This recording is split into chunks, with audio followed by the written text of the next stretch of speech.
good evening, everyone. I hope everyone's having a wonderful evening tonight, or a wonderful afternoon, or a wonderful morning, a wonderful time zone, wherever you may be right now. A special shout out to Zorta for sneaking in first and claiming the best seat in the house. But as always, a wonderful evening to all of my guests tonight. To Zorta, Omega 10 Bagel, Goku Level 2, Chillamon, and anyone else that might be lurking up there tonight that I may have missed. I hope you're having a wonderful evening. Hello to you, Chillamon. Hello to you, Goku. I hope you're having a wonderful evening. And I hope you're looking forward to some more art tonight because, well, if you're not, I have bad news because art is what's on the table tonight. And possibly tomorrow night. And possibly the night after that as well. We've got quite a lot of art to be getting done. Told to stop it so fast. They did. Snuck in very quickly. You got to be quick on the draw these days. The best seat in the house is a hotly contested commodity after all. Give us the art. You will be getting the art. You'll be getting the art. In fact, we're not going to spend too much time getting things kind of started with some chatting here because we got a lot of art to be doing. So I don't want to spend too much time talking. Well, I don't love chatting with my guests, of course, but I did not anticipate how far down the list we would be by this time on the second day. Which is to say, I assumed that we would be further down by now. So, yeah, we're going to get ourselves jumping pretty much into things. Because, yeah, as I said, we've got quite a few to be done. I'm reminded of how this works. Well, actually, I'll remind you guys how this works when we get there. So, for now, please keep your arms, legs, and other sort of body parts to clear the closing doors. And we're going to get over to our art screen right away. See you guys in just a moment. Alright guys, we are here on the art screen and this is our cue for our grand Chibithon that we are doing. So reminder how this works. These ones here behind the static, these names here are the names of characters or creatures or entities that I am going to be doing chibis of for myself. But if you like what I'm doing here and you like how the chibis are turning out, you may at any point donate 5 subs to immediately jump yourself to the top of that queue and get a chibi for yourself. And the streams will keep going on with the chibis until I finish off all of my queue here. And I will say these last two, these two might take me a while because I definitely saved the hardest for last. I'll just put it that way. So with that all said and done though, guys, let's have a look and see who's lurking behind the static at the top. Who is behind this one? It is Evil Twin Leela, because of course it is. I'm not going to do key skill and not do Leela. So we're going to start on a blank page. Just as a reminder, actually, let's show you guys yesterday's one, just in case anyone missed it. Anyone coming in a little bit late. This was what we got done yesterday. We got done 1, 2, 3, 4, 5, 6, 7, 8 whopping chibis last night. Including some bonus ones. These don't count. These were like a very low effort. But yeah, we got 5 chibis here, so 5, hello? I can't count. 7 chibis plus Fog the Jam, constantly evolving, exactly, yes. We will find the final form of Fog the Jam eventually. But for now, we're going to get started with Evil Twin Leela, and let's grab a reference for her first. Because I want to make sure I get her pose right, because while she might not be as good as her sister, you know, key skill may be the better girl, but Leela is still pretty good in her own right. So let's just grab a nice quick reference for her. There we go. Get our 3 circles here done for scale. Super Saiyan Fog the Jam is peak. He really is. He is. I'm sure we can improve on him though, but let's get our 3 circles here. But let's just grab key skill as well, just for scale more than anything. Make sure they're want to be about the same size in terms of the wings. Yeah, I think this will be about right, because Leela's got her legs a little bit more pulled up here, so that should work. Put her to the side for now. I actually found something out interesting about the Evil Twins while I was looking at references for them. Which is, did you know, most of their outfit is not real. Apparently, according to the actual design document on them, most of these characters' outfits are actually holograms, and they just wear bodysuits underneath. Tazil, hello, welcome in. Welcome. Having a wonderful evening. Let's just block out the body shape first. So she's kind of got like a slightly strange pose here. She's just kind of like a little bit more angled sideways. Anyway, we're just roughing this out to start with. We will tie this up. Then the body kind of comes arcing around like that, with the hips a bit more further back. Around there-ish. my father getting stuff, and you got us. Oh, nice. Heck yeah. Hope you're having a wonderful day, and I hope that whatever you're up to went well for you. And the legs kind of come out like this. I will say, Leela does have a fantastic pair of legs. She's still maybe best girl, but Leela does have a fantastic pair of legs. The other leg is also kind of bent as well, so it kind of comes down here like this. The knee comes lower, so it's a bit slightly more straight. And it comes back here like this, something like this, roughly. And what's going on with the arms? I actually don't know where her. I actually have no idea where her rear arm is in relation to her body. I think it's just like behind her. I can't see any indication of it. Ah, okay. Well, we'll follow the reference as close as we can. I'll come up a bit like this, roughly. Again, we're just roughing out the shapes to start with. We will be tidying all these up as we get to them. And the wings and the tail and whatnot, we'll get to those when we get to those. That's good enough. Now let's just cut out some of this empty space here so we can move. Actually, cut her face out so I can get a better look at the face while we're doing the head. Hi, Jack. Welcome in. Having a wonderful evening. Welcome, welcome. It's getting started with evil twin Leela. So Loki's goes best girl. I'm not going to leave her without her sister? Question mark. Bestie? Question mark. Girlfriend? Question mark. I don't know what relationship they are. I don't think they're ever going to confirm it. We'll just use the same skin tone here because they are basically the same skin tone. And she's got kind of like a bit of a slightly stoic, sort of pouty face almost. I don't want to make it look too stern. It's kind of that very kind of aloof expression rather than being like angry. This is not this face is not looking good right now. We will be moving these pieces around for certain. This does not look right now. It's very weird. This is probably as good an option for isn't it? Yeah, true. One day we will know what their relationship status is. Yeah, I will say some of the artwork in the most recent book, the card game artwork book, certainly calls it into a lot more of a question. I'll just say that. I'm just saying, if they are sisters, they are very, very close sisters. That's all I will say. Because one of the artworks, you see them. What was it? You see them in like an old style diner with IP Mascarena, and although they don't draw attention to it directly, you can very clearly see they've got a milkshake with 2 straws in it. Now, look, I'm not judging, but I don't know many siblings that share a milkshake together that way. Just saying. This face is not looking good. Again, we're going to tweak this. I'm just getting the. I'm going to put the features in, and then we'll move them back to get it looking a bit more reasonable. Thank you, Lee, for being the first one for the day, because you are not a good warm-up fighter. You are quite complex. That is fine, yeah. We'll deal with that. That eye is tiny. That is way too small. Make that bigger.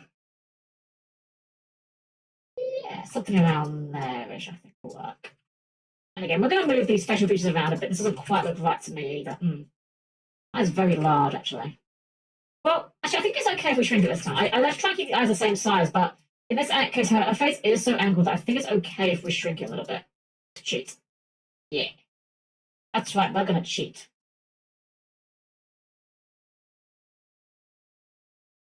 Sister, cousin, girlfriend, aunts. Every relation in one, the best kind. And whatever they are, they're still absolute best girls, definitely. What does that make us? I don't know. I'll be honest. I got lost along where we are in this regard. Absolutely nothing yet. Because I don't know where we are in this regard of this, but I've kind of lost track of things a while back. Put the eyes up a bit, and then she's got these very cool, almost like you guys know Gurren Lagann? Her glass is kind of a little bit like Kamina. A bit more rounded than Kamina, but very same like single shape. Doesn't look bad, but I think we can tweak it a little bit. This line here doesn't look quite right. This needs to come in a little bit more, and this needs to come down a bit more. Out a bit more. Maybe this is a little bit too far to here now. Kind of a completely day with a random Spaceballs reference. Yep, that is true. Okay. we'll do that, and then we do multiply. Yeah, multiply is what we need here.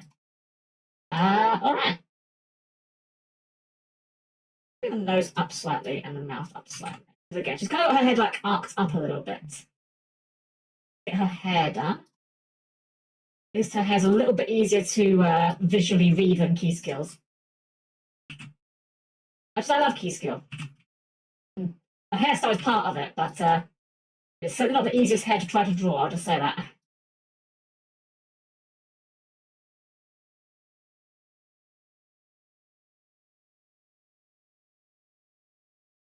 And also, oh yeah, Leela has actually got like bright blue highlights as well. Not that obvious in this artwork, it kind of looks almost like lighting rather than highlights, but it is highlights because in the reference book, there's a few images of her with her hair in more of a neutral lighting, and it definitely shows that off a lot more nicely.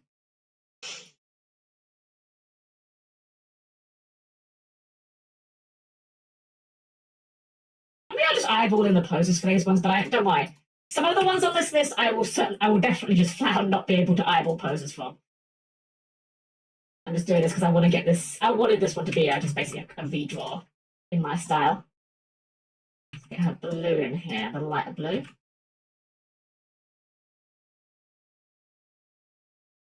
And let's just do that with.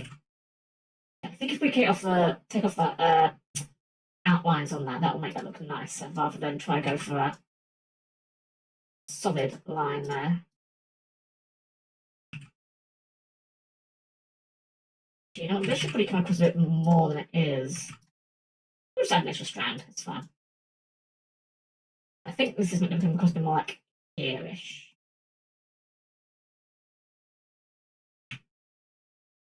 And yes, we're on the Yu-Gi-Oh! ST tonight because say what you like about Master Duel and the current state of it. It's got some damn good music. And it's not intrusive either. It's the kind of music you can listen to in the background without it kind of distracting too much, I think. Very good art music.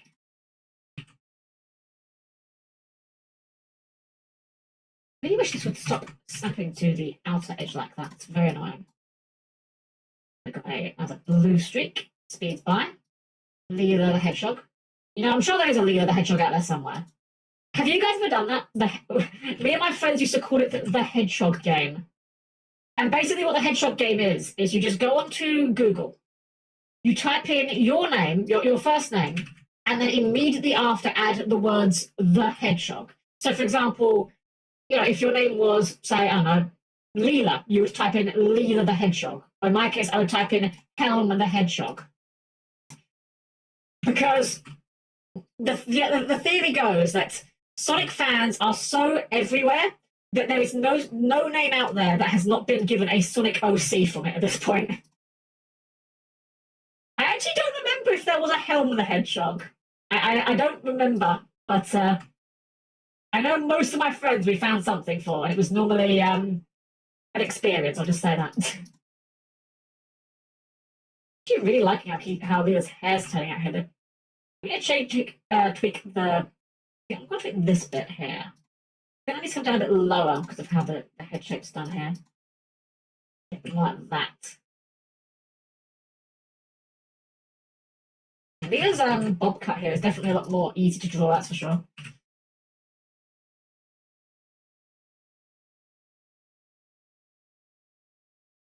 That needs to go below this, which needs to go below this. There we go. That needs to go to the top. Eyebrows.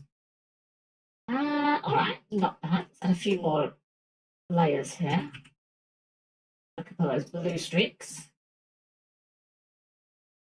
According to the Alt Arc reference as well, apparently Keyskill has like grey streaks in her hair. I'm assuming they mean like they're dyed there as a style choice, and she's not that she's going grey, but can't say I expected that, that's for sure. Okay. Do you know the most suit called Kshatriya? I do. I actually have that as a high grade. It's a really nice kit. Very large, actually, though. As far as high grade kit goes, like it's about twice the size of your average high grade. It's a very nice build, though. So one of my friends actually got me it for Christmas one year out of nowhere. I was like, wow, are you sure that's like a really expensive kit? Well, not really expensive, but like for high grades, it's certainly very expensive. They have a little hat here.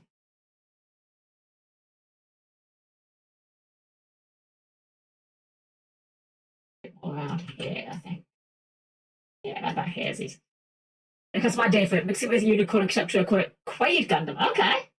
Could be fun. Jack the Hedgehog is a whole Sonic fan wiki entry. That's wild. Yeah, it really is weird how the Sonic fan community is just one of those things that just exists everywhere. Like, I wonder if there are any names that just have no hedgehogs associated with them. But here's the thing, I feel like it's one of those things that's like a rule of the internet. If you do not have a hedgehog associated with your name, one will be provided for you. One will be invented just to spite you.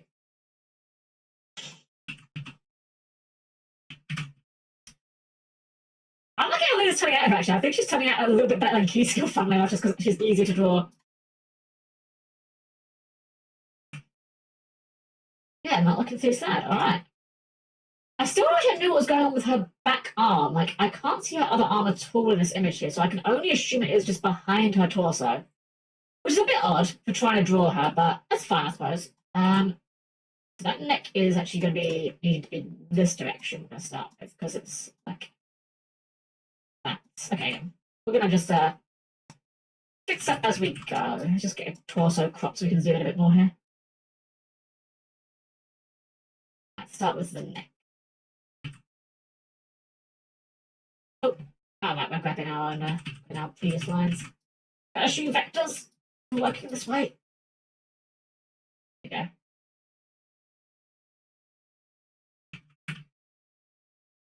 go. We can give it our orbs now. We don't need our orbs. We've done our scaling. Is there just a closed fist in the back on the hip there? Oh, could be. Hold on, let's look. See. Yeah.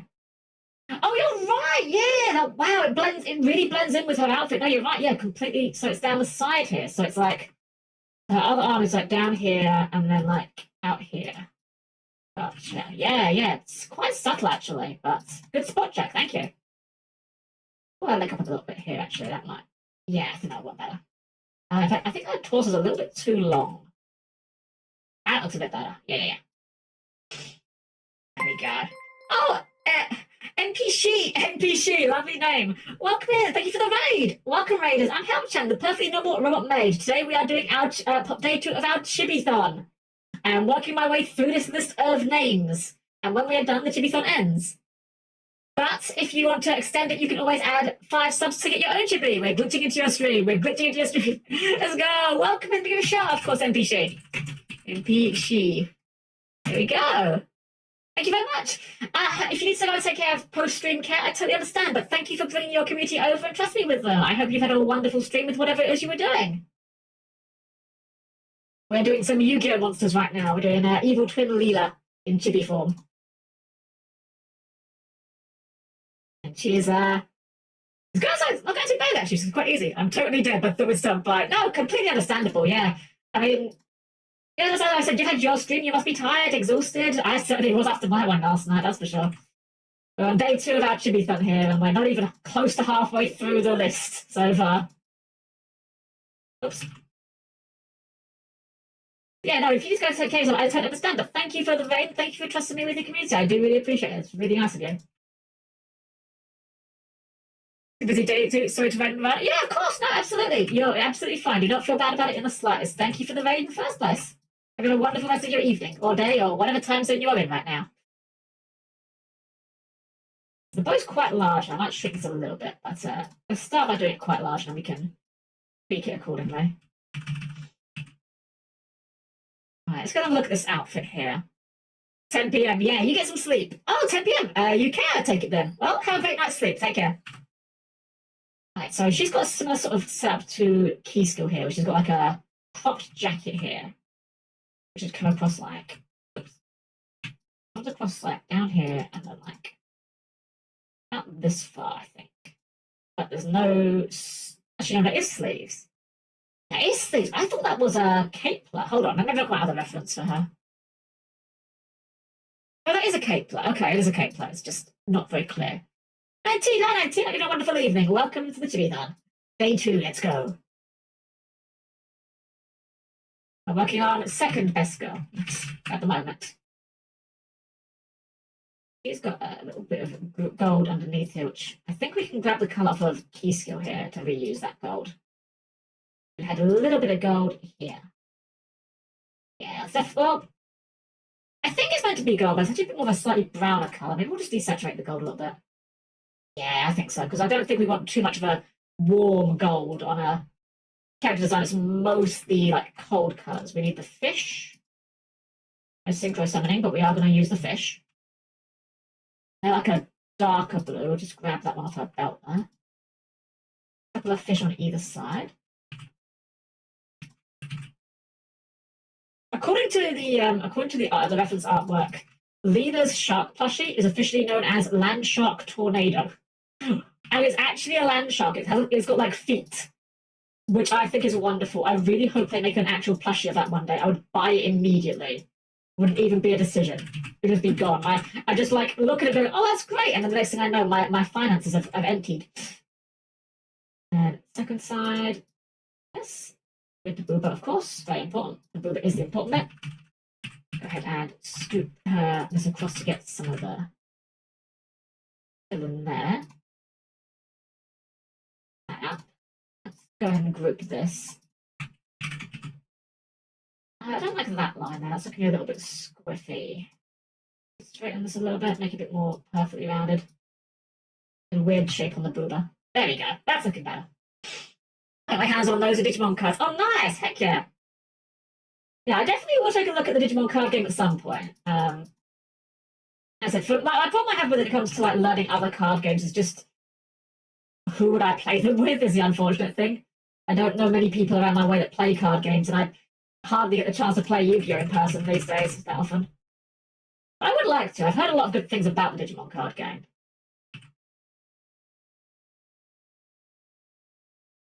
This comes underneath here like this, and this is like that kind of light purple colour. And let's look at the arms. The arm is, again, the bodysuit we've got going on. Ends in like a big flared cuff. Okay. Oh, we also need to arrange this hair order here. This needs to go below the hair. Like that.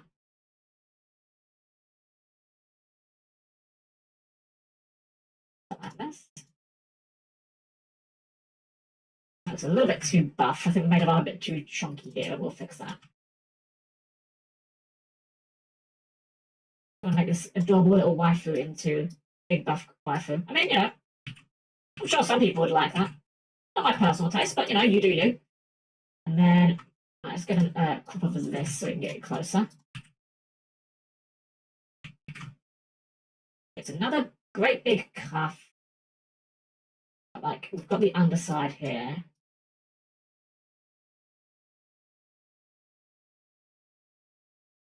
Is that purple? And the cuff comes up like this. We've got 2 buttons and a frill on the end.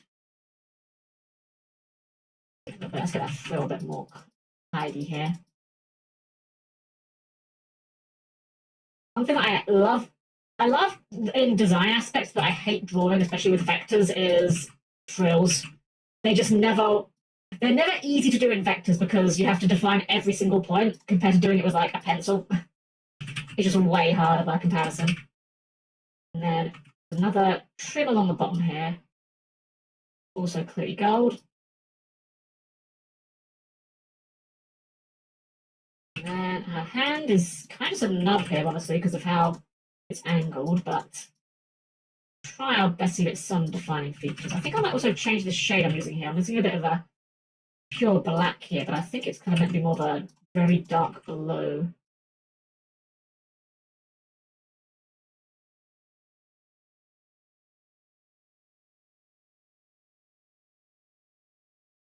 I think that's about what our hand's doing. I think we're going to make this just like all this black we've been using. I think we're going to change this like a very dark blue instead.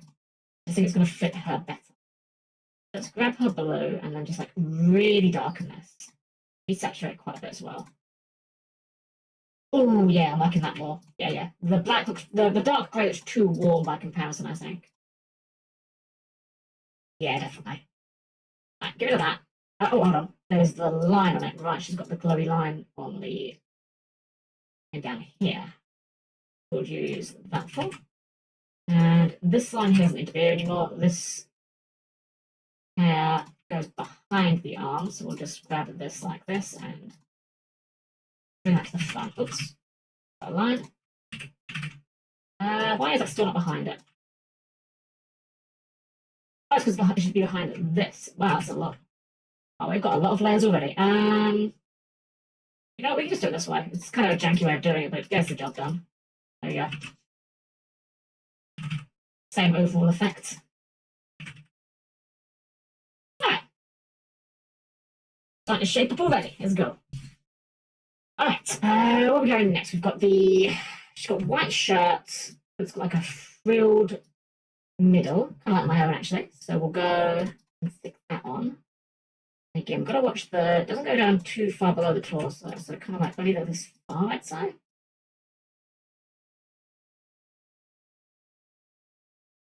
Slap that in there. And then just cross over the sharks, make that a little thicker so it's a bit more apparent. That'll do. Put the sharks on top. And get that frills in. It's going to kind of weirdly look like abs, I think, but here's how frills look. And it goes, right, she's got the buttons in the middle. Again, kind of like mine, actually. We must shop at the same store. Huh. Well, then again, I don't know if she does shopping or she just kind of steals from the same store. And there's lines on the jacket here I want to get in as well, actually. Because they've got those sort of texture lines. I want to get those in. Let's put those in like 50.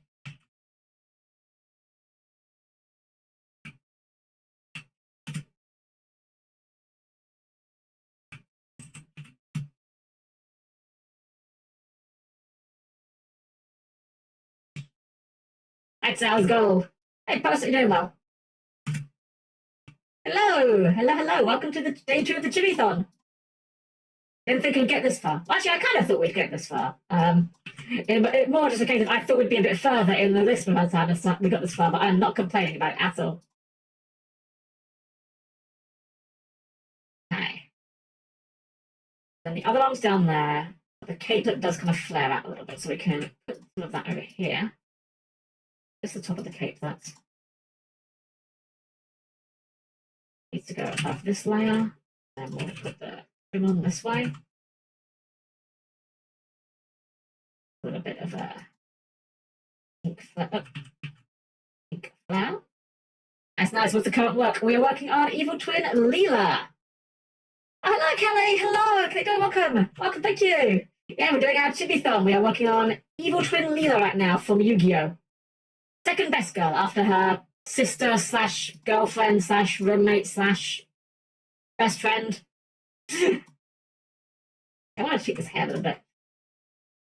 Are you doing well though? We've just started on day 2. This is our list. So the way we're doing it is all of these names here, hidden underneath the static, are chibis that I want to do for myself. But every time someone does 5 subs, I add their chibi, whatever they want, to the top of this list, above the static. So we've had like 5 people call me up on that. So as a result, we haven't got too far through my own list, which is fine. If we go for a long while with this, that's perfectly fine by me. Definitely roommate, definitely, clearly.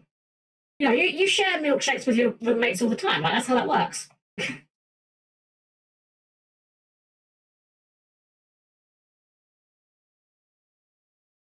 I've got to do a small line here just to separate that. There. Surprise, there's no BG. Wait, did I forget to unmute it? I forgot to unmute it. There we go. I've had this playing this whole time. I didn't realise. Whoopsie. Yeah, I had the Yu-Gi-Oh! Master Duel BGM going this whole time, and I didn't realise I forgot to unmute it. How is it volume-wise? If it's a bit loud, let me know. I'll happily adjust it accordingly. I'd rather, give you guys a better experience if it's a bit loud. If it's a bit quiet, let me know. But yeah, this is what I've had blaring in my ear this whole. I said blaring in my ear. It's what I've had playing on my ear the whole time. I didn't realise that I'd forgotten to unmute it. Oops. You don't kiss the roommates passionately? Yeah, I mean, that's just normal things, right? Well, I mean, I couldn't say for certain. I've never actually had roommates, so Hard to say for sure. Maybe it's different where you live, I don't know.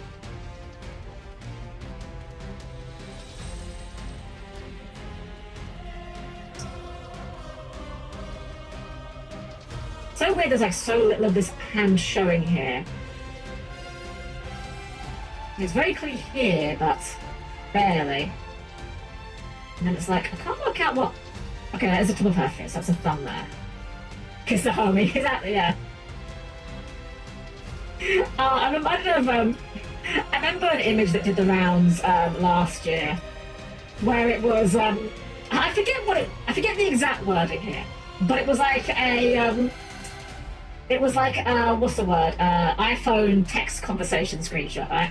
And this one person was messaging another person, and they said, they sent them like, you know, I forget what the words they sent them were, but it was like, just for example, like, you know, gay or bi or whatever, and every time I sent them, they were getting put through in like rainbow font, and then they put kissing the homies goodnight, and that one came through in normal coloured font, and they said, see, I told you it's not gay. So I forget the exact wording, and unfortunately my retelling has ruined it a little bit, but it made me chuckle. Alright, I've got this really poofy skirt, which is frills to the max. So that's going to be a challenge, but we'll get there in the end. That is not perfect again. We're doing chibis. We're allowed to stylize things a bit. Start by getting this big bow and this short in here.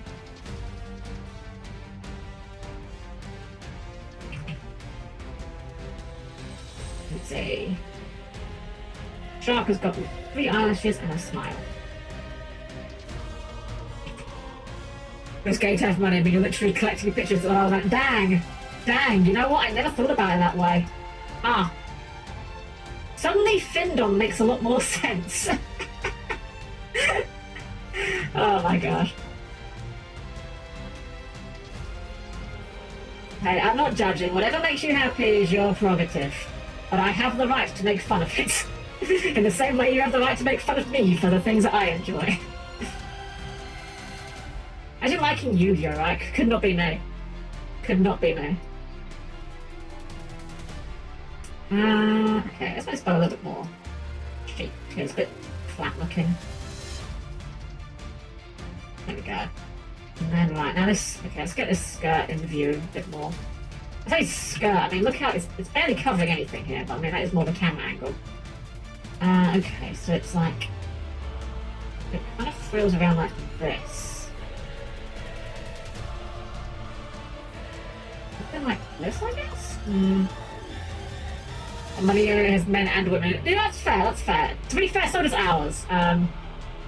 Although, I don't know if they're necessarily ones that you'd want to smooch. I'm not judging, but I just feel like you would not want to smooch the queen. Especially because she is, you know, dead rip.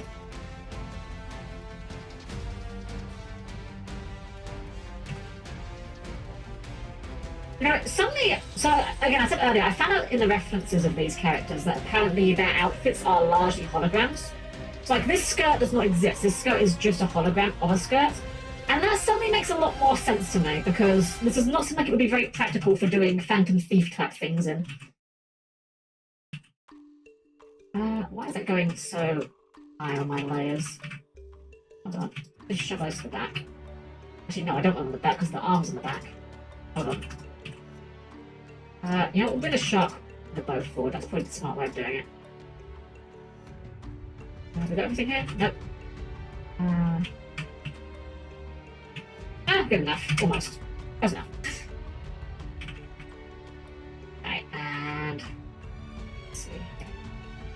That needs to be a little bit less right out like that. Okay.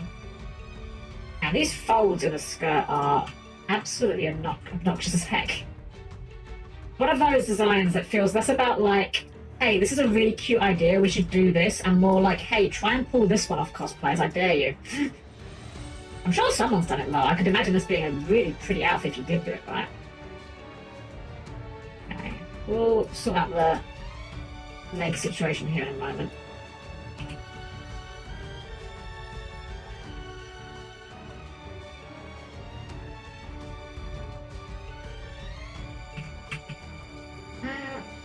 it's a bit strange here, but I think that's good enough. We have like the tail as well coming out. That's gonna like obscure some part of it. So I think it's all right. I think we've got a bit less poofiness going on than her actual skirt. Actually, this needs to go a little bit further this way, I think, as well. One more fold here. Fold, pleat, whatever. Whatever you want to call it. Put that down there, and then one more layer of floof.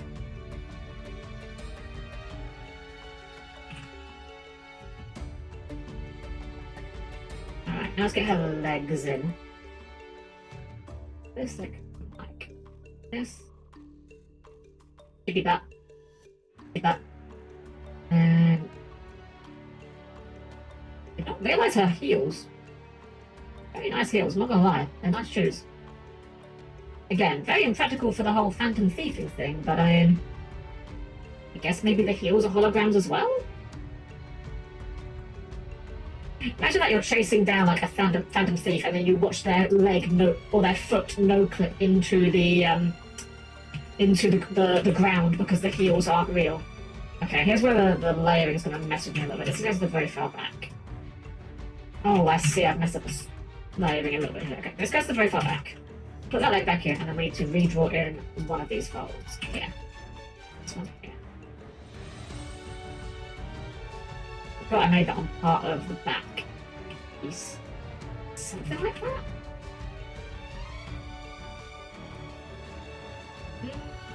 Not quite right. I think we could do it like this. I'll fix it a little bit. Nope. Kind of redo. I don't know, I've seen some insane size cosplays. I mean, that's where the Phantom... True, yeah. Yeah, I've seen some wonderful cosplays when it comes to, like, over-engineering stuff. Like, okay, just Google Gundam cosplays.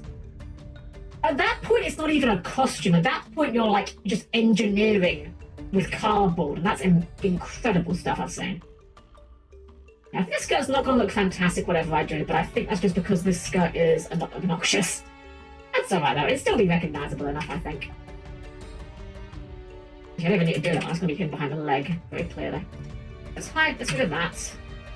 It's a bit chunky. Let's slim that down just a little bit. Just a little bit. There we go. And then we'll go ahead and... Yeah, so the other leg is basically the same, slightly different angle. We could maybe even copy this leg, just cheat a bit. To get us started. Alright, it needs to be above this layer.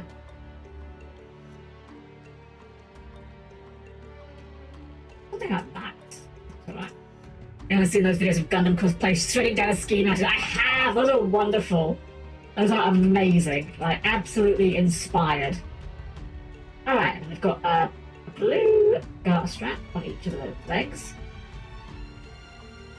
Quite thin, but also like slightly darker blue, but also slightly lighter blue. It's like here-ish, I think.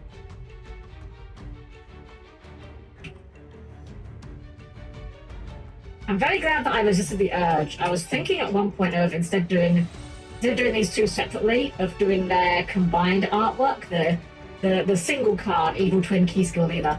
I'm very glad I resisted that urge because I think that would have been even harder than these. And this is even the hardest one I've got. Oh, I will say I have a few easier ones planned after this, so this was kind of meant to be my intermediate level, and then we'll take a breather before we get to the really hard stuff. And then, yeah, so they're just kind of like normal high heels, kind of a bit chunky on the soles, but they've got a bow on top.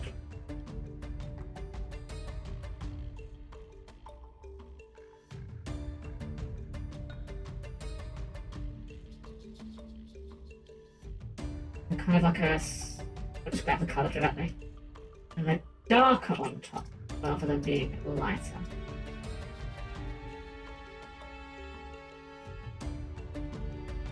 Yeah, we'll just grab the colour direct here, I think. And a lighter blue bow.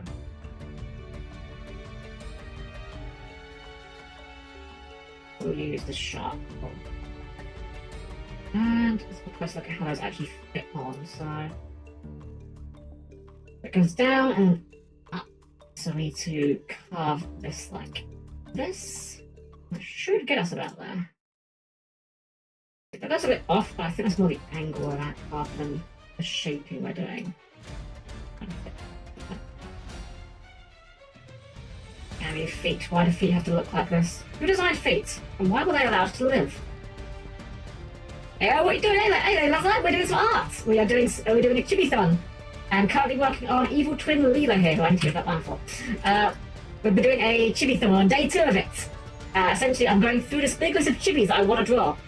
And if people want to, they can donate 5 subs to extend the stream and make me do another chibi. That's why we're only this far down. We've done exactly 2 chibis from this list so far. We're working on the 3rd. And there were 15 on the list. So, we're currently on day 2. We're probably going to get to day 3 at the rate we're going. And that's fine. That's absolutely fine. It is not a complaint. It's an observation. Hope you're having a wonderful evening, though. Welcome in. Go ahead and put that on the back. Yeah, those feet don't look very good, but I don't know what to do to make them. I don't know how to treat them to make them look better, frankly. I'm just not good at feet.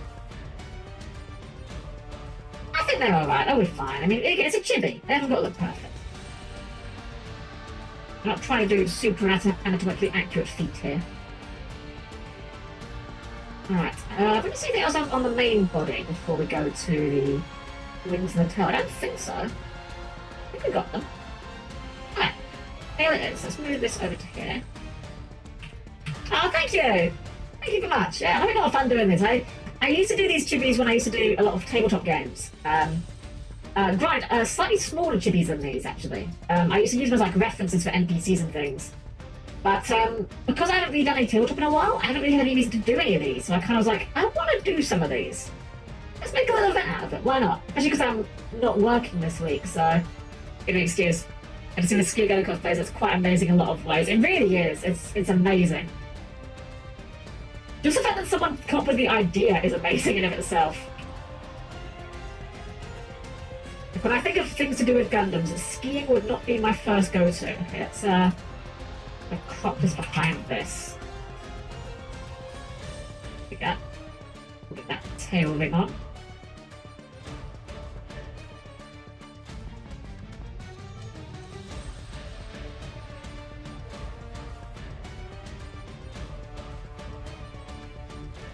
Yeah. Just a little bit. Again, the tails are apparently not real. Apparently they're holograms, so...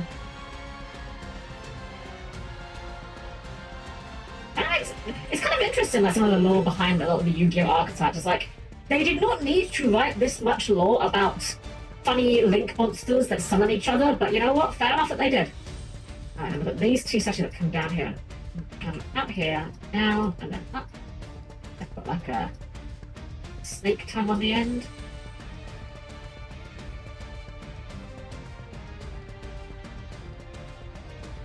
Fold into that like that.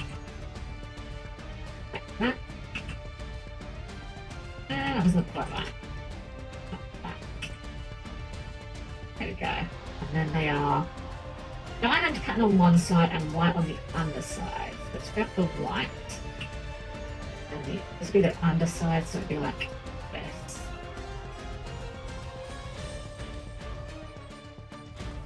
We're not going to see half of this, I'm sure.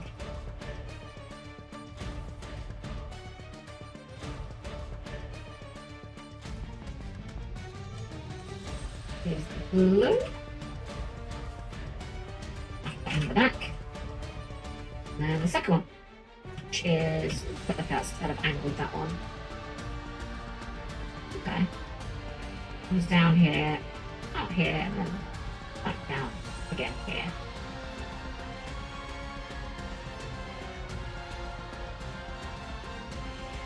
Yeah, something like that. We're not going to get exact again, where I'm mostly eyeballing the pose rather than anything. It's got to be exactly the same. Honestly, with this one, we probably even barely see any of the blue anyway. Just be like a little bit there, maybe. Now the wings, the worst part. But first it's saved because this software is 32-bit, meaning that it runs out of memory because it can't access all of my RAM.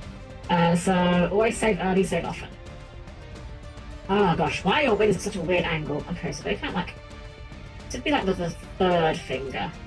The second finger rather. Down here, up there. So, let me curve like that. That would be Oops, that is the wrong. I get that colour. Wait, what? Oh, I'm on transparency somehow. What? That's weird. There goes the back. Actually, goes above the tail. Interesting. We'll do it that way. That'll get rid of the tail clipping issue. Right, and then looking at this shape here, so it's like one comes here, one goes here. Again, we haven't got to get the wings 1 to 1 exactly. Yeah, and one goes back around. We've got the little spike on thing here. Something like that for the shape. It looks about the same as key skill. I mean, obviously, like it's more of an angled one, so I think that's still okay. Looks alright to me. Let's go ahead and get the fingies in properly.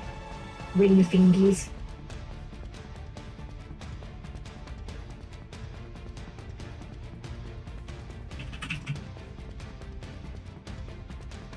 Use that purple again. I just realised she's a Zubat. I've just realised she has the same wing coloration as a Zubat. I kinda hate that, I'm not gonna lie.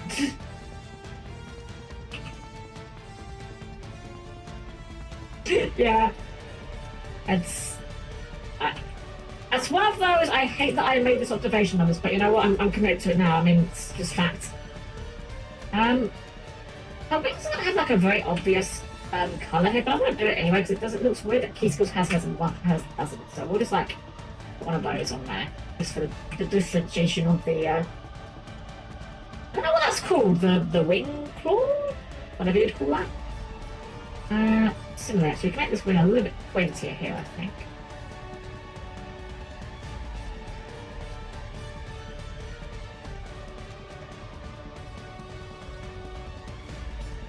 Also not go with this shade of blue actually. Let's try taking off her hat. That looks a bit better.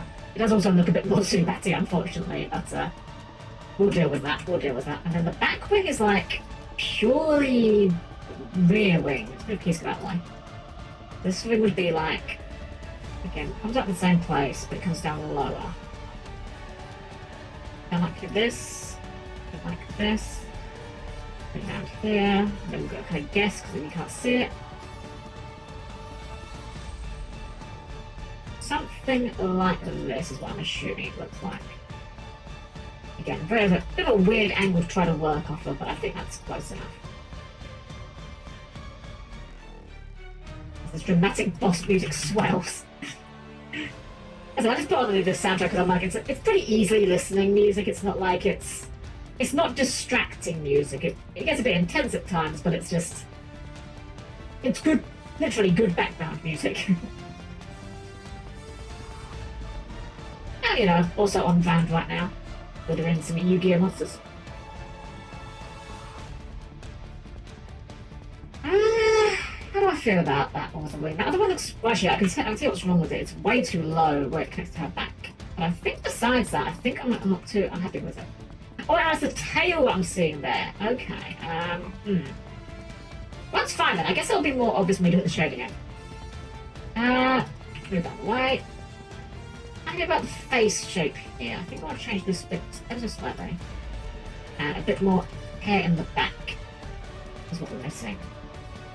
A nice solid blob there will do. Just fill in the back of her hair, and then I think we're happy on the colouring here. Save. Save early, save often.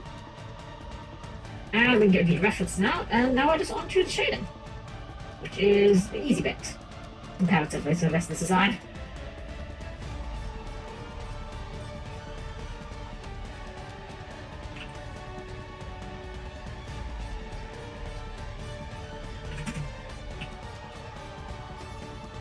I'll say, well, I prefer key skill, there definitely has been more fun to draw.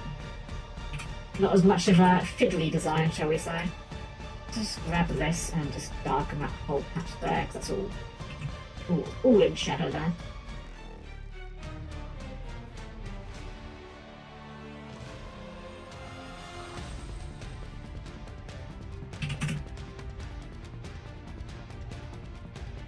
A little bit of shading on the face, not too much. Don't make her look like she's in proper shadow here, just a little bit of shading. Tiniest little bit. What did we use for key skill? Did we use 20 or did we use 15? 15 for key skill. We'll use the same for Leela. Consistency.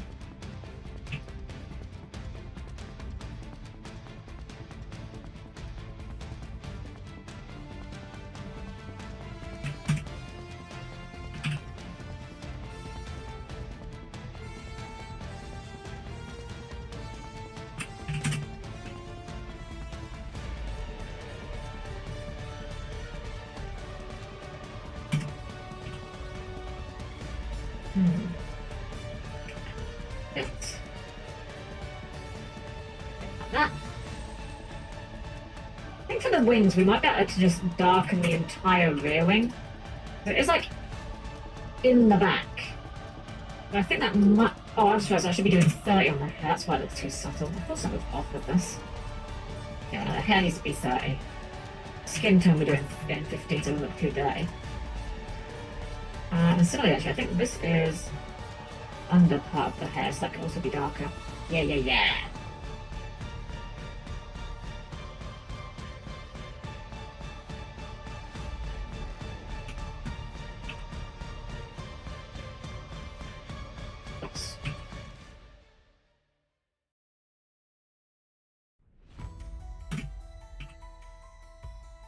The best track.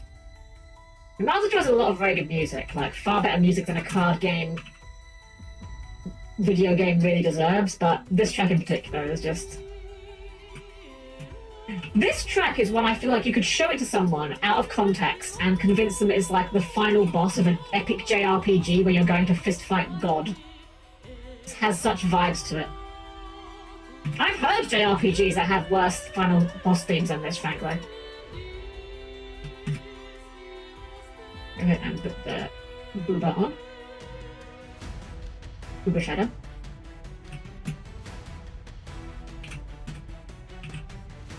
A little bit of a shadow underneath the top here because of the loose fit of the coat. A little bit underneath here for the capelet.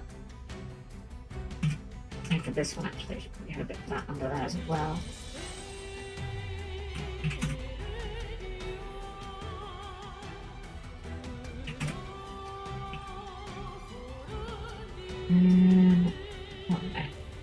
These bits will need to be shaded like a bit depth here from the feet in front.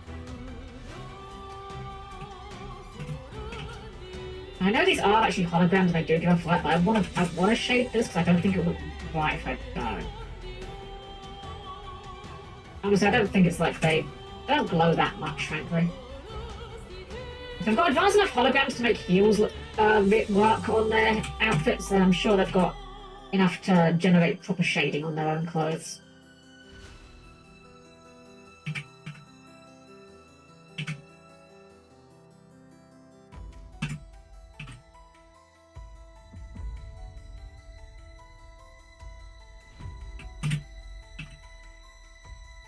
And then this is going to need shading on like both here and underneath. We're going to get the shadow off the skirt, but also the shadow off of just being in shadow. Because this side would just be down here.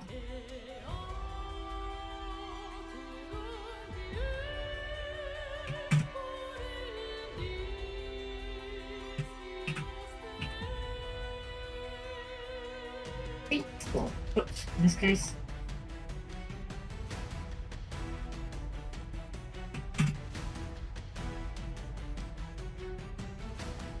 Also, I'm definitely putting a lot more effort into these chibis than I did in my D&D ones, but seeing how long we've been spending on this, and again, it's not me complaining, it's just kind of a realization. It's small wonder that I started getting burnt out doing so many of these for my D&D games, just because I didn't realize how much time this was taking. Like, we've spent nearly an hour doing Leela here. It does not feel like I've spent that much time, which is fine in terms of, you know, I'm having fun doing this. But in terms of, I also need to prep an entire D&D campaign at the same time as this, yeah, I can see why this ended up being an issue for me.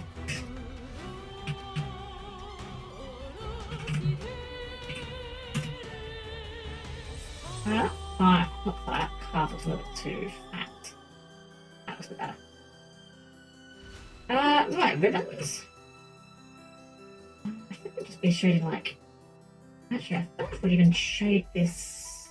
This side I think would be shaded actually. This, I think it would be the darker bit.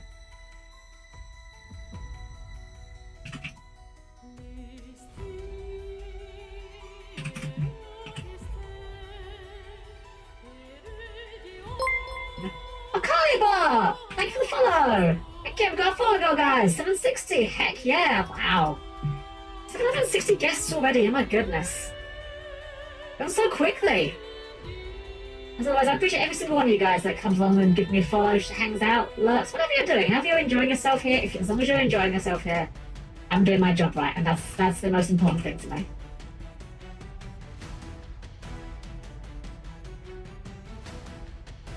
Go ahead and...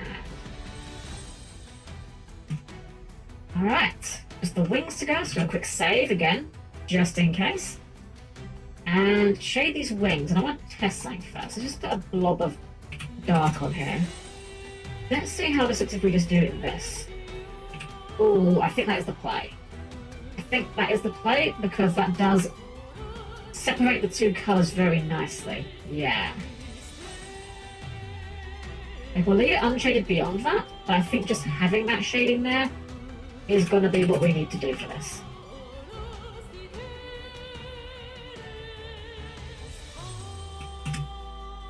Go ahead and fill in this. Get tail shading done. I wonder how it would feel to have a tail. I know Yomi has one, and she certainly acts very strange when you pull it. But I wonder if it's one of those things that would get in the way if you weren't used to it or not. I guess after you've like had a tail for your whole life, you'd start to get the hang of it, you know?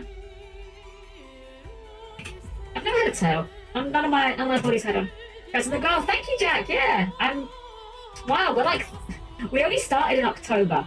Well, we started at the end of September, but like it was the very end of September, so I just say October. It's easiest to remember that way. And we're almost like at 1,000 followers, or I say almost like 1,000. Yeah, we're 3/4 of the way to 1,000. That is a not insignificant number of people. And it's just crazy that there's that many people that, you know, want to show the support for the student we made, you know? But I appreciate each and every single one of you guys. It really does mean an awful lot to me. I think we're nearly done with this swing. Let's set that up. Oh, that's not correct. There we go. Alright, I think... One more quick look, actually. I see one thing we need to change. Down here. Nice live stream. Thank you, guys. Yeah, Key Skill and Leela are my two favourites. Key Skill in particular is my favourite. Absolute. She is my girlfriend. You cannot have her. But I mean, I can't draw one and not draw the other. They look too good to not put together. There we go. Key Skill and Leela are both done. Save again because save early, save often. And with that done, let's move on to the next one on the Chibithon queue. We've done Evil Twin Leela. We've done Evil Twin Key Skill. What could be behind? Curtain number 3. Yeah, I couldn't not try the new Yu-Gi-Oh! Waifu. Even though this one's a little bit of a challenging design here, I'm not gonna lie. She is quite complex, but I'm nothing if not up for the challenge here. Let's get a nice, clean reference of her.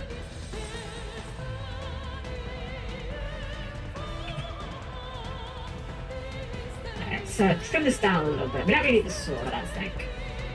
Just like cut down like this much, but I want to have her without the... I'm going to do without the hood up. I think she looks a lot better with the hood down. Bring it down a little bit. Oh, I've got rid of my scaling orb. Hold on, let me retrieve the scaling orb. From yesterday's page. Scaling orb, thank you, come here. Let's save a copy of you because I apparently keep forgetting to save you. Alright. I kind of want to do something a bit goofy with the Abelsta. I don't know, because she kind of has a slightly goofy villain vibes. Because like, again, you can see down here, like she's passed out presumably drunk. I want to do something a bit silly with her, but I don't know exactly what off the top of my head, but I've got an idea. Let me look something up real quick. Oh, that does not help. I found a reference to something and I found out the hard way that that word is not a generic word, that is an actual thing that finds other references.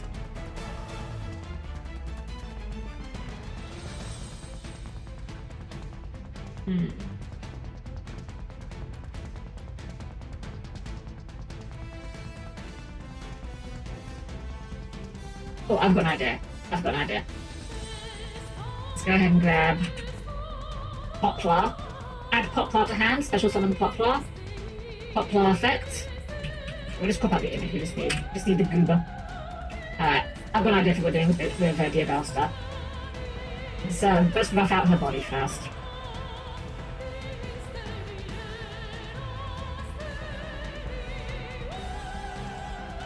A fairly neutral pose. I'm not really thinking too crazy with her pose-wise, but I've got a fun idea for just a thing to do with her. She also has heels, because of course she does. Woman in Yu-Gi-Oh! Try not to be wearing heels challenge. Impossible difficulty.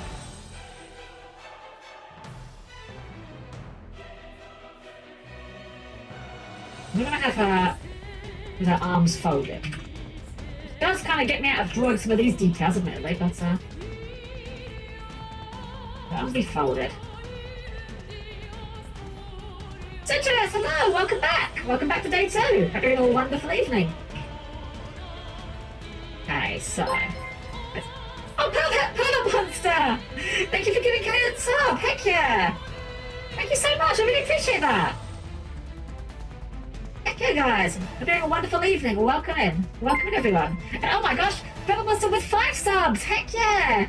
Well, Pearl Monster, you read the rules, as you can see. 5 subs means you get a chibi, which means I'm going to finish my current one, but you have earned yourself a chibi, sir or madam. What or whom would you like a chibi of? Let me put you on the... I'll take you a spot here. Just tell me what you'd like me to do or what you'd like me to draw you a chibi of. I'll happily get on that as my next assignment. You want to Caddy's model? Of course I can. Absolutely. Let me see here. Let me see. I need to find a good reference real quick. Let's see here.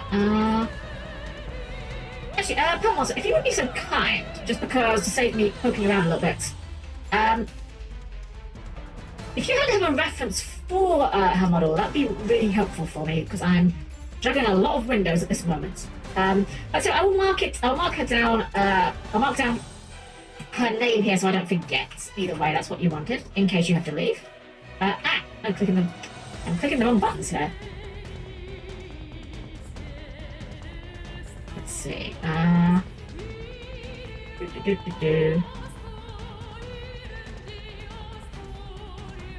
we go. Get Kay's. Put it up for now. Save it to the end. You can. Actually, I have a thing for this. One moment. I will send this in chat. I have been having people send their references in this thread here. So you can go ahead and, if you can go ahead and send it here, then we can I can retrieve it later, easy, because it'll be in one place. Let me just put Caddy's name here. There we go. All right, that will be the next one up. After we're done with Dear Bellstar here. Here's what I'm thinking. We're going to do Dear Bellstar, but we're going to also put Poplar like hanging up, like flopped on her head, being a goober. But Poplar's going to be like sprawled off on her head like this, and she's going to be looking mildly annoyed about the situation. But with it, thank you, Pamela. I appreciate that. Thank you so much. Yeah, it just makes it easier for me when I need to get the reference. Thank you so much for the subs. Heck yeah, really do appreciate that.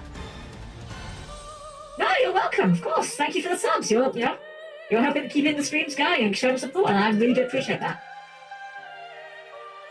In fact, you were the one that gave. Was it not you? If it wasn't you, I apologize. You were the one that gave me a sub to Caddy yesterday when I dropped in a raid to her, weren't you? So thank you again for that as well. I think it was you. I will be honest. I am not the best when it comes to names. I'm quite forgetful when it comes to names.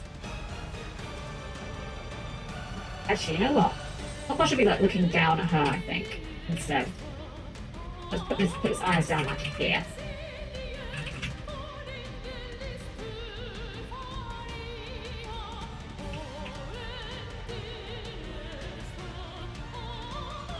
I put monster. It's okay if you enjoy the emotes. Oh no, of course, yeah, no. Thank you so much. I really do appreciate that. That was really kind of you.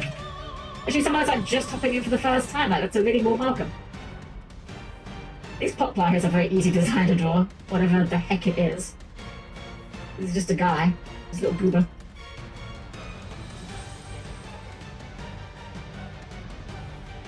Look at like the fiery head. I guess it's fire. Looks like fire.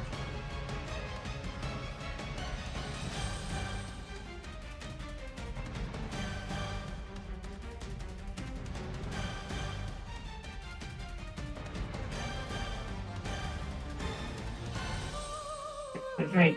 That is not the right colour. It's way too desaturated. Let's mix up a colour ourselves. Kind of vibrant pink, I'd say. Embarrassing like that. Yeah, you got a chibi coming your way. I said I'm going to be finishing up the cart one, but you are next on the list. This is a threat. You are next on the list. This can't be avoided.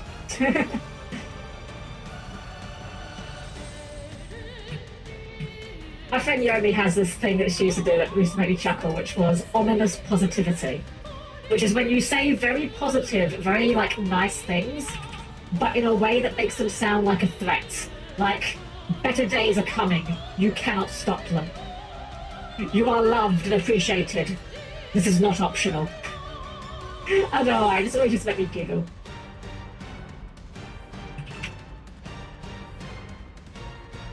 Alright, now we've got to do the proverbial snake eye of the snake eye.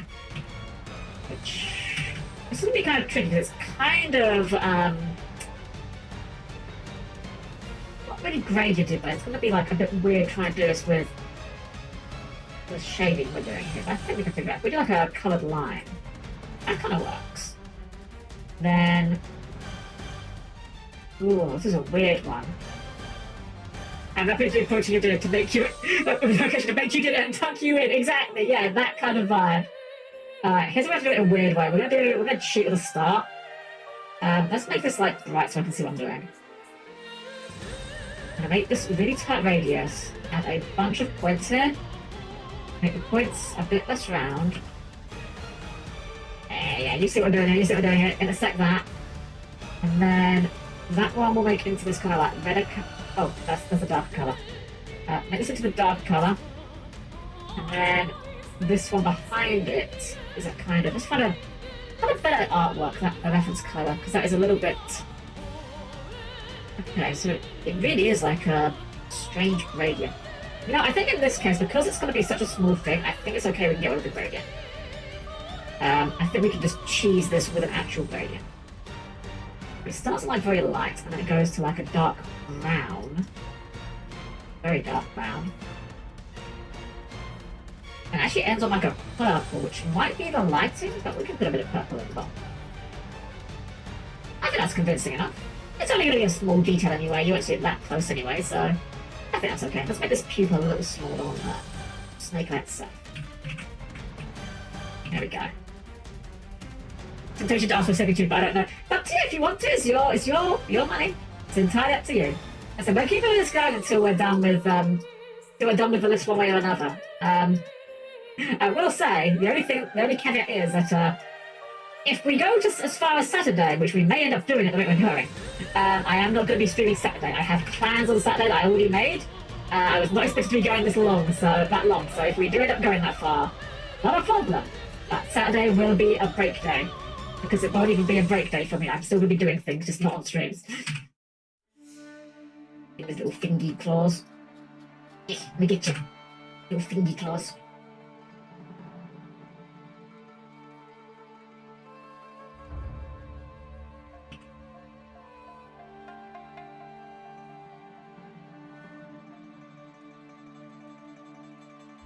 The tail would probably be a little bit visible. We can put the tail like, okay, so like the body's going to be like coming down the back of her head, and the tail would probably come around like here. So we'll put the tail, there's the very end of the tail like here. Might even get hidden by But we'll probably get partially hidden by her hair anyway. When it gets to that point. Actually, it's got like these little flame on it like this as well. You can probably see a little bit of peeking over the arcs down her back. Or down her back of her head, rather. It's fair, there's more time than I'll put us to know. Yeah, that's fine. Yeah, you're welcome. No problem at all. I'm just very flattered that people like my art so much they want to support and ask for chibis. I've always been a bit self-conscious about my art. Like, I'm under no illusions. I know I am far from the best artist out there. I do it mostly to have fun, and because I think I love being able to help people put their ideas to paper. That was why I learned to draw in the first place. Like, I taught myself to draw with how to draw manga books because I had ideas in my head for role-playing characters. I wanted to make sure I was conveying the idea in my head appropriately.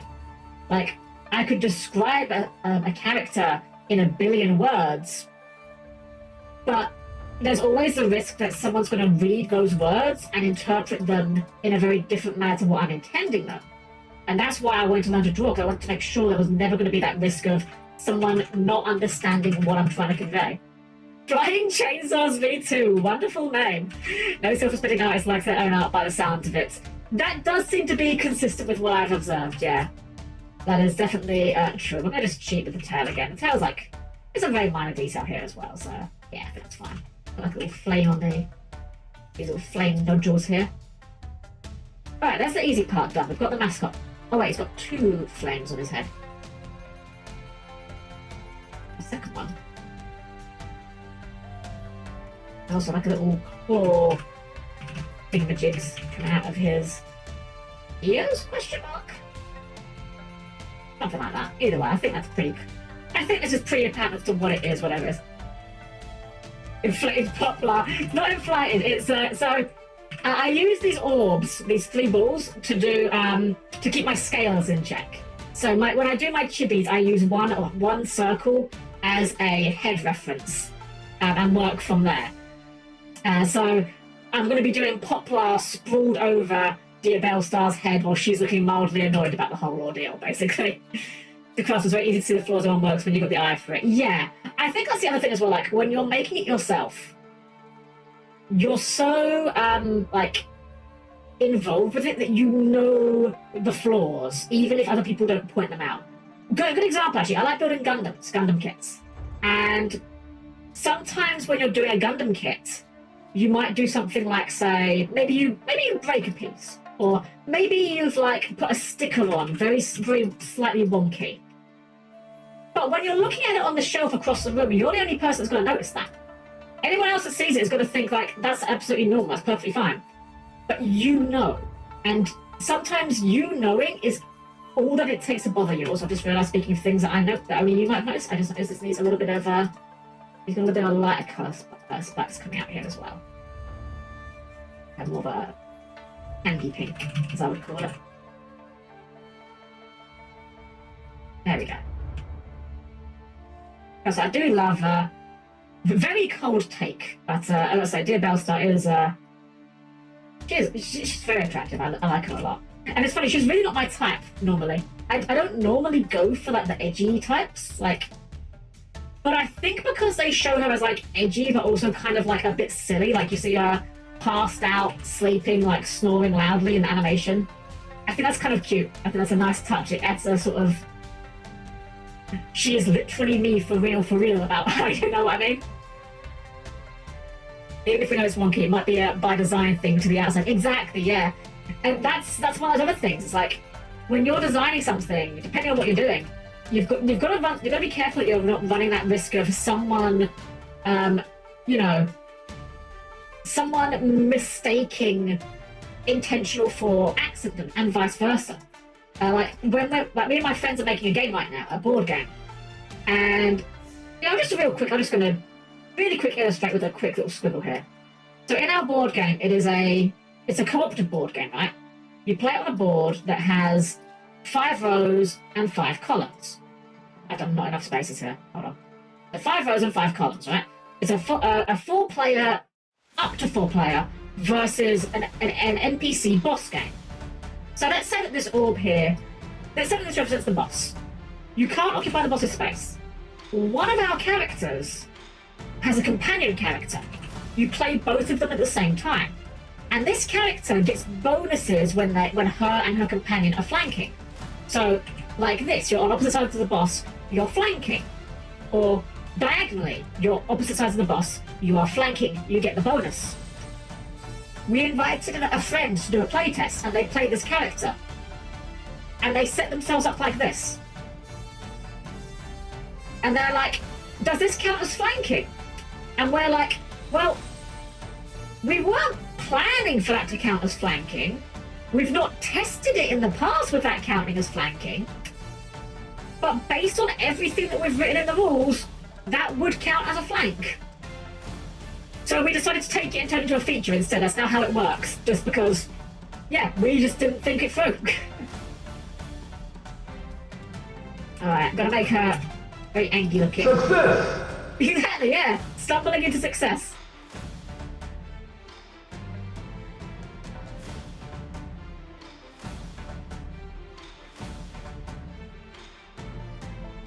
He's also got, I just realised, you've got white pupils as well. The second thing we're going to be doing in this list that is white pupils, which is, again, not a complaint, but a strange that it's happened twice. Make sure I get her eyelashes washed. They're very particular eyelashes with the underneath side, so I'll get them as close as I can. And have her looking back up at Poplar here. I think I like that kind of yellowy. It's very grey. I think I'm a bit more yellow than that. Just a little bit. Yeah. So called Dr. Doofenshmirtz. I've actually never seen that show, funnily enough. It was a little bit past my time when it was on there. But I'm nothing if not a big fan of beating memes into the ground until they are long since dead. I grew up in the good old days of YouTube poop, so the word dinner is now still the funniest thing in the world to me for no reason. Other than because King Harkinian says it a lot. Let's get those under eyelashes in.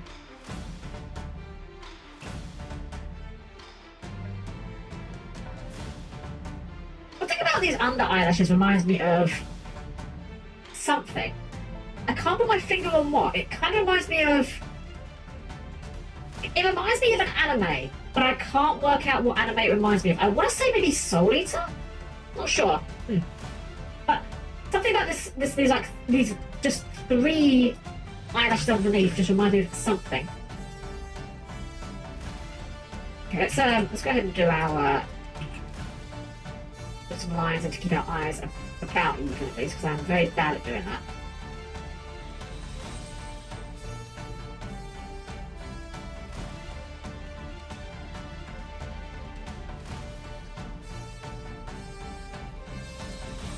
Actually, we'll just copy the pupils exam. This is more or less fun on here, so it's fine if we do that. Yeah. Okay, let's get that in the right layer. And now we can just copy this as well. Work smarter, not harder. There we go. With the nose. I might give her a little bit of, just a tiny bit of lips as well. I don't usually do lips unless a character has like lipstick on, and I think she's got like a...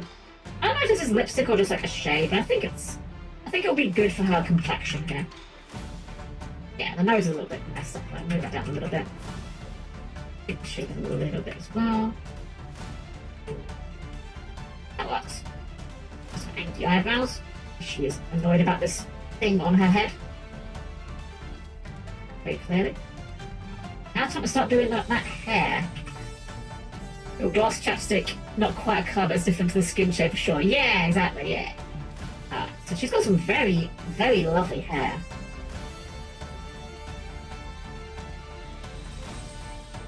Like, it's a bit of a... You might argue it's a bit of a sickly shade, but like the style of it is very nice, like that. I like how it's like very wild, but also like...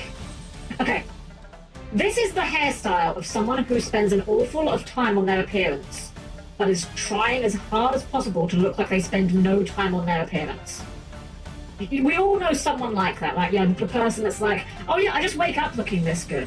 And you know they've been spending like 2 or 3 hours in front of the mirror. to get it like absolutely perfect. That looks a bit off. That looks better. Like, I don't actually think Diabell Star does spend much time on her appearance, frankly, but it's got the same vibe as someone that does.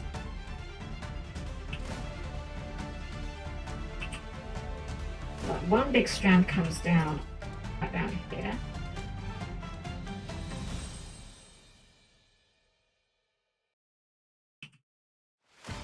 The rest is going behind the hair from this parting here. Or the ear rather, not the hair. We can go ahead and just seal this bit up.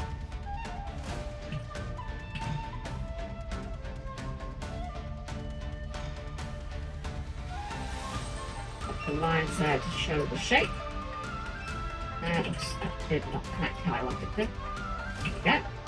And then the hair will come back down around the back here. Something like this, I think, is how her hair comes. I can't see the reference here, but I think that's about right. Obviously, it needs to go behind the ear and the earring. And we've got like this tuft here. Is that her hair or is that part of her outfit? Hold on. Another reference.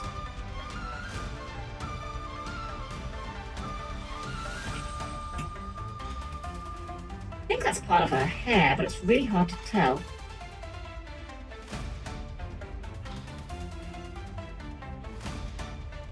It is really impossible to tell with some of this. I think it's part of her hair. I think we'll rule it as part of her hair.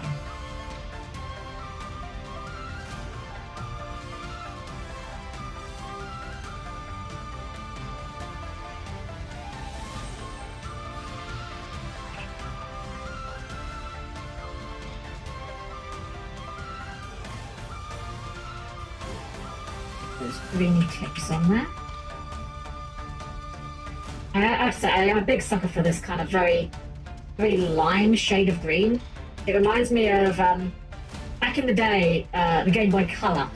I had this lime green shade was my Game Boy Color, so I always associate it with that.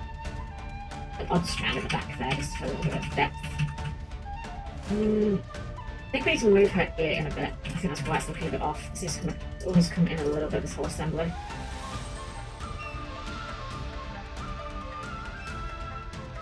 Not that far. Hold on.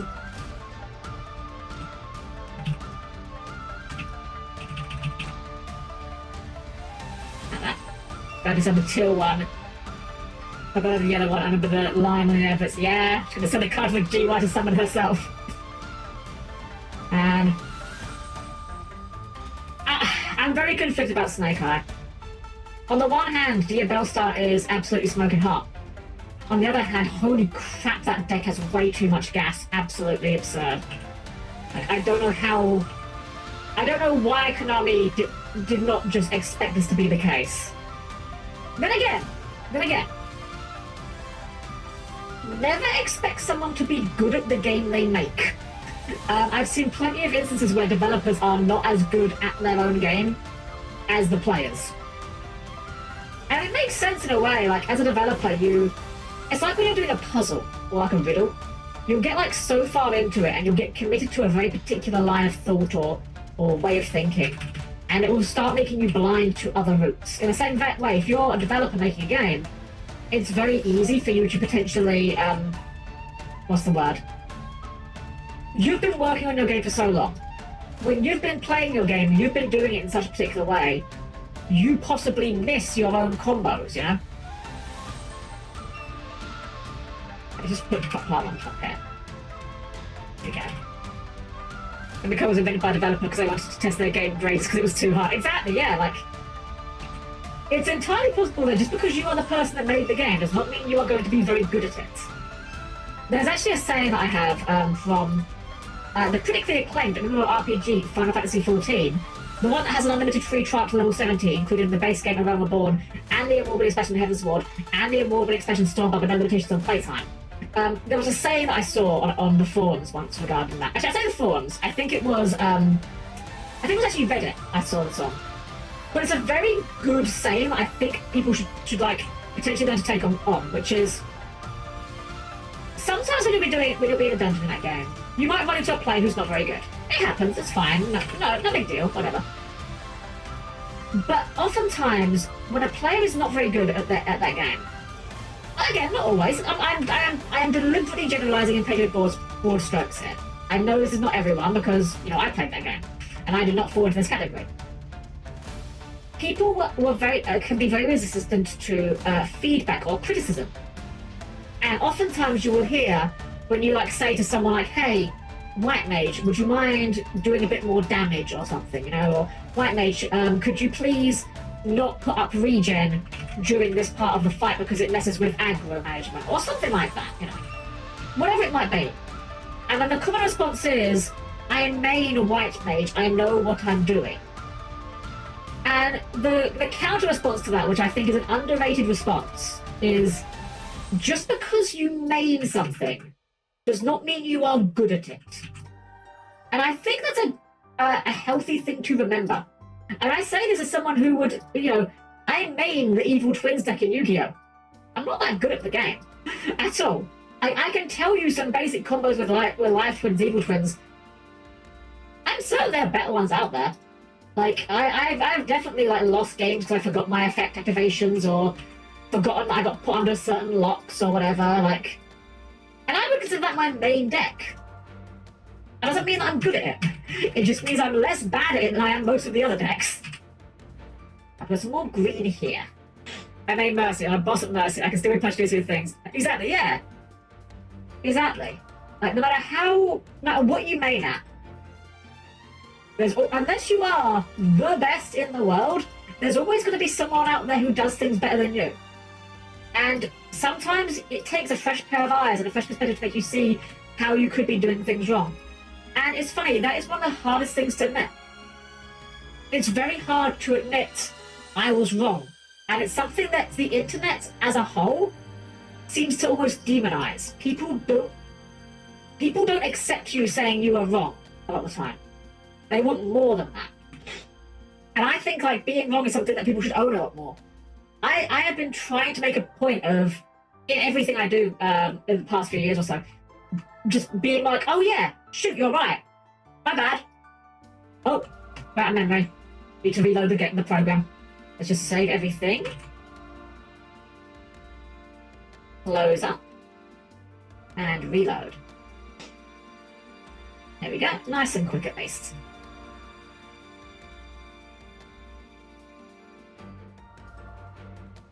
Yeah, it's a very hard thing to do, and I don't just say this I'm not trying to say I'm some holier than thou attitude or anything. No, I'm not.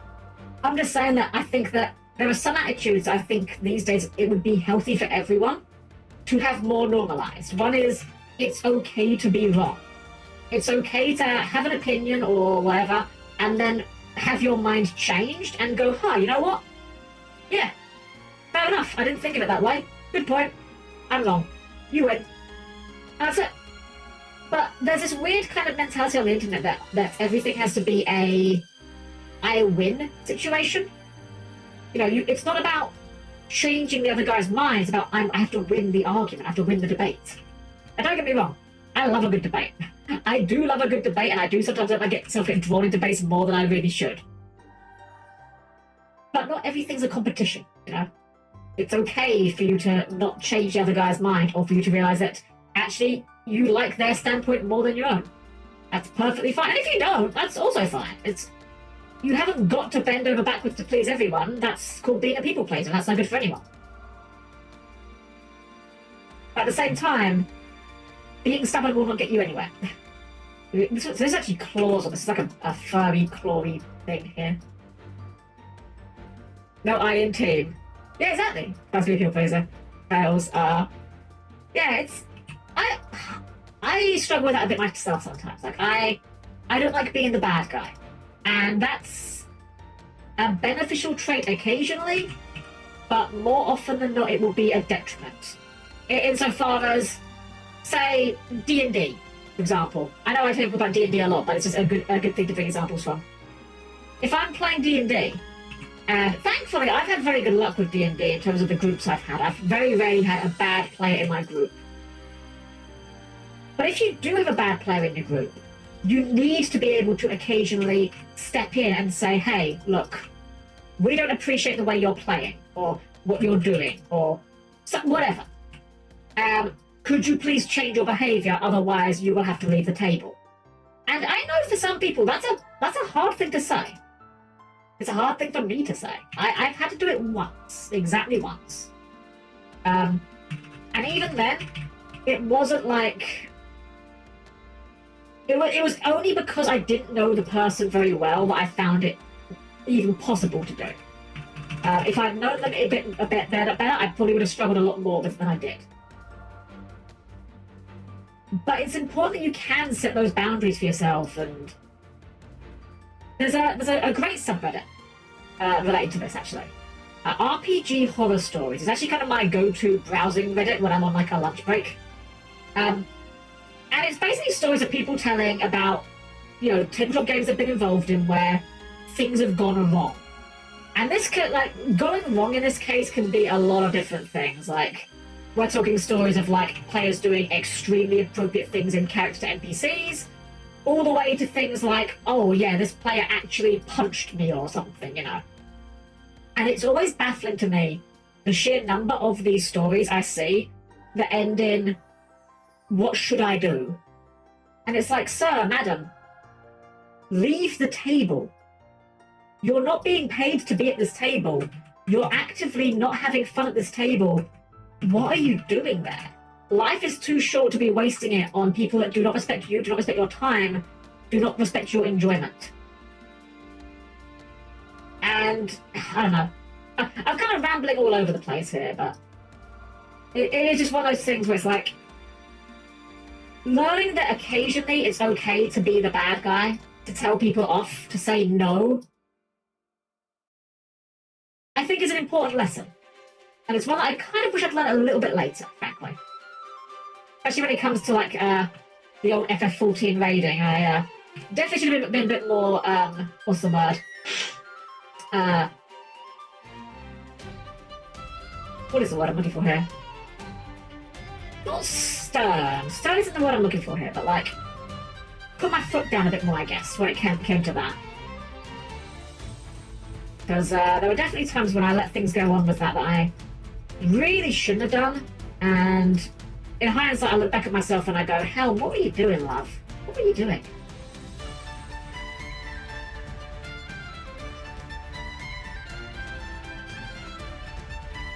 Okay. This weird sleeve is like frilling here. I'm trying to cheat a little bit on it, and I think it's good enough. It's passable enough, I think you can tell what's going on with it. Again, they're chibis, we're simplifying things. There isn't going to be perfect details here. This hat has a glove on it. Did not realize this had a glove on it.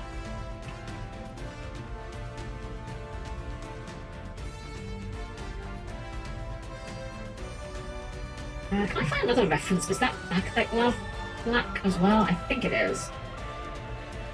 It is, okay. Cool. I did read one where one was flirting with the tavern keeper, wasn't using the descriptors for the tavern keeper instead of the DM. Long story short, she was down bad for the DM IRL and the DM wanted a girlfriend. Oof. Yeah, that is absolute recipe for disaster. Thankfully, I've never been in a situation where I've had that at the table, either directed towards myself or another player, but yeah, that would be an instant, no, we are shutting this down now moment for me. Like, if you've got the hots for someone, tell them out of the game. D&D is not therapy. D&D is not how you resolve your personal drama or your personal issues with each other. And it's another thing that surprisingly fewer people seem to realise than you would think. I'm sure that D&D can possibly have some, like, applications as, like, a kind of coping tool or helping people get over certain things potentially, but do not use it to awkwardly flirt with people. That's not how it's done.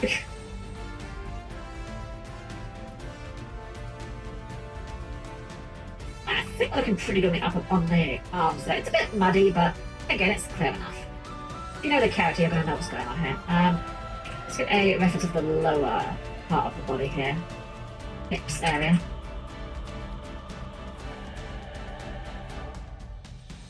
And she has got some amazing hips, I'm not gonna lie. This dress is like, there's a mini skirt here, like these diamond cutouts.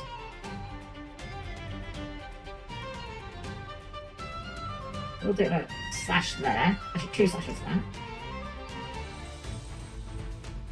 Another couple of diamond cutouts on this side.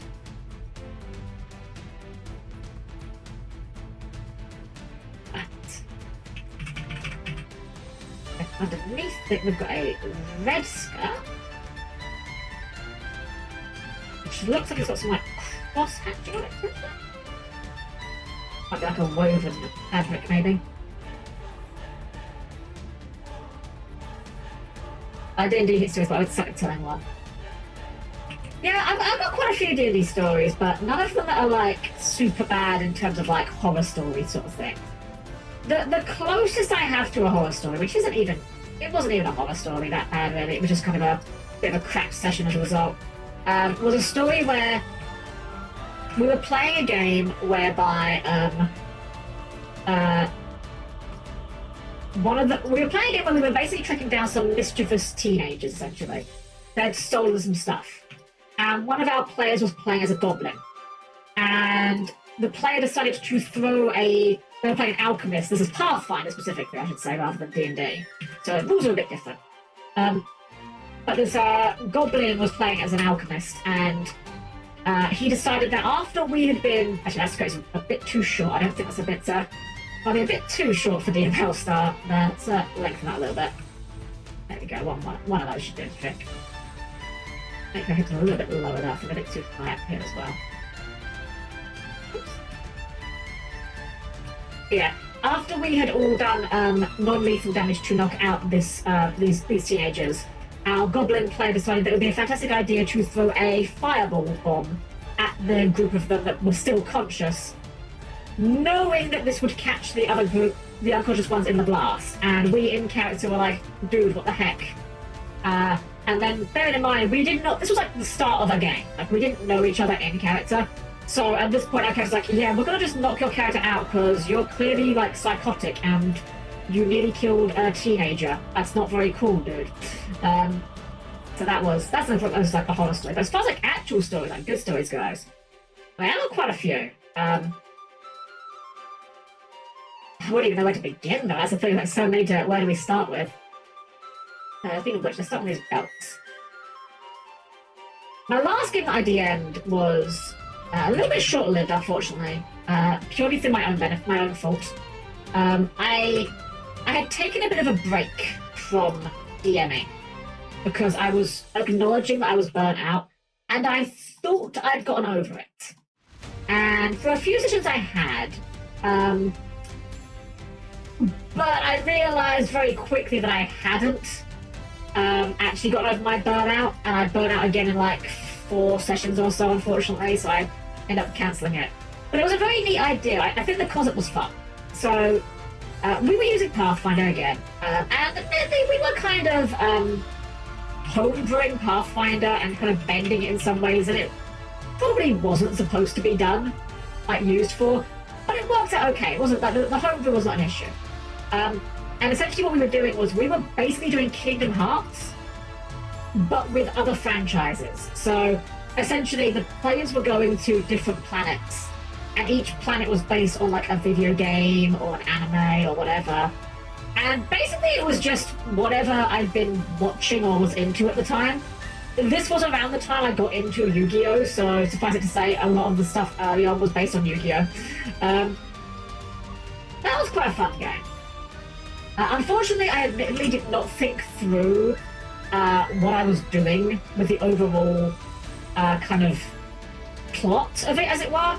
That is to say, there was a lot of things that weren't very well explained to the players and made it a bit confusing to them, like their exact role in it and such, but the idea of like a campaign where you just go to a different franchise every week, I still think is a fun idea. Yu-Gi-Oh! Campaign. Yeah, so the whole campaign wasn't Yu-Gi-Oh!, but there were certainly some Yu-Gi-Oh! Worlds. I did have them have a fight against Maximilian Pegasus, who was actually just summoning monsters on the battlefield in real time. And it was really funny, actually. One of our players, so they had gotten, they had run into some Yu-Gi-Oh! Monsters earlier. And now, in the context of the game, Yu-Gi-Oh! Is not a series, you know, it's an actual world. But they had found some monsters, they'd fought some monsters, and they'd found, like, after beating these monsters up, they reverted into trading cards. So one of the players asked me out of character, like, after the game, he said, Helm-Chan, I want my character's gonna get an Uno reverse card. And when we find the guy that's summoning these things, I'm gonna use it on him. And I'm like, okay, I will prepare something for this when you do this. I wasn't going to make this like a get out of jail free situation. Like, I wasn't going to make it where I just use this every time as a situation. But like, you know what? That's fun, that's cute. You're clearly vibing with the very goofy nature of the campaign. I'm going to reward this behavior. So when they came up against Pegasus in person, and Pegasus tried to hit them with the Raigeki, they activated the Uno reverse card, and it made Raigeki rebound on Pegasus instead. And that was a lot of fun. Didn't kill him, obviously, but it did a good chunk of damage. So I think it spared the party from, like, taking a 5d6 of damage for it. Okay. I think we're done on the quote's more or less done here. Does this, like... Yeah, it is a separate piece.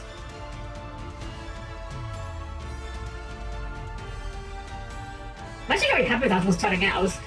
I was kind of a bit, not nervous per se, but I know DML style's got a very complicated design, so I was kind of worried it was going to be a bit too complicated to do in Chibi style, but I think she's turning out pretty good, actually. Like, this is very recognisable as her, I think. Okay, actually, let's try to come in a little bit thicker. Just a little bit. There we go. Therefore, sure, thank you, yeah. Let's get the leggies done. Because, good lord, she got some leggies. Leggies 4 days. I think it's elite, actually. We don't need this anymore. Okay, so I like... I think we actually just use these as a leg base. This is actually not a bad blocking in for legs. So we've got like a single strap that comes straight down, which goes into a diamond. Get that part done first. It's got like a diamond fastener on the end. That kind of metalish colour. And then fabric that comes down with it to kind of form a V shape. They look like they're like halfway between being stockings and being like boots. They're like stocking boots, I guess. There's like one, it looks like a single piece here. So we're doing the black. And we've got like, it looks like almost like an armor division here. It kind of comes out like a bit like this. And a bit of that grey colour comes in around here for like... Yeah, it looks like this kind of part separation, for like a better way of putting it. Like dropping around the lower leg, yeah! Yeah, one of the other funny things that we did in that game... so again, the campaign was designed to be very goofy. It was designed to be very light-hearted, very silly, because I don't really like serious, edgy things. I've tried it. It's not my cup of tea. I actually was in a campaign once where we were playing, it was based off of the Fate series, as in Fate Grand Order, Fate Stay Night. If you're not familiar, basically in that franchise, wizards summon historical figures, and inexplicably a lot of those historical figures turn out to be anime girls, because anime girls are great. And I was playing actually one of my favourite characters from that series, Skaha. Gorgeous woman, absolutely beautiful. But she is quite a serious character. And I thought to myself, this would be a good change of pace. I usually play characters that are very goofy and very light-hearted, very serious. It'll be a nice change to play a character that is a bit more serious, a bit more stern-faced, a bit more, not necessarily edgy per se, but more serious. And through no fault of the DM was actually Yomi for that game, I really didn't like it. Even though I love Skaha, I think she's a wonderful character, I had a really bad time trying to play a character like that. It is just not my thing. I can't do overly serious characters. And you know what? That's fine. I'm glad that I tried it. It just helped me confirm that, yeah, not for me. Not my thing. But So anyways, all this is to say, in my game that I was running, things were not serious. Also, that knee pad is not the right shape. Yeah, so in my game, things were not serious. One of the things that the group found early on was this girl that was... So they went to a forest, and they found this girl who was very clearly not from around here. She did not look like she belonged here. And she was going around handing out pants. Like denim pants. And she was giving them out for free. But the curious thing about these denim pants was you couldn't wear them. The reason why you couldn't wear them is because, well, the leg holes were stitched shut, and the waist hole was also stitched shut. There was no way you could wear these pants. And then they ran into them again later. Or, more accurately, they ran into a different character later, who was also giving away pants. This time they were red pants. But it was the same deal. These pants would not fit anyone. You could not wear these pants because the leg holes were stitched shut. And the pant holes, the waist hole was also stitched shut. And they couldn't work, the players could not work out like what the deal behind this was. Like, what's with these pants? Why can't you wear them? Why are they trying to give them out for free? Like, I was clearly setting up that it was something suspect. It was clearly something a bit... There was something afoot, but the players couldn't work out what. And that's deliberate. I wanted them to not have a clue what was going on here. Anyways, later on, they find the mastermind behind this. And the mastermind explains to them that this is part of a giant scam, right? Whereby they're going to go around to all different planets with these pants, and they're going to convince people that these pants are really valuable and really collectible and really desirable, and you should all be buying these pants en masse. We gave you a pair for free, but you can buy more pants, and think of how valuable they will be down the line. Because you see, these pants weren't just regular pants. No. These weren't just ordinary, regular, everyday, run-of-the-mill pants. These pants were non-functional trousers. And if you can't quite work out what I'm doing yet by saying that they were non-functional trousers... Oops.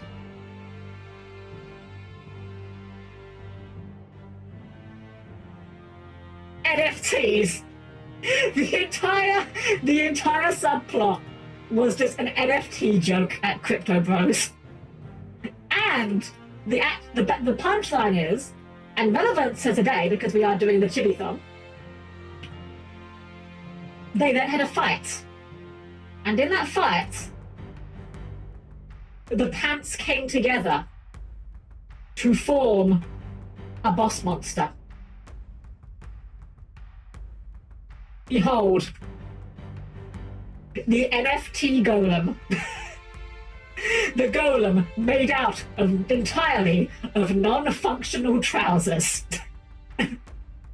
This was so much set up for a joke that wasn't even worth it, but I loved it. Also, actually, the colour of the pants here is very deliberate. Blue, red, black, and green. Because the characters that were giving away the pants were a reference to Ape Escape. They were basically humanized anime girl versions of those characters, of the monkeys from that, so... Alright, there's the Bellstar done. Just gonna do her shading, and we'll call that good. I'm pretty happy with how she's turned out, actually. Yeah, she looks right at home next to Keys Kill. Alright, let's get the shading in.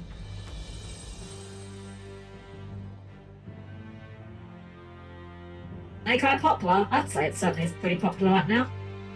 Ba-dum-tish. That was a bit dark, actually. I think maybe 15 for you, because you're quite a light colour. If we make you too dark, that might make it look a bit too off. Great boss, very impressive. Thank you. I love coming up with cool ideas for bosses. It's unfortunate that a lot of tabletop games don't really lend themselves well to very video gamey style bosses. However, I have found one recently that I've been dying to get a chance to play. Unfortunately, again, just scheduling and trying to find time to do so. A fantastic system. Hashtag not sponsored. Hashtag could be sponsored. Hashtag call me. There's a system called Fabula Ultima, which is it's a fantastic system that is designed very deliberately to feel like you're playing an old school JRPG in terms of like how turns are taken and how the abilities work. And it's got that exact perfect level of having a lot of rules so that the game is still fun as a game, but it's also not so strict about the rules that you can't have fun and do things outside of the rules. Because that's the problem I have with a lot of tabletop systems. Like Pathfinder I love, because there's so many rules to it that you can have a lot of fun coming up with builds and things. But it does occasionally get in the way of, hey, I've got this really cool idea for something I want to do. How do I do that? Oh, well, there's rules for that, and unfortunately your stats are really bad for it. Darn, okay, I guess I'll try the less cool thing, you know? Whereas this system's got, like, enough rules where you can build a character and have, like, oh, yeah, I'm going to build, like, this character's really good in defense and got really cool, you know, attacks and cool spells and things, and the rules actually say that that's the thing you're doing. You're not just, like, you know, rule of calling it. But if you do want to do something that's outside of the existing rules, it's very simple to do so, and it's not like you've got to dedicate your entire build to it. Also, does that go wrong there? Hold on. Where's that? Oh, okay, just a random bug, never mind. Yeah, because that's the issue I have with a lot of tabletop systems, where they'll lean too far one way or the other. Either too many rules to the point where if you're not doing something that you're meant to be good at, you're going to be doing it barely at all. Or the exact opposite, where the rules are so light that they don't really matter that much because everyone is pretty good at everything. And like, yeah, you can specialize, but even if you've never tried it before, you've still got a decent chance of pulling it off, so why even bother building at that point, you know? Yeah, that's okay. I was wondering if the hair needed a bit more of a darker shape. I think we're fine with that.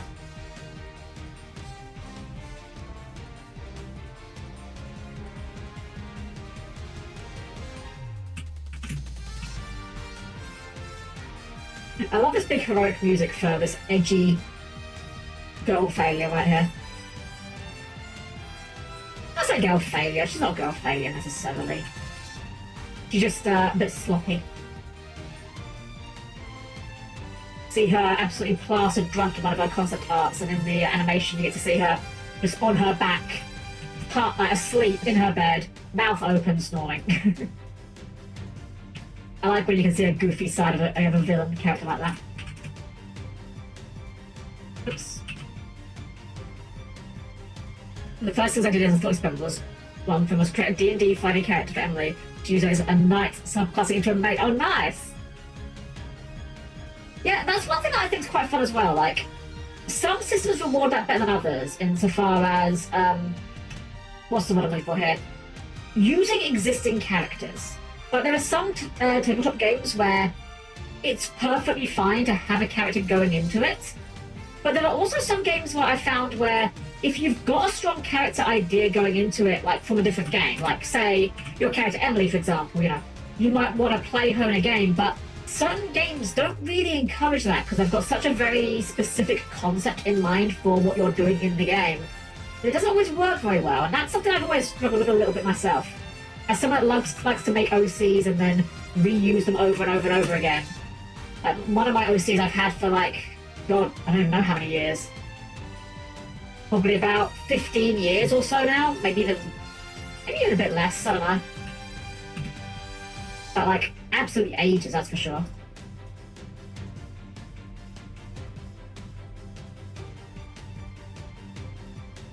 A little bit on this hair. So, an eye strand there.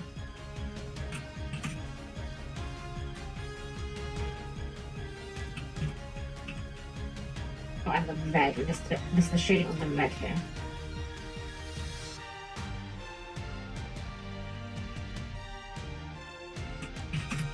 In that exact same game that I was saying about the one other funny thing I put in there that I had a lot of fun with was the players went to the Team Fortress 2 universe. They went to Chufort, the world of Team Fortress 2, and they got to go to the Manco headquarters where everyone was just like an unreasonably buff Australian, and they were all called Bruce or Sheila. And it became a bit of a running joke because someone asked one of the security guards, like, what do you guys eat to get so buff? And they're just like, oh, you know, just the usual 5 steaks a day, breakfast, brunch, lunch, dinner. And it just became a running joke of, like, every time they asked one of these different Australians about the steaks, the number of steaks just increased until eventually it was like, oh yeah, 9 steaks a day. It was a lot of fun just being goofy with like making references and jokes that I enjoyed, and I knew the players would enjoy. That's a thing. I know that not every kind of group would be into that kind of thing, but I knew my audience well enough to know that they would have fun with it. They certainly did that. At least I hope so. They certainly told me they were having fun with it.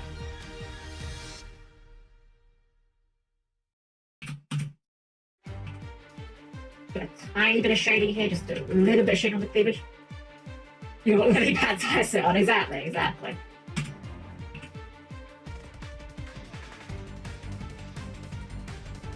Oh, well, thankfully her outfit, despite being quite complex, is not too hard to shade, thankfully.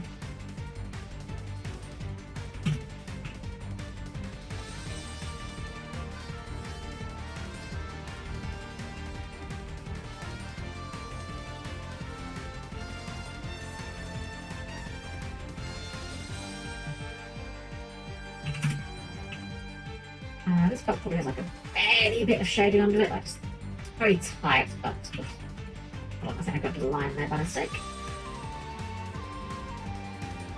I love this track. I love the intense flute solo. I love when you get like really intense solos of things that don't normally do solos in songs.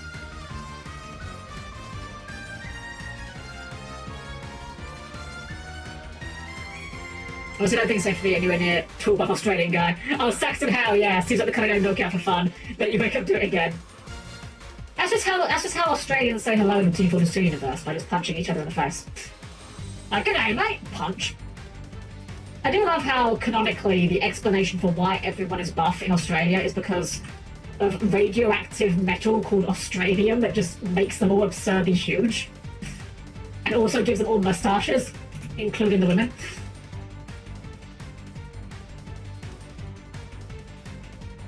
Man, I miss Team Fortress 2. I mean, it still exists, you know, it didn't go anywhere, but it's kind of a bit of a shadow of its former self. I was there from the very beginning. Team Fortress 2 was actually one of the very first games I downloaded on Steam. In fact, actually, no, check that. It was the first game I downloaded on Steam. I bought the orange box, more or less day one. And I bought it basically just for Portal. That was the only game I was, like, really interested in. And then I ended up putting, like, way more hours of TF2 in the end. And since I think that was like, hold on, I need to check my Steam. Hold on, Steam, tell me, how long have I spent on TF2? I have spent 518 hours on TF2, which is quite a lot. That is a not insignificant amount of hours. Though it does rather pale in comparison to my time in Final Fantasy XIV. 10,218 hours. I can quit any time I want. Actually, I haven't played 14 in a while, to be entirely honest. Not because I've like necessarily bored of it, just I've had other things to be doing. VTubing, for example. Maybe one day I'll go back to 14 and like stream it, I don't know. I'm not sure if there'd be an interest in that. LMG, hello, welcome in. That'd been a wonderful evening. Ended up getting Portal for free as my first Steam game. Wait, Portal was for free at one point? Really? Wow, dang. Well, I was about to say I got ripped off, but I mean, I really didn't. I got 500 hours of TF2 for that, for the price of the orange box. That's not bad money at all.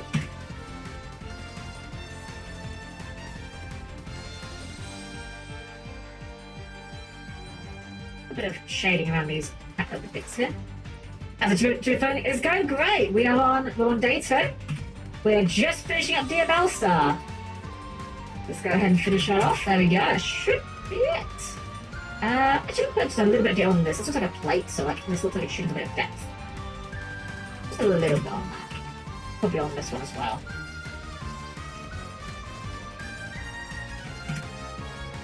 There we go. There we go. Dear Bellstar with her best friend in the entire world, Snake Eye Poplar. Save, because always save. Save early, save often. TF2 was the first game on my current account. I took both parts of the old account, made a new one as a Chris. Fair. They don't give me orange box. By that point, I already got both Paul and TF2 for free, so I'm like, nah. You know, that's fair, honestly. Alright. Your bell start is done. Let's move these girls down to the bottom. Technically, we did do key skill yesterday, but come on, you can't put key skill without having leader next to her. Let's open up the queue. So we have done Dear Bellstar the Black Witch. Now we are on to Caldori, courtesy of a Pervert Monster. Thank you again for submitting that request. Let's go ahead and grab her reference here.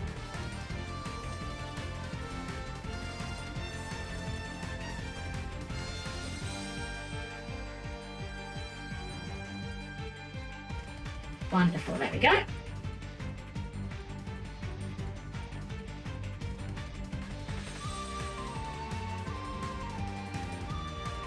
Well, that's a large sheet.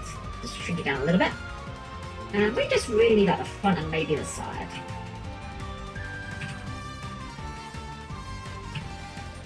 $1,726 hours logged in TF2. Dang. Like TF2 is going to look at Never Side Spies as a heavy main. Oof. To be fair, as a heavy main, I believe you do qualify as an endangered species at least, so that's exciting.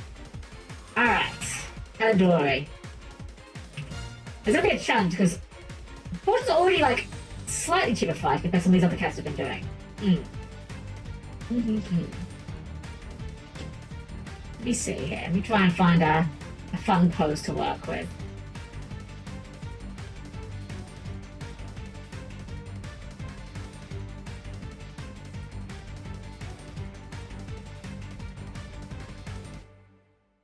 I'm trying to find something we can use for a pose reference to work off of.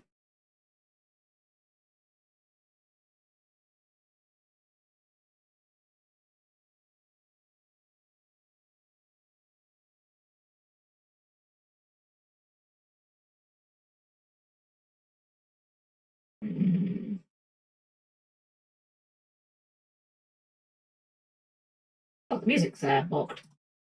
Refresh that. There we go. Hey, what is this music? Oh, apparently it's unused. Huh. Sorry, I don't recognise this one. Failure. Oh, fair. We can't fail. We haven't started yet. Let's just figure out what we're going to do with Callie's reference here.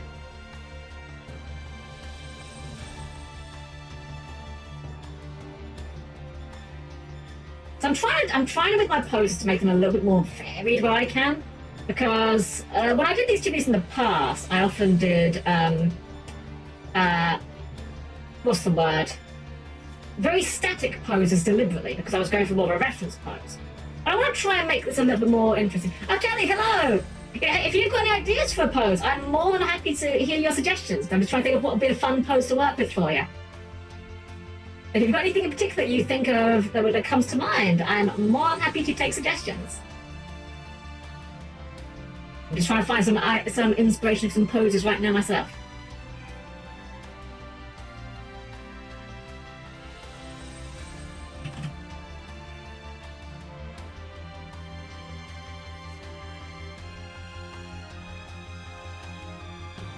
Maybe a kick. Ooh, okay. Ooh, that gives me an idea, actually. Hold on. We're talking kicks. If we're talking kicks, and we're talking robots doing kicks, there's only one robot I think of when I think of a robot doing a kick.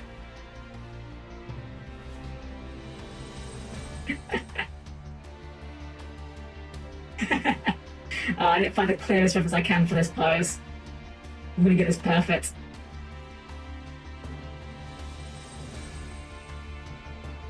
I think that's about the best one I'm going to find. When I think of a robot doing a kick, this is what I think of. Char kicking the gun in the crotch.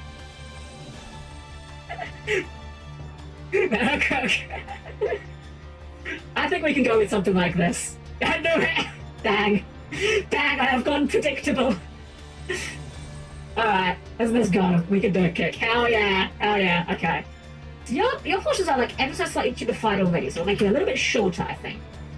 So kind of, and then put one here, just kind of represent that leg. Let's go get that Liu Kang. Alright, so. Actually, I'm going to look at your anatomy here, because. Looking respectfully, because I want to make sure I'm getting. Counting for your construction accordingly. So, like, this would be the bottom of the torso. No, you can try a little bit more of that. This would be the bottom of the torso here. Roughly like that. That would be your middle joint, roughly. And this is the waist joint. That means you kind of like hang around like this, and then around like there-ish. Okay, yeah, I think I'm getting the feel for it. Looking respectfully, I think I've spent too much time on sure that made me laugh. Okay.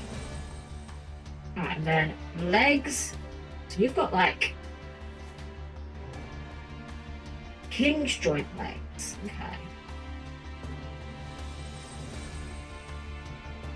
So that would mean that like from here we'd be doing like that.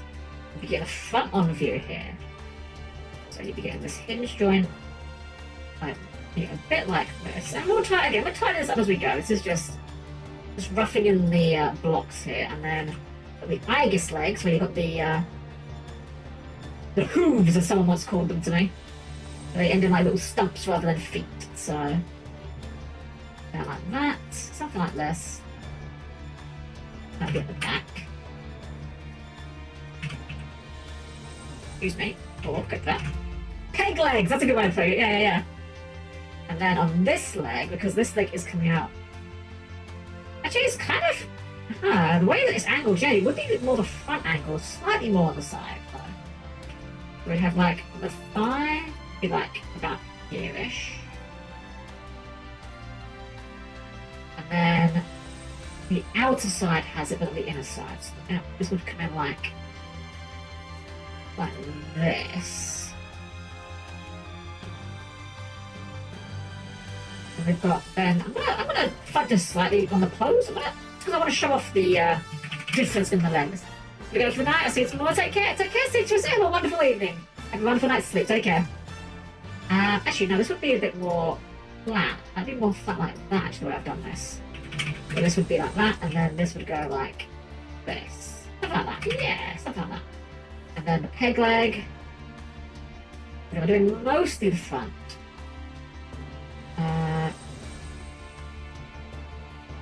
What's like that? Something a bit like this. Again, we'll tidy these lines up as we're going. We're just kind of blocking in the shapes here. And now the thing I think I've done here is I think I've actually done it a bit too. I think I've done you a bit too de-Chibithon. So very simply put here, what we're just going to shrink the whole body a little bit, just a little bit, to try and get a bit more in the orbs. I think we've de-Chibified you a little bit too much compared to everyone else. Which again, you've got a bit of a. You've got like slightly more Chibified proportions compared to everyone else. You've got like 1, 2, 3, 4. Yeah, you're about 5 heads tall, so it's ever so slightly Chibified compared to some of the other guys. So I think that would be a good size to work off of. And the arm, let's see. So this pose hides the upper arm, but shows the lower arm. So the arm would come out a bit like.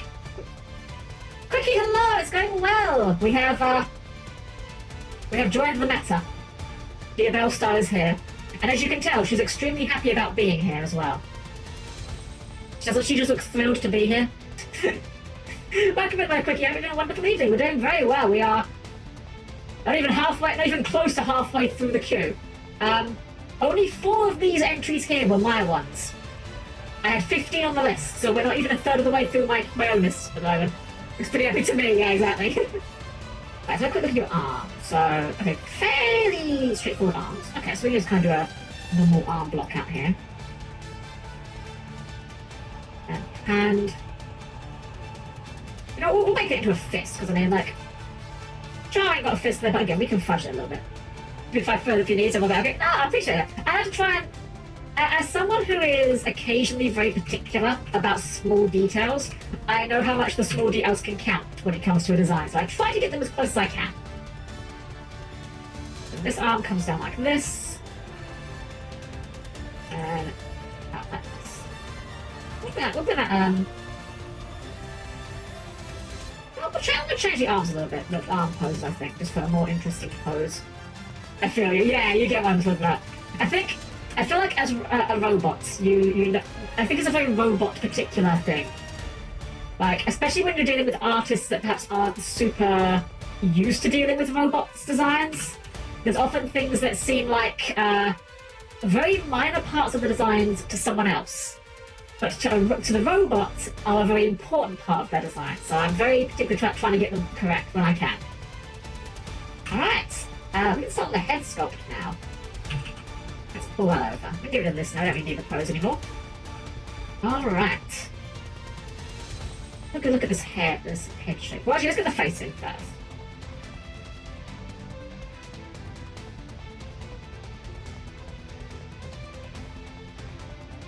I'll give you like a kind of slightly mischievous expression here, I think. And I do remember from your model, from your stream, that you have 2 little teeth here, if I recall correctly.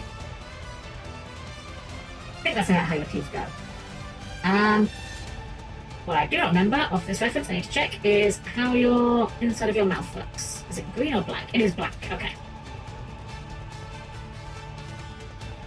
Oops. Oh, let's not be that on that page, that would be bad.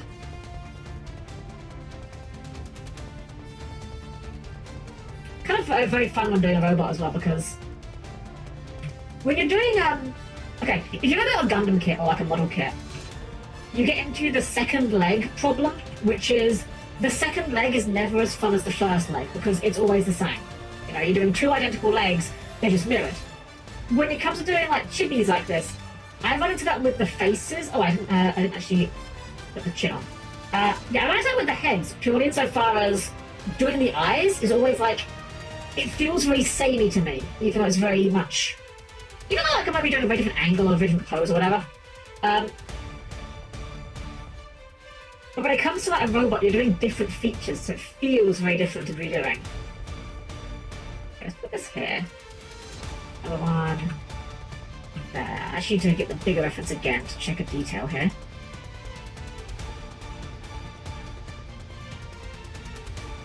Okay.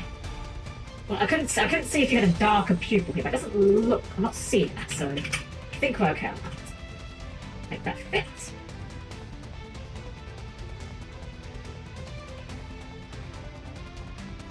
Chibi version of the chibi version next. We need to go deeper. Chibify the chibi. Eventually it's just a head with like little dangly limbs hanging off.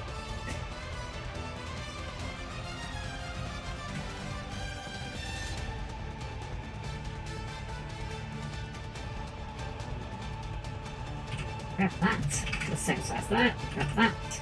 Same size there. Flip it around. Turn it down. Give the bunch. A bit of the green. There we go. Do you have eyebrows? I don't think you do. Do not see eyebrows. Okay, that's one. Let's see that. All right, and then now for the hard part, getting that head sculpt correct. Let's just hold on. Do one of these to make sure we get that outline correct. Otherwise, the green's gonna overflow. Yeah. All right, so that it goes between the eyes, comes round. Okay, helmet shape where it's kind of curved.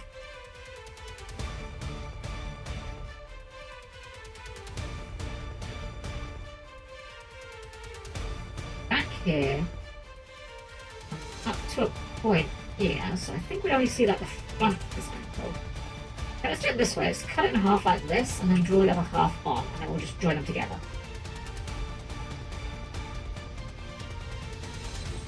There's a bit of volume to it as well, which I haven't thought never mind. I think from this angle we'd be looking at it a bit like this. Put those together.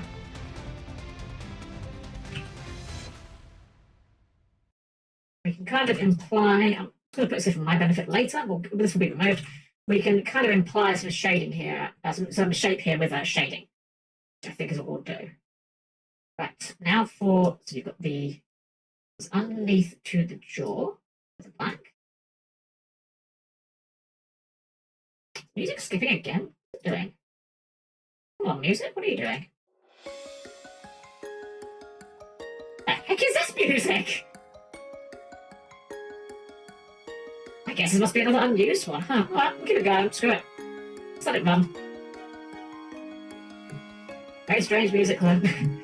That's like a Christmas theme. Alright, and now the most important part, potentially, the robot ears. Alright, gotta get these perfect, because these are my favourite detail on robots. We're gonna go for a nice glowy green. In fact, if we're doing glowy green, we might even just not outline this particular detail and try and imply the glow a little bit more. We'll bring that in. That needs to be a... Wait, hold on, the what's the wrong way round? This is one cut. That's the wrong way round here. This needs to be this green. Make like this a little bit darker, but not enough to give some shape. Then this one will be this colour here. Like that, 2 pixels wide. A bit more. Den, hello! It's going well! Hope you're having a wonderful evening! Do you know what? We can probably just use the same colour green on both of these. Yeah, we have, so far tonight, we already had Key Skill done yesterday. We have done Leela and Dear Bellstar with bonus pop plum on her head. Now we are working on Caladori here. Hope you're having a wonderful evening, though. Welcome in. Welcome to the Chibithon, day 2. Day 2 of God only knows how long. Alright, so we've got these big bits here. It's kind of dark green, but I'm certain that is the lighting doing it. That looks like a better shade.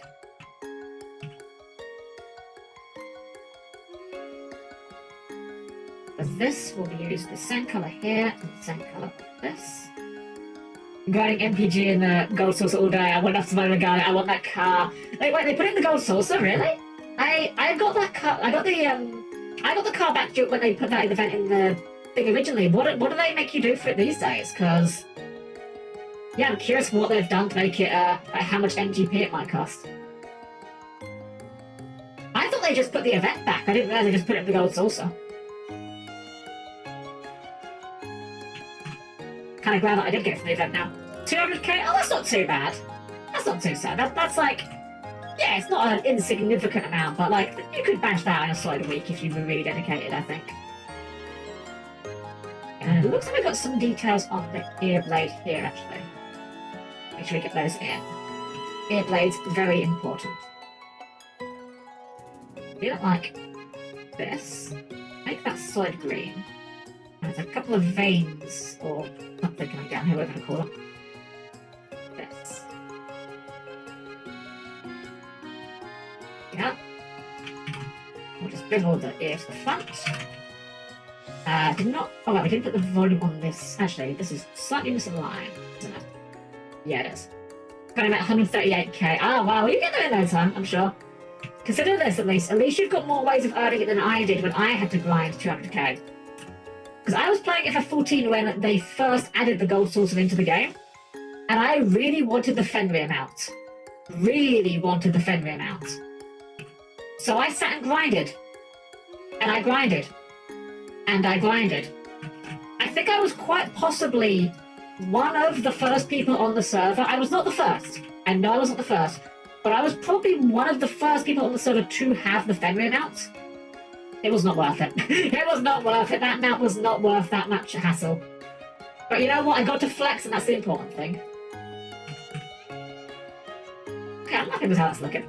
And thankfully, we can just copy and paste. Actually, you can kind of copy and paste it, but I think we'll squash it a little bit just because of the angle here.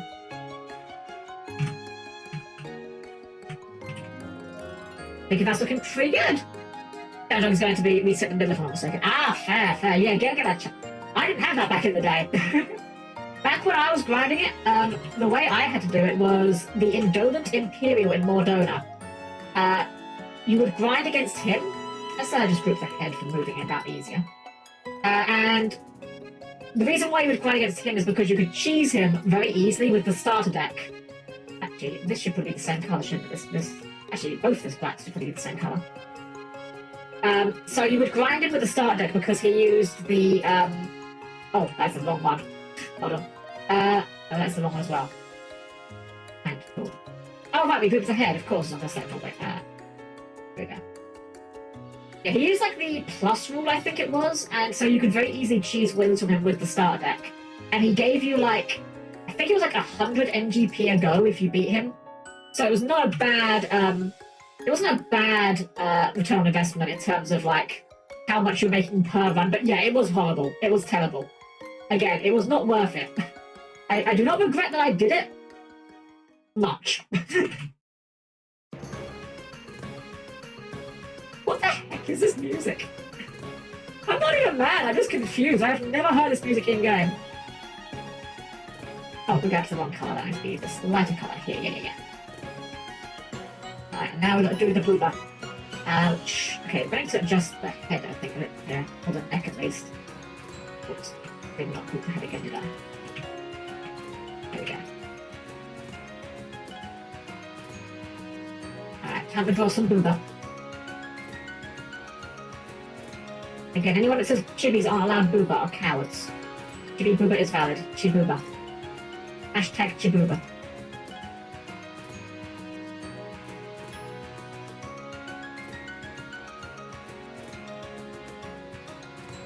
I need to see what kind of positioning of this because I need to do the top of the torso as well. This comes around to cover the booba. Like this. Like this. Up here. Round. Going to the outer side, please. Go, booba. Go, booba, Rangers. You know, I'm sure someone's done that. I'm sure it exists somewhere. I feel like anything that exists on the internet for long enough gets a porn parody eventually.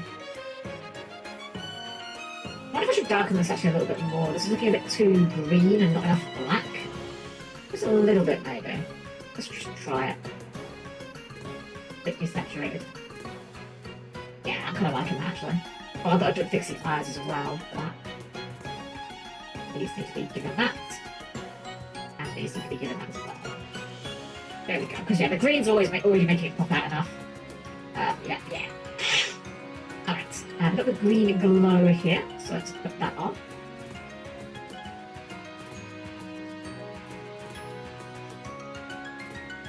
One pixel is maybe enough, maybe two.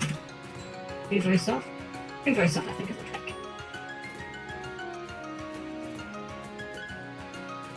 Oh, hold on, that line went a bit crazy there. Okay. Maybe too soft on that, actually. Maybe like 50 soft.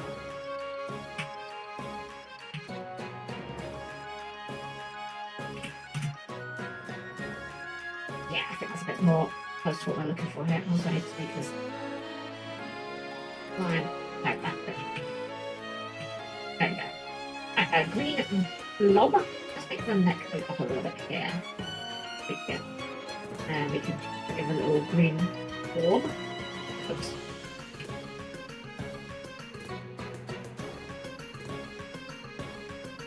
Clean it up, and then orange, reddish. Yeah, kind of orange reddish. We got 2 again, 50 here. I think that'll be okay. Maybe that one can be a bit softer actually, because I'm not doing that over thing. Yeah, that's a bit better. A bit too much before. Alright, let's start constructing the rest of the body. This piece is like a bionicle piece. It kind of reminds me of the bionicle hand pieces almost. Not hand pieces. I don't know what the name of the joint is. The bionicle pieces that were like, hold on. I'm just going to screw it up. Ones that were like this sort of shape. And they had like a Technic pinhole here. These pieces, I forget what they were called. Alright, now it is squared on the side, and then also piece is kind of bean shaped. But I had to put it early. You'll be my SMR for tonight. Take care. Oh, well, thank you, Goku. Have a wonderful night's sleep, and thank you for being here. We're having a great evening, and just take care. Always a pleasure. Alright, so we've got like a kind of beanie shape in the middle here, so let's go ahead and get that put in there. Oh, that's way too large. Actually, we could probably even reuse our construction lines, because they're not too far off. We go to the back. And we've got another green orb in the middle. glowy green going.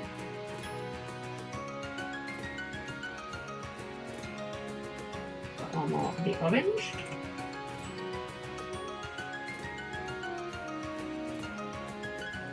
Then goes into this waist joint. Go to the front, there's very much front priority here. And we have more orange. One coming down here, one coming down here. One goes around, and one goes around. There we go. Actually, that looks... Is that two? Wait, is that two tones? That is... Oh, it is two. That is two tones. Oh, okay, I was missing that in the design, actually. Hey, everyone, now there's a low. Welcome in, it is, yeah. Okay, I'm Chibithon. Yeah, I'm actually trying to read the design slightly. It's a bit confusing as far as some of the tones here. I'm figuring it out, it's not a problem. Just, my eyesight is not the best sometimes when I'm zoomed in. I think this bit looks a darker shade. Makes sense, honestly. It goes at the silhouette nicely. Looks wonderful. There we go. And then the underbust bit here, and the bottom of the cup, actually I'm looking at, kind of seems to have that darker shade as well.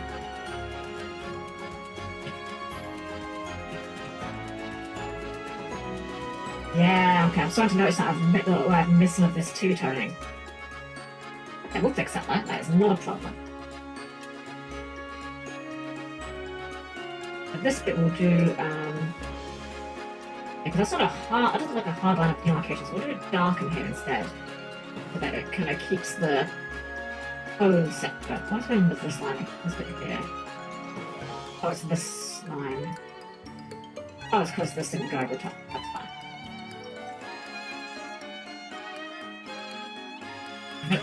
One mode. There we go. The shape looks a bit off though. There we go. Okay, where were we at before? We're doing the waist and the hips, which this hip bit here is clearly also that darker tone looks of it. So we'll go ahead and don't latch onto that. Thank you.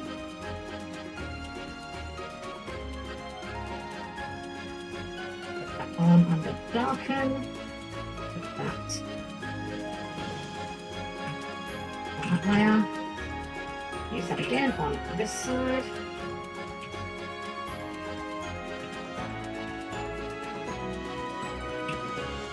There we go. Okay, click save because it's been a little while. We all know the motto by now. Save early, save often. Let's see, so.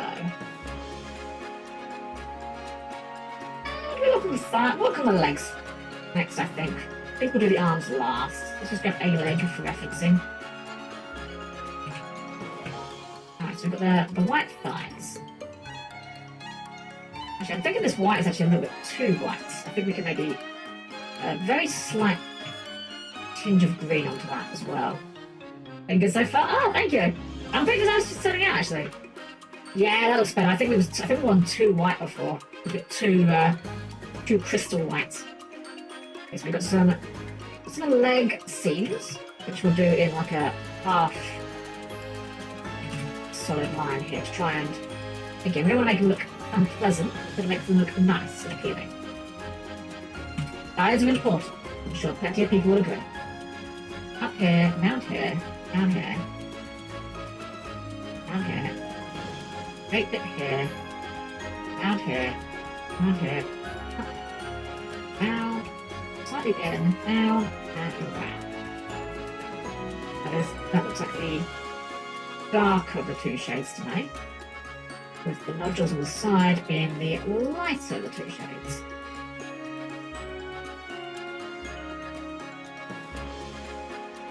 And then get that orange colour again. Actually, I'm not good with how this orange is looking at the intolerance. I think we can do better. But I know how we can do better. We'll grab this, copy it, we'll make it really bright, make it one. That kind of gives it more of a slight glow, I think. Yeah. Right, we're putting the orange onto the legs here.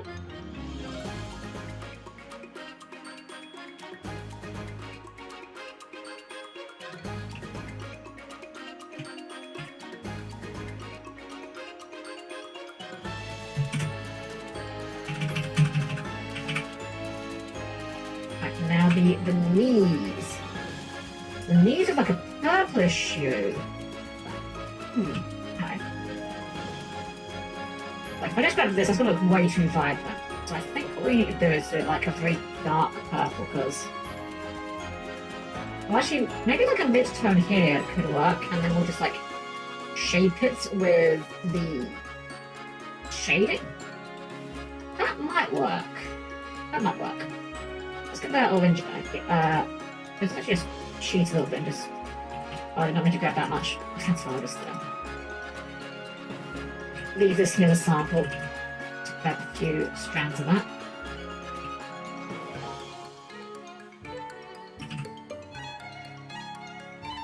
Maybe a bit longer, that one. Make that one a little bit thicker as well. A noticeably thicker line there. Not quite straight though.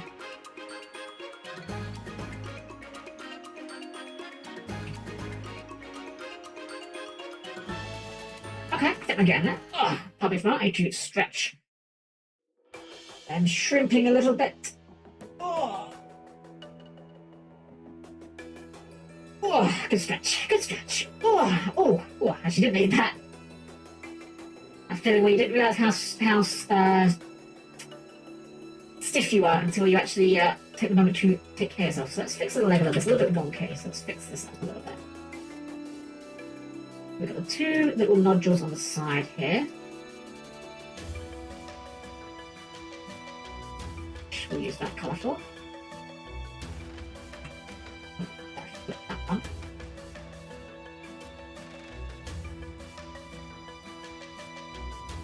And we've got, looks like, get a closer look at that with a bigger reference. A couple of little holes or vents perhaps on here. Go ahead and put those on.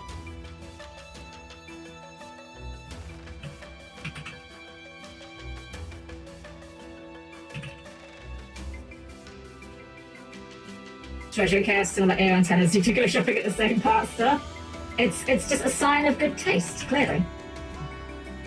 All good robot girls should have ear antennas. That is my TED talk.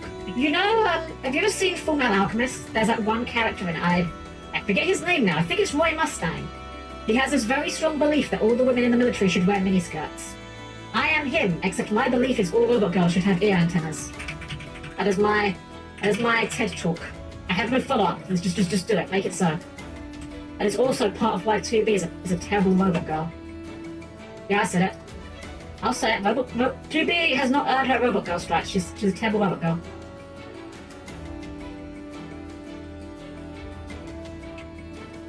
Don't care who hears it. Don't care who knows it.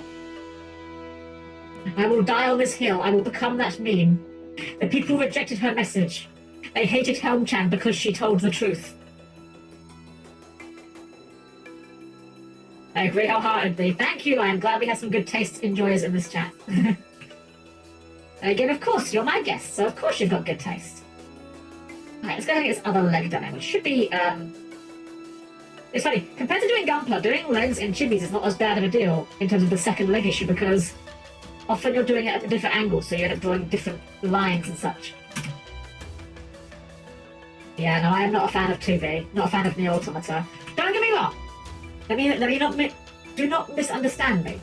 I am not saying that 2B is not hot. I am not claiming that. That would be a lie. I'm not that delusional. But I am saying she's a terrible robot girl. Now, if you want to do it right, like, example of how to do this sort of thing right, you're trying to do like the weird, like, unique special interest, shall we say? Look at the guy in Helltaker. That's how you do it right. Bang. That's what we need. We need a Helltaker, but it's like robot girls. Fortunately, I'm not a programmer. I don't know how to make video games. But if I did, I think that would be my first project. Okay, you know what? I'm actually going to just take this leg and rotate it, because this angle I'm working at sideways is kind of throwing me a little bit here. Robotaker, let's go. Exactly, yeah, Robotaker. 100%. I would I would buy that even if it was free.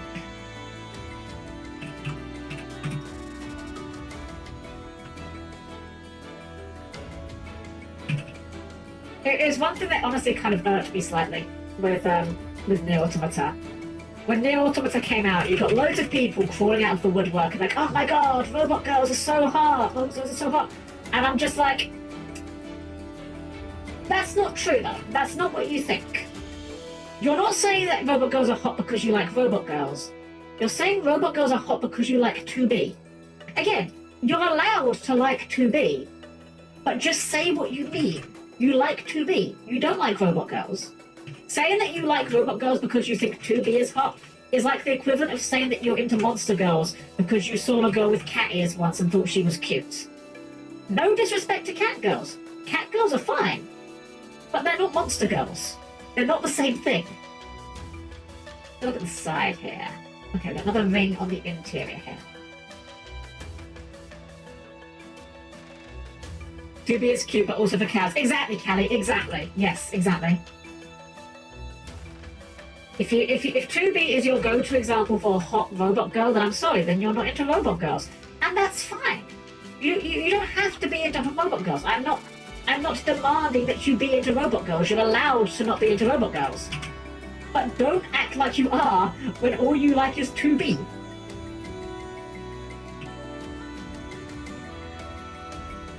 It's kind of like saying you really like Gundam, and then your favourite series is G Gundam. Now again, don't get me wrong, I love G Gundam. G Gundam is one of my favourite series of Gundam. But it's also barely Gundam. It's like, it's Gundam in name only, basically. I think that'll work. Oh, we need to make sure we're actually covering the side of this as well when we're doing this. So this is going a little bit more here. Shrink it a little bit maybe. Get into there. And then let's retweak this shape. Yeah, we need to make sure the knee is actually looking sound.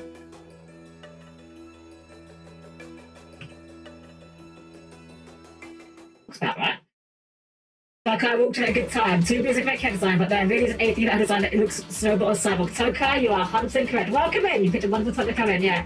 I'll admit as well. I did not like the game. But I always try to put that past it. Me not liking the game is not why I don't like 2B. I would like 2B. I would dislike 2B even if she was in a game that I thought was really good. Now, if you want to talk about a good robot girl that is kind of widely accepted, I guess best girl, best toaster, 10 out of 10, 100 out of 100. And I'm not gonna lie, the fact that we got the Persona 3 reboot, reloaded rather, the fact that that is gonna no doubt encourage people to make more Aegis fan art can only be a good thing in my book.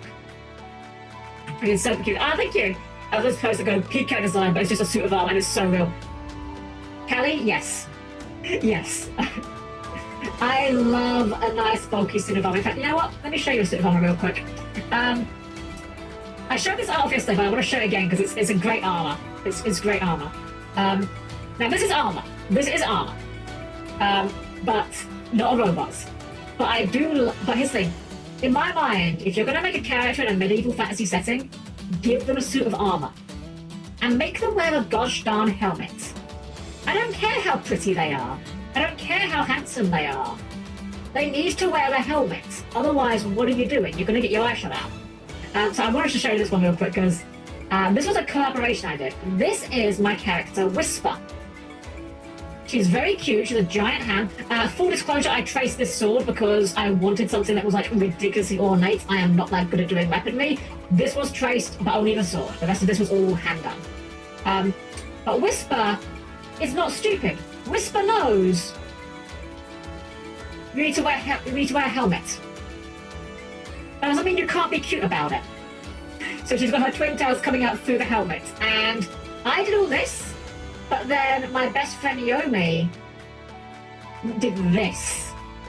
She does this shading. We work together, and we work together so well. Like, Yomi is not by her own... I'm not knocking Yomi, this is her own words. She can't do lines and colours. She's not very good at that sort of thing. I can't do shading very well. But when we go right together, I can give her the lines and colours, she can give me the shading, and together we get something that's pretty darn special, I have to say. I'm very happy with how she turned out. Yeah, I thought you'd like it. I thought you'd like her. I have another one actually real quick that Yomi did. I'll just show you the after one on this one. This one was very shamelessly referenced off of a Fate Grand Order character. Charles Babbage was the inspiration for this, and I found an image of him where they'd made him have like more human proportions.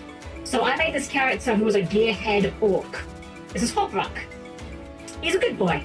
I'm actually not that happy with this picture particularly. His shoulders are way too big and his chest is nowhere near big enough. But to be fair, you were rarely seeing him in this form anyway. He was an engineer, and he had made himself a set of steam-powered power armor, which of course Yomi also shaded for me, and this was him. The very funny thing is, mechanically, he was basically a wizard in terms of how the class works, but instead of preparing and casting spells, he created gadgets and then had steam charges that he put into the gadgets. And I made him into the fabled strength-based wizard build, where his intelligence was not that high. It was good enough, but not that high. But his strength was very high. So he just buffed himself up with his own power, his own gadgets, and then just went to town with it. It wasn't a particularly good build. It was effective. It was fine. It was by no means optimal, but it was extremely fun. So there we go. There's a bit of Yomi and I's art there. I mentioned this offhandedly yesterday actually. I want to see if maybe I can convince Yomi to do like a tag stream where maybe like I can do some artwork, do the lines and colours, then we pass it over to Yomi to do the shading. I think that could be a lot of fun. And also, I'd just love to see Yomi shade some more of my art. Like, she makes it look so good. Oh, I missed a little bit beneath the B here. This little bit here. There we go. Just grab this for the colours. Oh, hold on. Just to fix that. That's got the weird line issue there. Kind of art stream. Yeah. I'm not gonna, I ain't gonna pressure her into it. And obviously, Yomi's in the middle of her subathon, which, by the way, Yomi's subathon is, she's on day 19 of it. And there's 16 hours on the clock. So, yeah, suffice to say, she's basically guaranteed to go into week 4 at this point. Which is insane to me. I am so happy for her with how much support she's received with it. Okay, leg is done. Let's just put this leg into position. Cut the other leg off. The eternal stuff. Exactly, yeah. Okay, well, Yomi's going to finish her subathon just in time to begin her 2.0 subathon. Sorry, it's all over. Yomi's going to finish her 2.0 subathon just in time for her to begin her 1 year subathon. Alright, maybe I should bring it a bit higher actually. A little bit higher. I'll put like kick you square in the gut kind of kick. There we go. Yeah. Quick save. And now time to channel the ancient internet as we retrieve arms from chest. Now, why did that not copy? Hold on.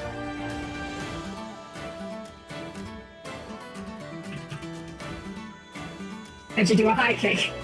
I mean, I'm gonna just grab this and like, very high kick. Oh no, now this is that standing splits meme. That's scary if you said I thought you were the first one. Yeah, so this program, Callie, is this program is Adobe Fireworks, which is a program that you can't even buy anymore. It doesn't even exist anymore. But it's that thing where I know this program inside and out. I know how to get it to do what I want it to do, and I'm scared of change. So even though this program is 32-bit and I have to reload it occasionally because it actually runs out of memory, I'm going to use it until such a day comes as I physically can't. Becky, hi Becky, hope you're doing well. Welcome in. Welcome. Alright, so let's get these shoulders correct. So I see we've got the purple here again. Let's have a closer look. It looks like, I'm guessing like another ball joint. So what I think we can do, we can cheat a little bit here and just re-grab this. When it comes to sci-fi stuff, you're gonna find a cop-out where the guy gets modified with a lot of visible tech, but the girls all internal, so they still look conventionally attractive or sexy. Yes, absolutely. Because here's the thing. You can have it both ways. You can have your robot girl and still make her sexy. Like, just do it. Yeah, it's not a problem. Give her robot limbs, give her some mechanical rings. The robot part is the best part, let's be real.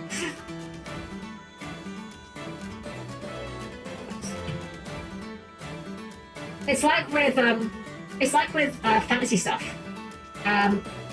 Even the critically acclaimed RPG, Final Fantasy XIV, is not immune to this. Where you'll get like the guy's armor, and it's like this really cool, bulky, genuinely protective armor, and then you get the girl's armor, and it's just like bikini armor. And I'm just like, no, the guy's armor is hotter. I want to put the girl in this. Down bad people rise up. Yeah, I guess so. That's how I look at it. I would rather put my female characters in some nice functional armor any day of the week. I just think it looks better. Fire Emblem, actually, pretty bad for that. There's like 2 characters that are alright in that regard. The first one is Nephany. Nephany's alright. I would prefer that she had a bit more armor because she does wear just a regular skirt, but to be fair, it does fit the character's concept. She is literally a farm girl. So, in that regard, that's fine. She gets a pass. The other one is Amelia in Fire Emblem Heroes specifically, where she has a general form, which is very bulky armor. That's pretty good, but again, they could have done better with it. The top half of the armor very good, but then you realise like from the waist down, she's basically just got like armored sneakers and nothing else, and I was kind of disappointed when I realised that. Actually, this is not the angle I need here. I need more of a circle here, I think.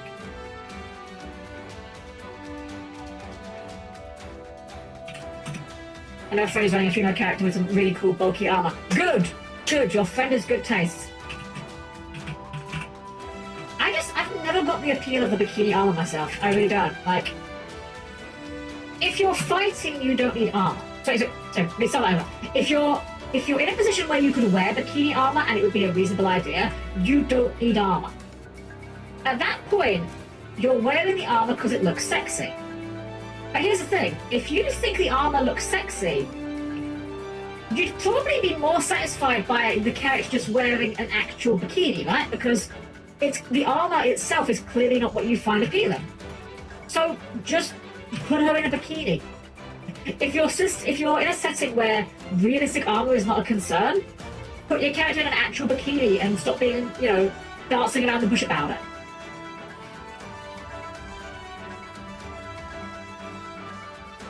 Press the arms again. Okay, we've got nodules on the side again.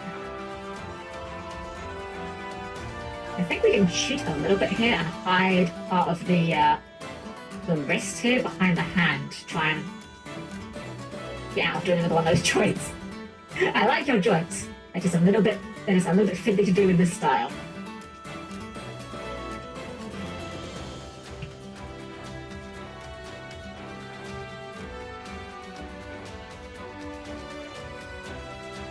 Like another example of that robot girls is like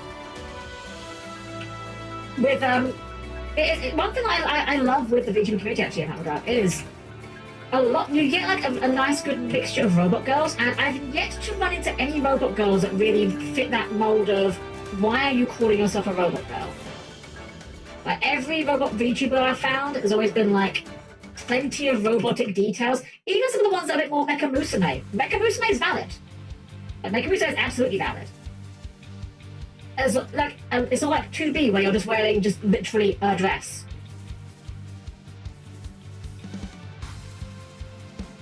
Okay, I think that's good enough for the arm. Let's save again real quick, because always save. Alright. And I think we can... One thing that I love with robots is I never feel bad about copy-pasting the second set of limbs for robots because they are by design meant to be, somewhat symmetrical. So I never feel bad about copy-pasting parts because that's intentional. So I get self-conscious I don't look robot. No, you absolutely look robot enough. Put it this way. think of Hololive and Roboco. I like Roboco. I think Roboco is the closest VTuber I can think of who skirts that line of looking almost not robot enough. But even then, I think she gets away with it. And no, you're absolutely robot enough. You're adorable. I love your design.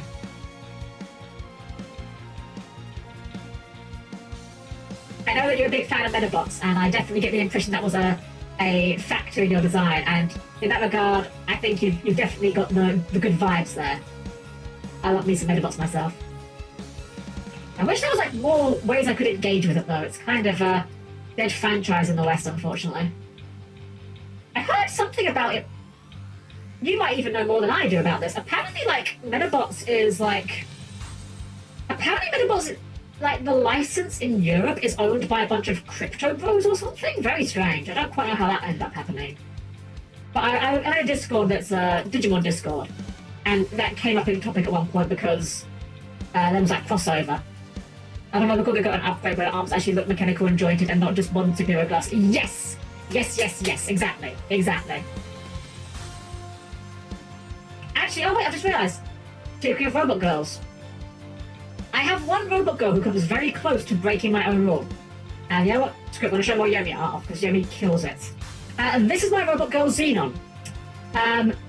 She is in the setting she is in, she's actually from a medieval fantasy setting. She is the trope of the ancient civilization that somehow has far more advanced technology than the modern day world.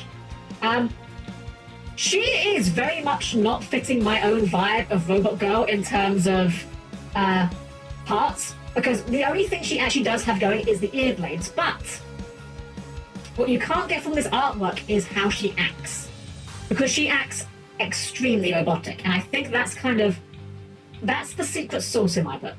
Robot girls need to either look obviously robot or behave obviously robot. If they don't look obviously robot, but they behave obviously robot, you get the robot characterization. If they're behaving robot but they don't look robot, then I'll go the other way around. If they look robot but don't behave robot, they very clearly are robots, and you get robot characterization from the design. If they don't look like a robot and they don't act like a robot, why is your character a robot? Anyways, here's Yomi's version, and gosh damn it, Yomi kills it.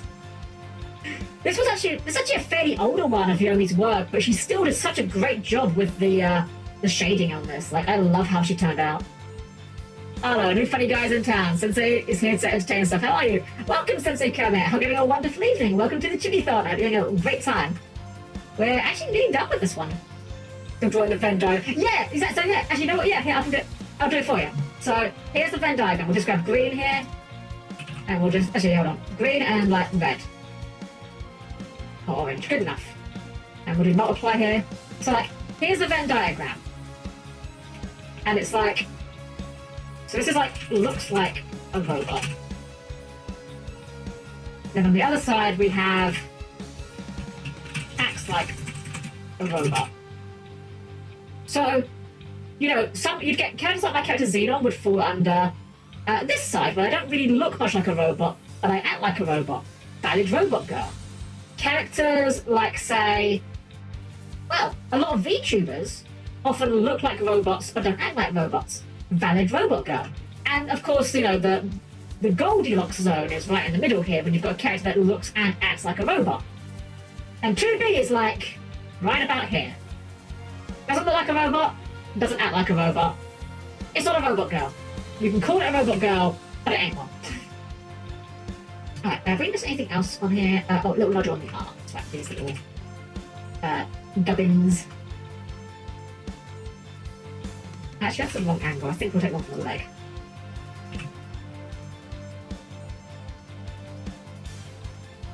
Right, get the right orientation on this. Right on the elbow, so we're quite far back actually. Get this line. Alright, I think we're done on the line art.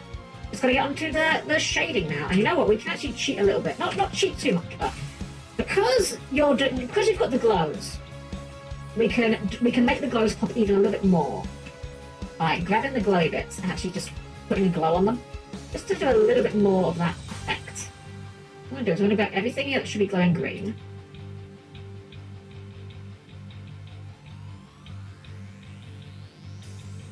Copy that. Make them one part. Oh, that doesn't work on them. That's fine, we'll do it this way. Make this. Add a bit of this. Make this about 50. And... oh wait, no, hold on, this doesn't work. I need to do this differently. I've got the idea, I just need to do it in a different order, I thought. Right, yeah, the order's going to mess us a bit. That's fine. Let's ungroup this all and get the... do it this way. Because yeah, if I reorder these, then we're going to end up in a situation where things are on top of things where yeah, like that. Okay. Yeah, place that. Why is it going there? Is this all grouped? Oh, this is grouped. Okay. Once again, I have no idea what this track is, but go off, I guess. Make that there, make that 50. 4. That's too strong, maybe? 25? 20? I don't want to look too... actually, maybe it's because we're using the maybe the darker green might work better for this. Oh, and this needs to be that as well. I might be getting a bit too cute with the glow, so I don't think... no, I think I'm overthinking it. I think how they look finds 4, and I think I'm risking blowing them out of proportion here. What we're doing right now, we're doing a Chibithon. We're currently doing Kalidori, who I guess you're going to find a reference now since we're done with her artwork. We are doing a Chibithon. I am working my way down through this queue of chibis that are hidden behind these static images.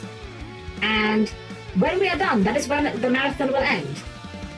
However, people that donate 5 subs can get themselves inserted above the row of static to extend the marathon. And considering we started with 15 of these and we've gone through, I think, 4, we might go for a little while, which is fine. We're on day 2 already, so heck yeah.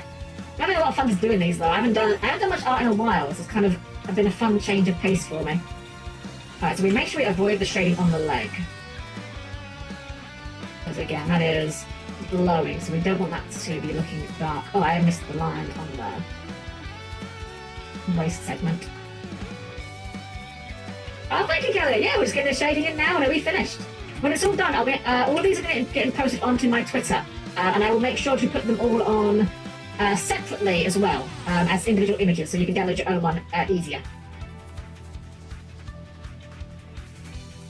You know, we've got a very fun design to do, I have to say. I'm happy that I've had a chance to get to do another robot during this stream. I have a couple robots hidden under the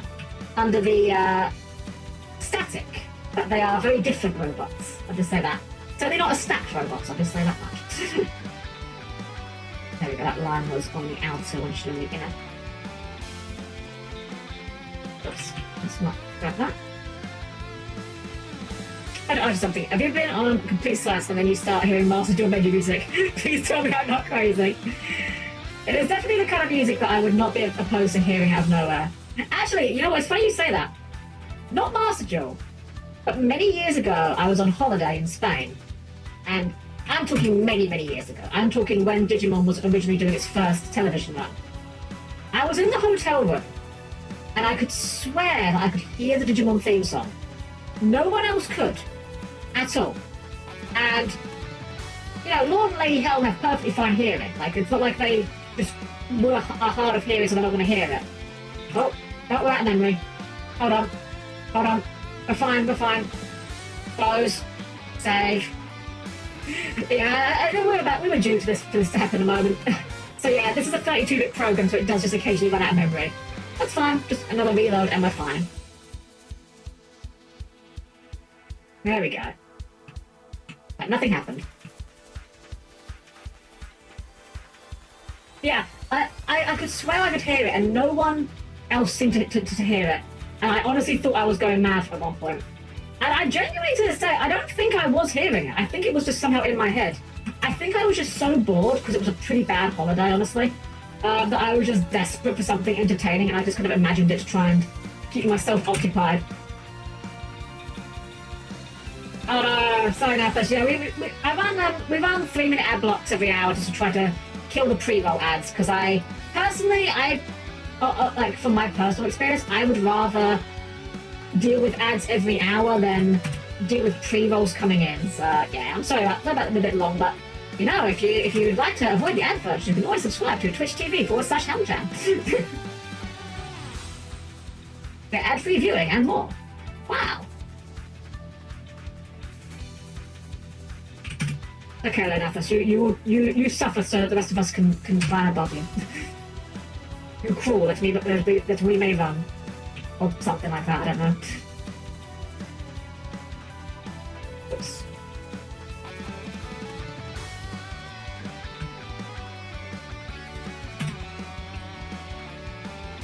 A little bit too much of a shade on your face, I don't want to risk making it look too dark. Thank you for the hair lash. Hair? Question mark? So I got a bell, have fun educating the masses in the way of robots in armour and robots in armour. And you know, have a wonderful night, lovely to see you, you take care. It's lovely. We'll just put like a little bit of a shade on here, just enough to try and help define the shape of this. So otherwise it's going to look a bit strange, I think. And then we can remove that dividing line in the centre. And I think we're nearly done. That might even be a bit too dark. Yeah, we'll make it like 10 even. That's a very bright colour, so like, yeah, it doesn't take a lot to darken it.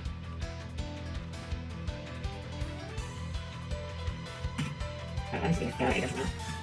No, not 0. 30. Wait, what the heck? Oh, I deleted their freaking node.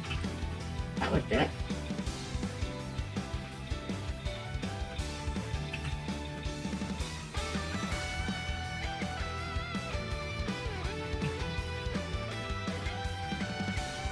A bit of a cheek here. I think that might be done.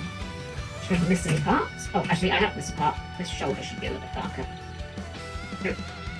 So grab the booba. Get the booba line.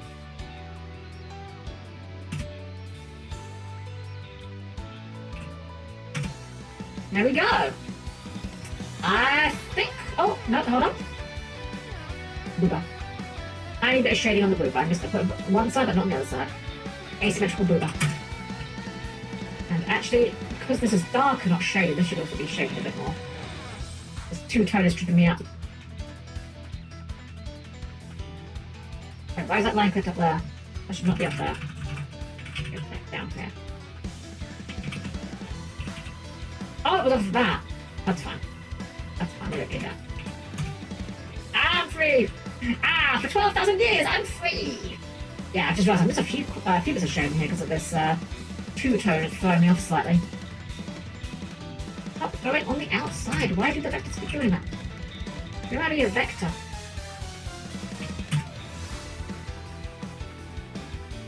Going on here. This line, correct? Ah. Oh, that needs to be darker, that's why. There we go. It's that. This bit here looks a bit. Line out a bit more. Alright, I think she's done. There you go, Caldori. All done for you. Perfect for you to go and position yourself to kick your favourite Gundam in the chest. Or, I guess, your least favourite Gundam in the chest. Save again, save twice because the first save never works. I've always done that, don't know why. The Abel starts trying very hard to ignore the robot next to her. Alright, let's go ahead and load up the queue. I'm going to do a quick load here. Queue, Chibithon queue. Now you see, should be getting kicked, exactly, yeah. Maybe we can find one, maybe we can do one. Let's see, let's find out. Who is behind? Curtain number, whatever this is. Baguska. This one won't take long. This will be a quick one. You know him, you love him, you can't activate your effects while he's on the field because they will be negated because you were in defense position while they were activated. It's time for my spirit animal, quite literally, because he's a tapir. Baguska. And he's a large boy. I don't know how big Baguska is canonically. I don't think there's any artwork that shows Baguska next to anything else. But I think he's a large boy, so we're going to make these actually a little bit bigger. Not too much bigger, but like, yeah, he's got a big head. And even bigger belly. Like, I think we're going to do something a bit like I like this for the perspective, because again, he's kind of sitting down. Actually, you know what? You know what? Let's find a Snorlax pose. Let's give me like a Snorlax pose. I think that could be quite good. Find a cute Snorlax we can do. And I know the pose I'm trying to find, I just need to think where it's from. Trying to find a reference for it. Oh my god, what the heck? What the heck? Okay. I need to share this. This is what I found while looking up Snorlax reference pictures.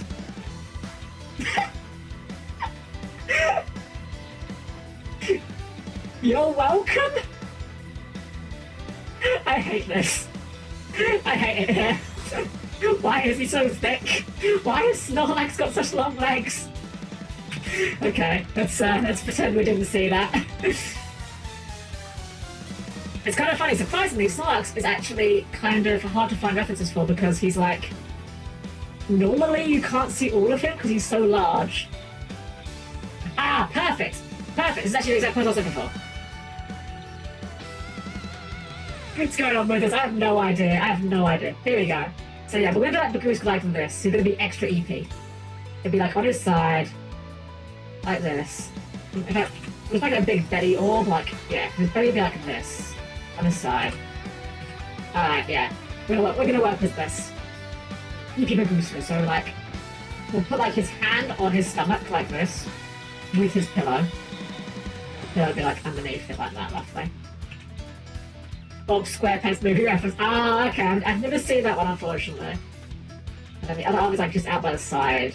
You just like, blah. You're too tired. Don't talk to me, IEP. And then like, one foot is like here-ish. The other foot. He's got actually all the legs unlike Snorlax, so like the feet won't be exactly next to each other.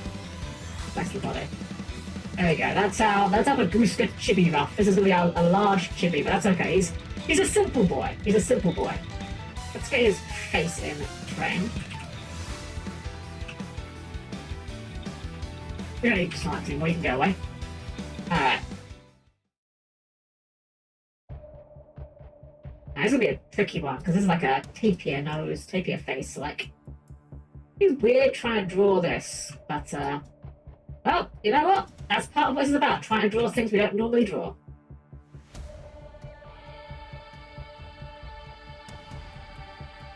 Bluish colour.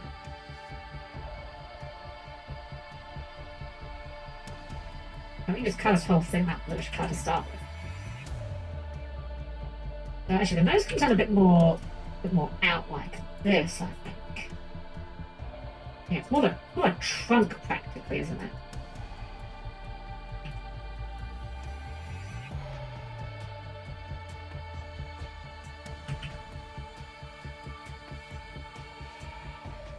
See, that one comes up to a little point and then comes out.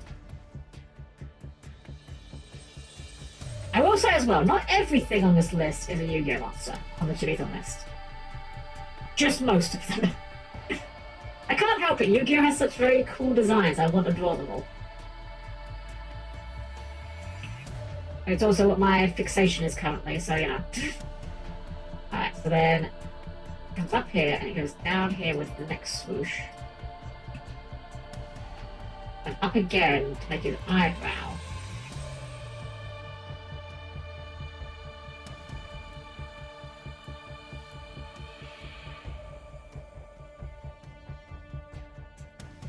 Around here and then rejoins up here. I think we got that shape not too bad. These spirals are not good for vectors, I will say that. Very round shapes are very hard to do with vectors without doing a billion clicks.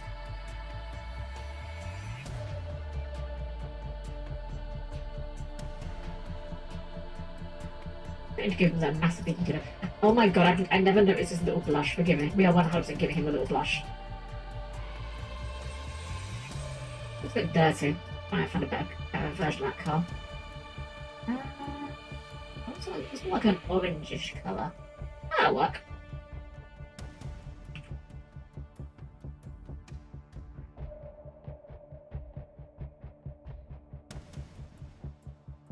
Okay, starting to get there. The face is a bit weird looking, but I mean, he is a tapir. I don't know what I expected out of that.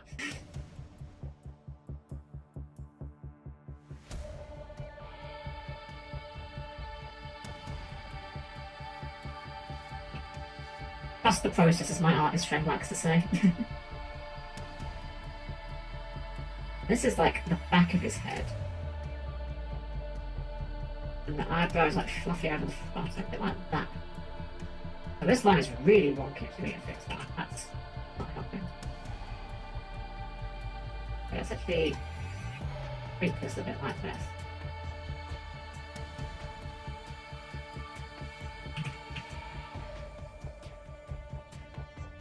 We'll go this one, touch that off there, and get rid of the excess bits here with one of these patches. A bit there. It was starting to take shape. Starting to get somewhere. It might be I think it's okay. I was thinking it might be a bit too big, but I think we're okay with the head. Nice big open mouth, because he's an EP boy.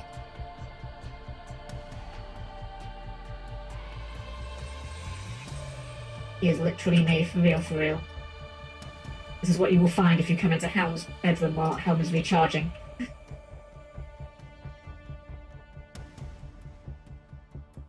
Apart from the tusks, I do not have tusks. That's literally the only part that's different now. Otherwise, he is literally made. In the mouth. I'll just do the intersect trick here. He's EP and neebies to sleepy. Yes. You've heard of single and ready to mingle. Get ready for EP and neebie to sleepy. Okay, quite lined up with the mouth there. Let's fix that. Not text, though. Text, go away, text. You are not required right now. Probably not out today. Okay, so the head is now like, we're getting there, but like this part of the head needs to go away. We don't need that. Yeah, that's better. That was part was making the head look weird, I think. I really wish, I know that I'm going to, because Baguska is literally a joke card. It took me an embarrassingly long amount of time to realise that. The reason why Baguska is number 41 is because it's not 41. Well, I mean, he is 41, but it's 41 because it's 0401. April Fools. Literally, Baguska is an April Fool's joke. Tell you what, it's better than Blizzard's out of season April Fool's jokes. Heyo! Aha, yes, Helm, taking pot shots at Blizzard. Is there any... Do your hot takes know no bounds? Do I have like make a little drool puddle here? A joke that is still meta. Very true, very true. That is what I think is the funniest part about Baguska, the fact that he's actually good. Like, they could have made Baguska like just a crap card, like a couple of aces or potato and chips, and people would have been like, haha, that's funny, and moved on with their lives. But now you have to constantly acknowledge that Baguska exists, and that's wonderful. I think, actually, shoot, that's a thought, you know. Baguska probably messes up Snake Eye really badly, doesn't he? Ah. New thing to try, Baguska Turbo versus Snake Eye. Alright, let's get his luxurious locks here. Also, kind of his beard.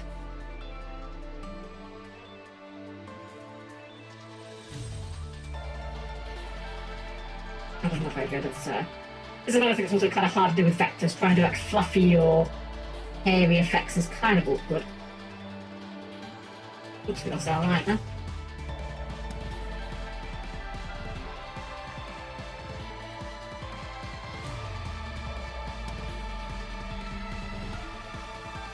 Let's put this back for a moment.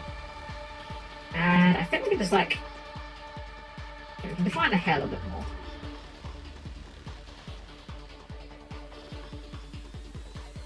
He's got a couple of the swirls in the hair as well.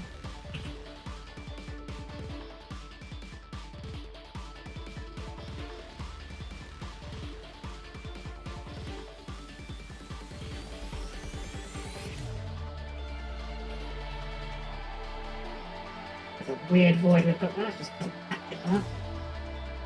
like I can send the Bluetooth spell drop. Oh, true. I was talking like turn 1, like hoping that you can stuff their plays before it becomes relevant. But yeah, you're probably right. To be honest, there's probably something I'm forgetting about them. I haven't read all the cards much, to be honest, and I'm a little discouraged about playing Yu-Gi-Oh right now, which is a shame because I love Yu-Gi-Oh. But this particular Tier 0 format does not seem very fun to be part of, and I'm kind of hoping that they ban something for Snake Eyes sooner than later. I'll just say that.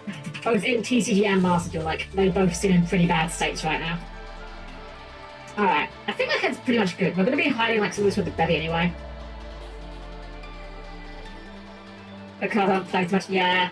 I've got like quite a few of the Snake Eye cards. Not all of them, but I haven't really looked into playing the deck per se.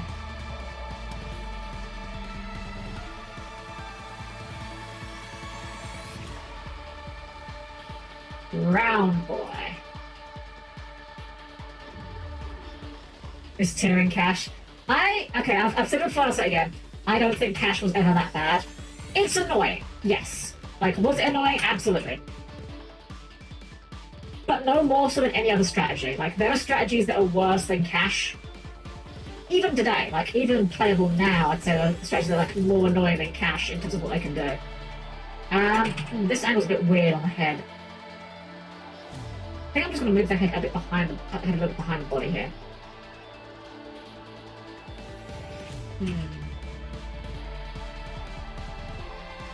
I think that doesn't look right. I think it's this perspective here. I think this fur should actually coming up over his mouth a little bit.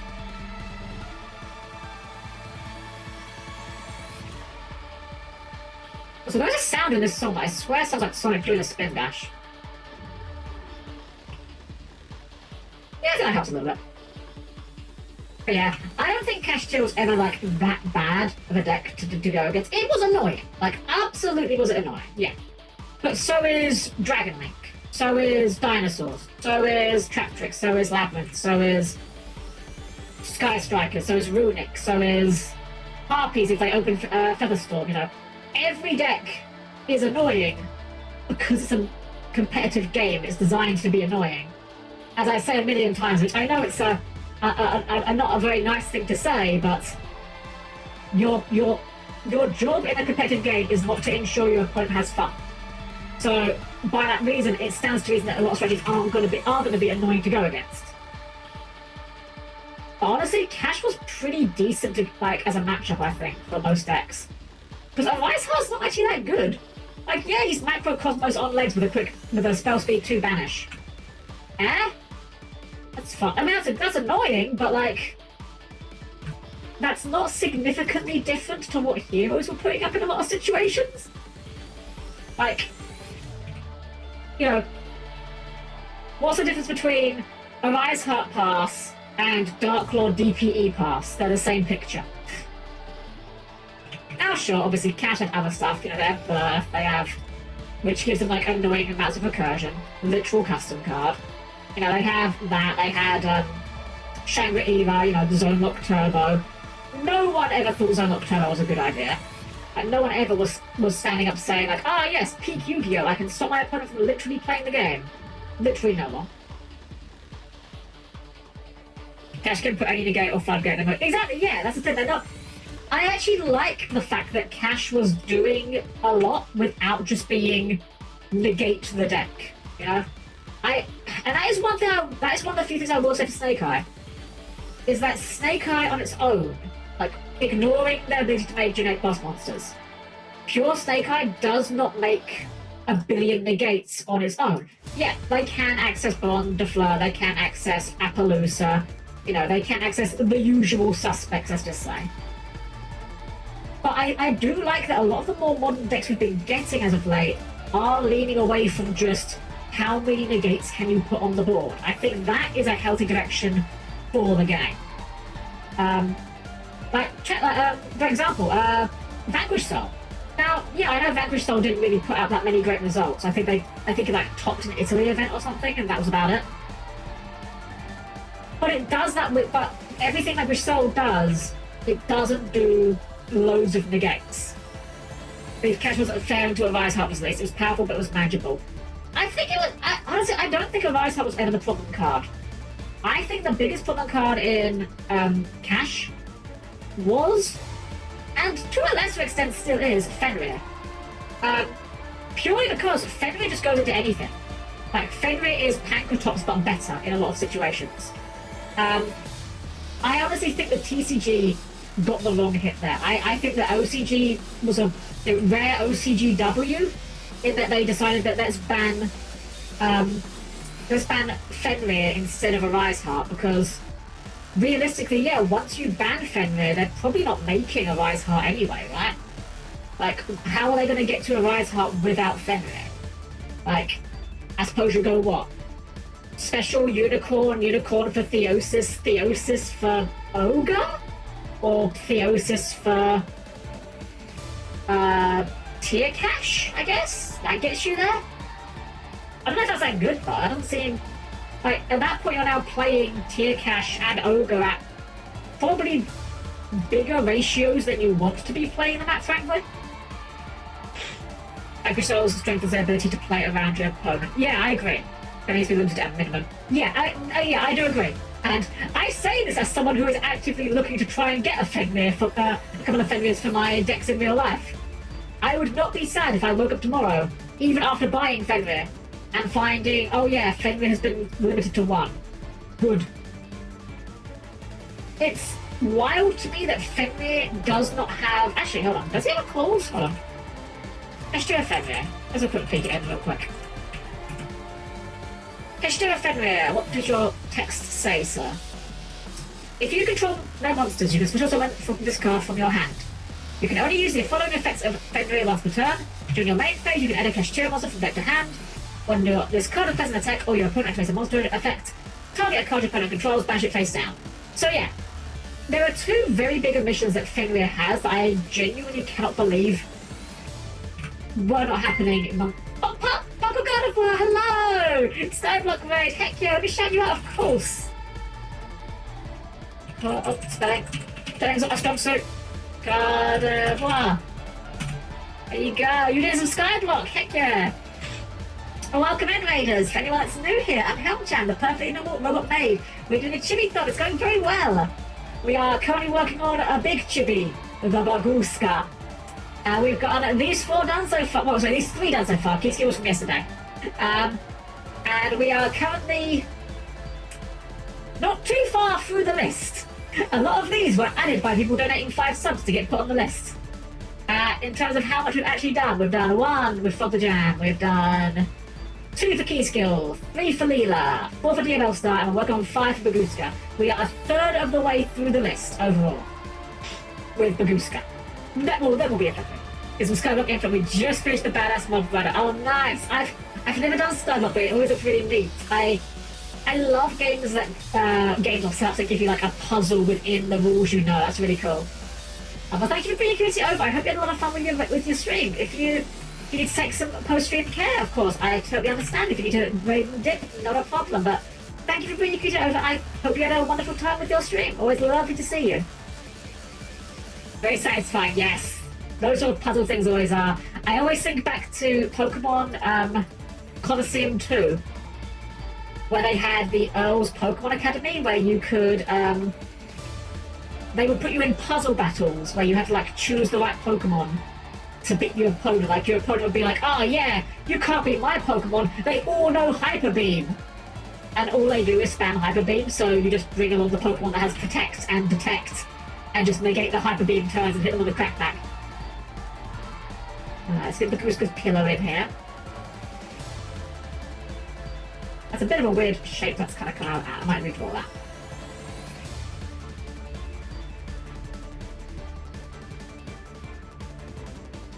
A little weird shape here.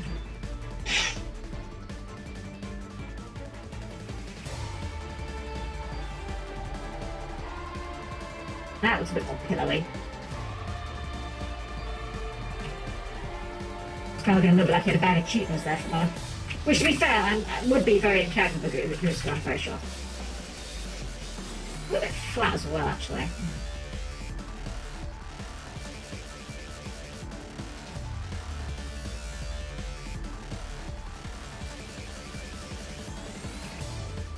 There we go. And we've got some little flowers on it, which we'll do with this tool.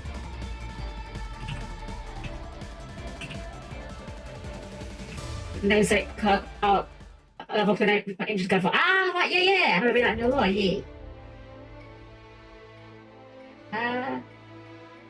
That's close enough. Doesn't have to be exact.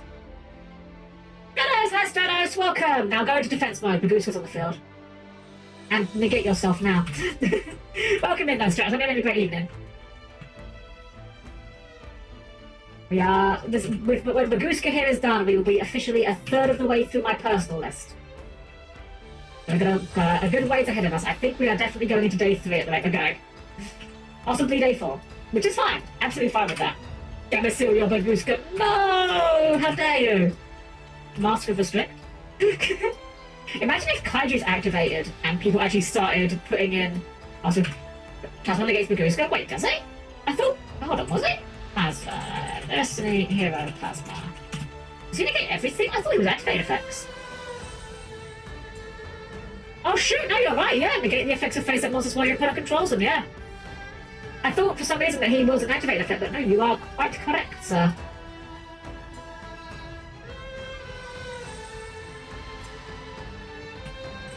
The good thing that card's hard to bring out, otherwise he would be busted. Walking skill drain, yeah. He still goes. Wait, he still goes to defense? Does he? Huh. Oh, is it because he hits the field and has to go into defense first, and then the effect applies that negates Baguska? Is that why? I could see something like that. That's really funny. God, I love Yu-Gi-Oh! I love these ridiculous interactions that no human being could reasonably be expected to know without knowing them ahead of time. It is so dumb. I think we might actually just grade it on this as well. If we do it like smoothly enough, I think we can get away with it. Pink there.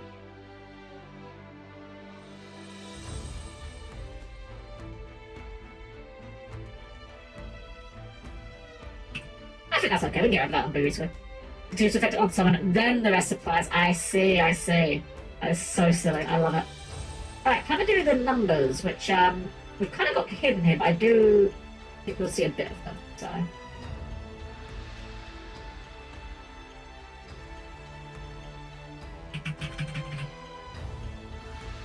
Glowy colour here, a solid colour here.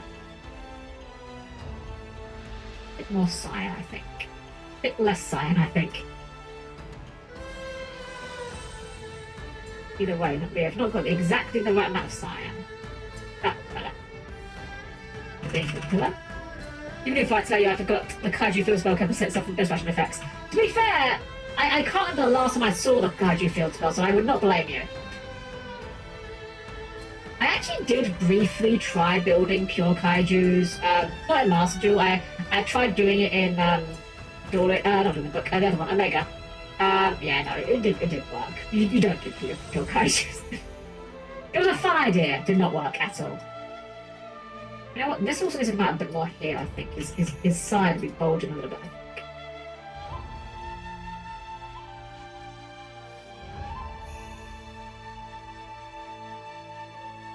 Like that. Without that bit. Oh. New Chancellor Shepherd in... Yeah, I know Shepherd, yeah. Okay, but this was out of hand. Little fingies.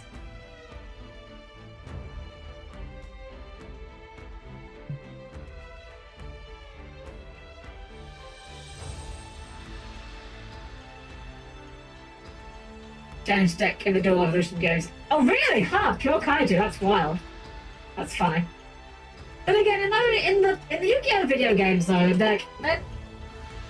you never quite get like the authentic Yu-Gi-Oh! Experience. It's not like you've got it's not like you've got access to every single, you know, card or whatnot. So often they do play a bit more wacky strategies.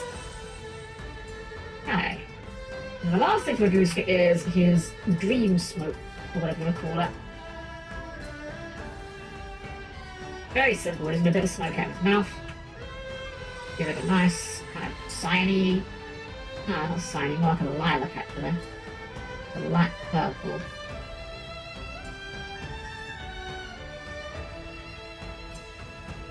A line, and give it a average there. Yeah. A couple of those coming off for him.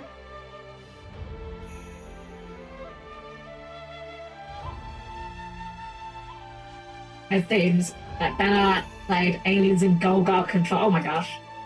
Wow.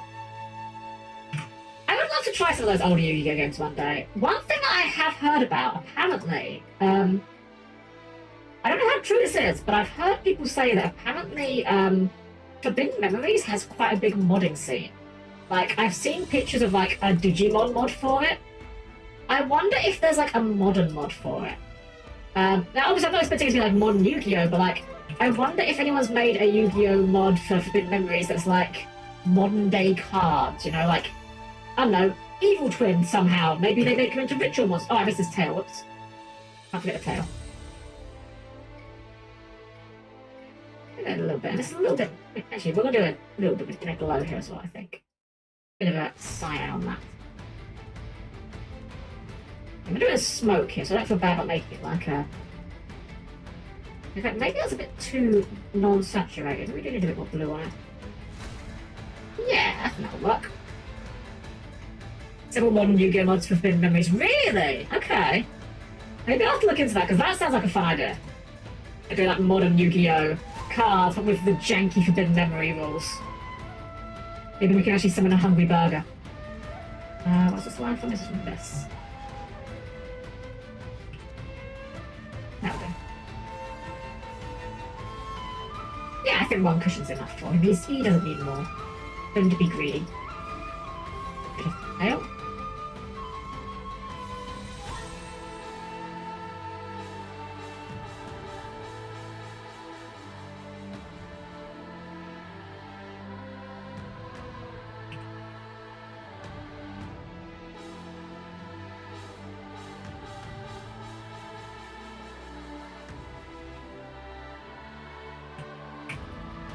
That I think will work.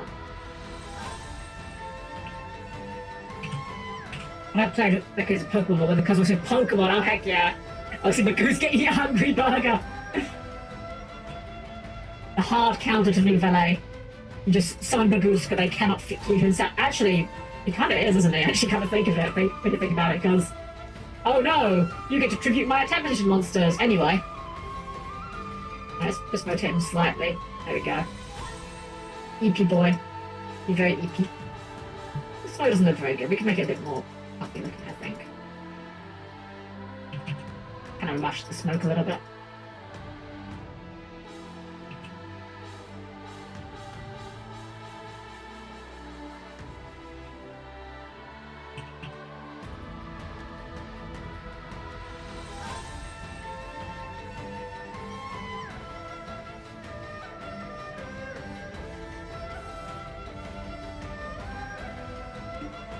You know what? I think I might just... No, don't do the whole thing. I might just leave the smoke apart from off his mouth. I think that's probably the better approach. We don't really need the smoke anyway. Yeah. I think that works better. As something in the meltdown connects me rage internally, but Guska also counters if they're targeted with effects could you connect to if they're just targeted. Wait, what do you mean? What do you mean by that? Baguska, I know Baguska cannot be targeted in attack mode.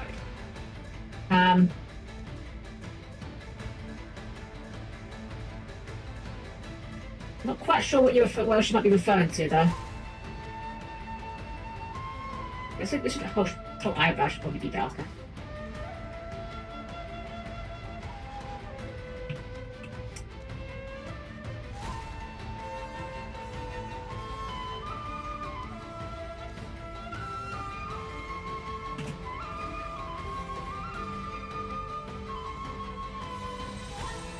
They can also attribute things when targeted. Oh, I see. Right, yeah, sorry, took it out there. Yeah. And send their own stuff. True.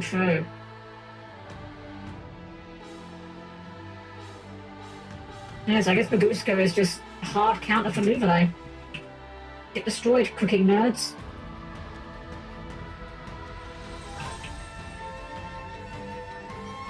I'm not gonna lie, the Nouvelle fish woman is very cute.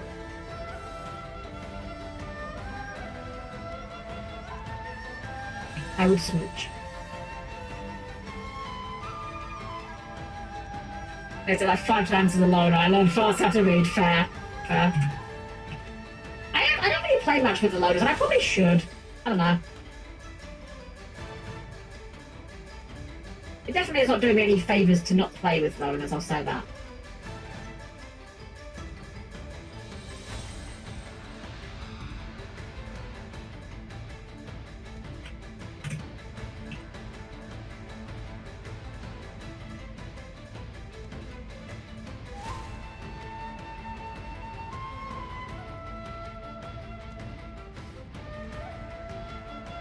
Shading a big boy like Baguska is pretty easy because he hasn't got many bits that catch the light.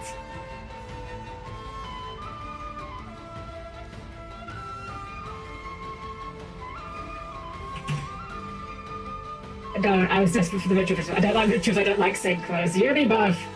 The only synchro monster I've ever summoned is only barely a synchro monster. Which is Cyber Slash Harpy Lady. Because let's be honest, Cyber Slash Harpy Lady is just a link monster with extra steps. Well, I technically did also summon Blonde Fleur using Hoppier Squadron and her, but like, that doesn't really count. That doesn't count. Going only by the hate counter, yeah. It's wild to me how rituals are a thing that Yu-Gi-Oh! Keeps pushing and just cannot seem to get right. It's like, you would think that they would let them die alongside Geminis and Spirit Monsters and the likes, you know. Actually, I say Spirit Monsters, didn't they release some new Spirit Monsters recently, like Sakitama? I think it's when they came out and literally destroyed the metagame. I mean, the metagame is destroyed every time a new set comes around these days, let's be frank. You understand why Sabotage isn't a contact fusion. I'm glad it's not a contact fusion, purely because if it was a contact fusion, you'd never be able to reborn it. That's the reason why I'm glad it isn't a contact fusion, because contact fusions also you have to special summon them using their pieces. They are not considered to be properly special summoned, and so you cannot reborn them, which is just really dumb. But that being said, though, I agree in theory. Like, I know what you're actually arguing for. I do agree in principle that, yeah, it probably should just be a contact fusion or something. Reborn summon. Oh, does some of them actually say fusion summon? Because I thought they were always special summoned rather than fusion summoned. Ah, okay, fair enough. Shows how many fusion decks I've played, i.e. one Gate Guardian and only Gate Guardian.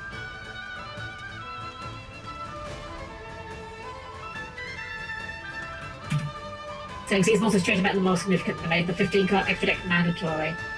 Yeah, I couldn't really say in that regard, purely because I was not in Yu-Gi-Oh! At that point. I came back to Yu-Gi-Oh! Not last year, well, the year before last year. So by the time I got back into Yu-Gi-Oh!, like, Xyz monsters and whatnot were well established, so I was kind of like, oh, okay, it's just a thing I have to acknowledge now. That being said, I think we can all agree on one thing. Whether you like playing fusion monsters, whether you like playing ritual monsters, whether you like playing synchro monsters, whether you like playing Xyz monsters, I think we can all agree on one thing. Fuck pendulum monsters. Why do they exist, and why do they continue to exist? Alright, I think we're kind of done. He's pretty simple, but I mean, he's a big sleepy boy. He's gonna be simple. We're not big. I want to make him a bit bigger. Just a little bit. A little bit bigger. There we go. Now that looks more like Baguska size. There we go. You can attack Baguska all you like. Unfortunately, he is not moving. As a decent, links are awful. I'm going to disagree with you on that. Links aren't a problem. It is the amount of generic link boss monsters that got made that were the problem. That's the thing. That's the thing I think with Link monsters that is the issue. Alright. We're starting to make a dent in the list. We have gone 1 for the Jam. We have done 2 Key Skill, 3 Leela, 4 Diabell Star, 5 Baguska. We had 15 monsters on the list. We are a third of the way through the list. Let's see what's behind the next curtain, shall we? Act surprised. Act surprised. This one actually I don't think it's going to be too hard either. Let's get the cooler artwork of him.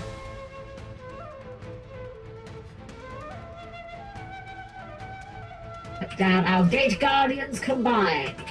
Again, it's a large guy, so I think we need bigger orbs. Considerably bigger orbs, because he is a very large thing.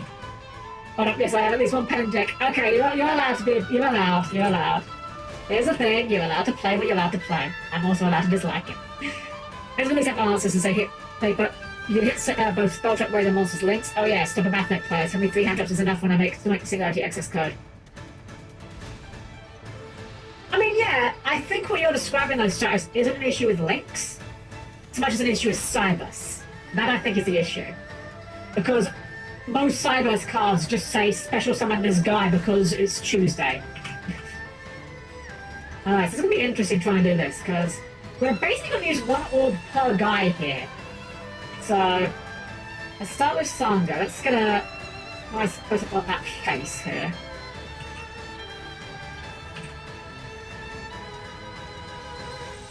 And you know what? I'm going to cheat a little bit here. There is no way I'm going to draw that kanji correctly. So, you know what? We're going to just go and find that kanji and just use it directly from a text. Oh, apparently the kanji literally means thunder. Fair enough. Checks out. He is Sangha of the Thunder and all.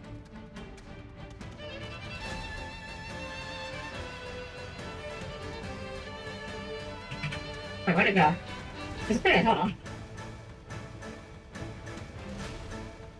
The heck is this? Kanji is bugging the text box somehow. There we go. Probably want a different font for it, but we'll figure that out about it. Do any of my fonts? Actually, we've got a few fonts that have it. That's good. Oh, it still looks very blocky. There we go, that was a bit less blocky. Not very bold one. I want a bit more of a bold one. Actually, well, most of our fonts have this. Hold on. Although it's probably just putting a system font if I had to guess. The font actually looks suitable.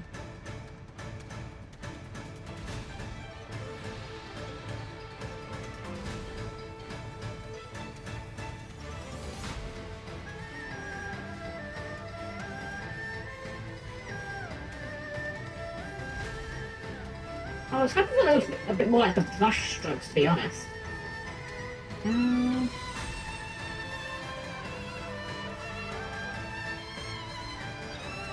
That's the one. That'll do.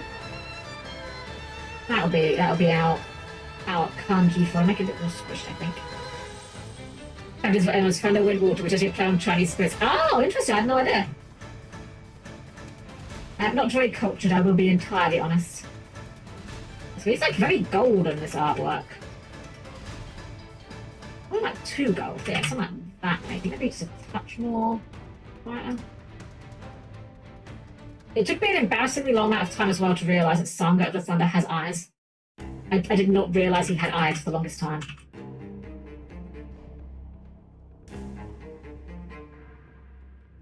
Like, I actually thought the kanji was just his face.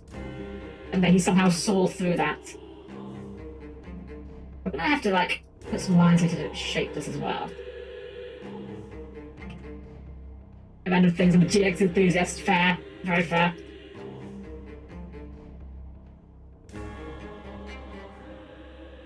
Let's see. I mean, it's kind of robot-y, so again, we can... I don't feel bad copying parts of a robot. Or a robot-y thing, because, you know... How does this interact with the rest of his whole body here? So, like, it goes across straight, comes down, goes across, comes up. That's like this reddish colour. That's very orange. Yeah, more like a brownish red. And the eyes peek out, kind of. here-ish. Let's just reverse this as well.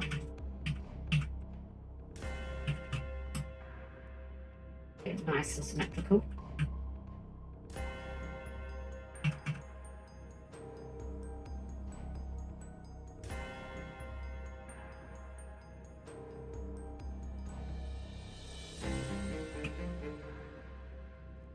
Two minute videos like an cards. Shape snatch, oh gosh, yeah. Good old shape snatch. There's like 4 cards in Duelist of the Roses that look nothing like what you think they look like. Also, this looks very flat, and I want to change that. I'm going to actually cheat a little bit. I'm just going to use this tool to distort a little bit and bring this side up just a little bit down. Like that, just to give a bit more dimension. Yeah. Just maybe changing this a little bit, I think. I think actually at this angle you'd see this side of the horn, if you call it a horn. Oh, the foxes are out. Local foxes are at each other's throats again. Whoopee. Yeah, so I want to try and get him a bit more dynamically posed than just being like completely static. Actually, he's going to be angled a little bit more upward as well because he's a large man. He's not looking down at us, looking up at him. Here's how that might work. And this comes out to about here. Comes up.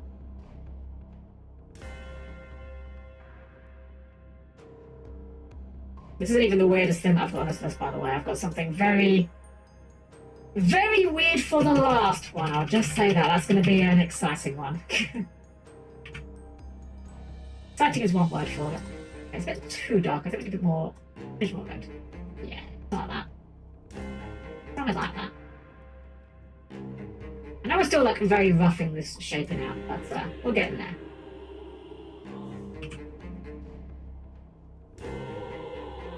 Because yeah, the whole point is this is like a U shape on the side here.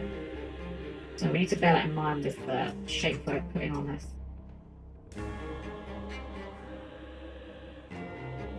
We get these little doodads.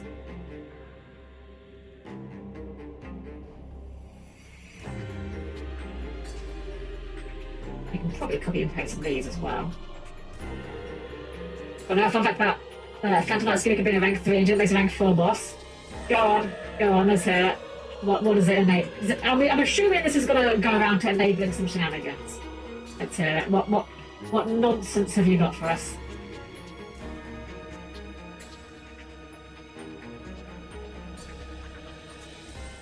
I got a friend who was trying out the Goblin deck and using a lot of the Phantom Knight stuff in that for the same reason.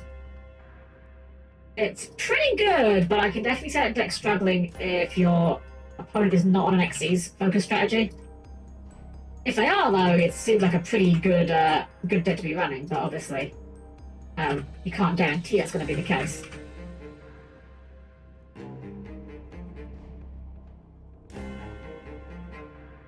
Okay, looking alright.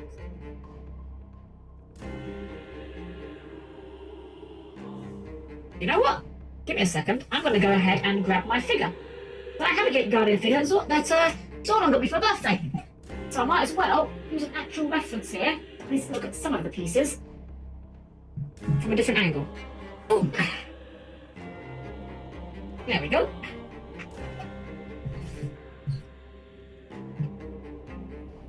Alright, we are back. We've got a spike here, for example. I definitely didn't actually notice.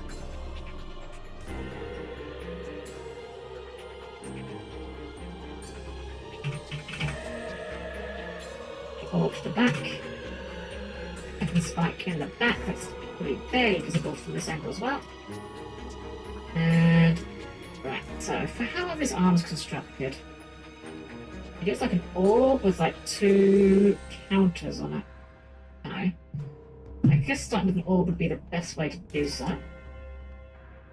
Shove an orb in that socket. Oh, also this should be fixed. This doesn't look right. Needs to be lower than the outer bit, not higher.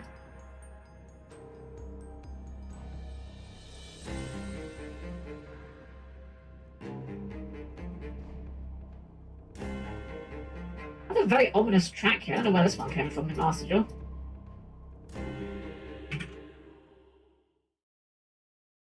That was gone now.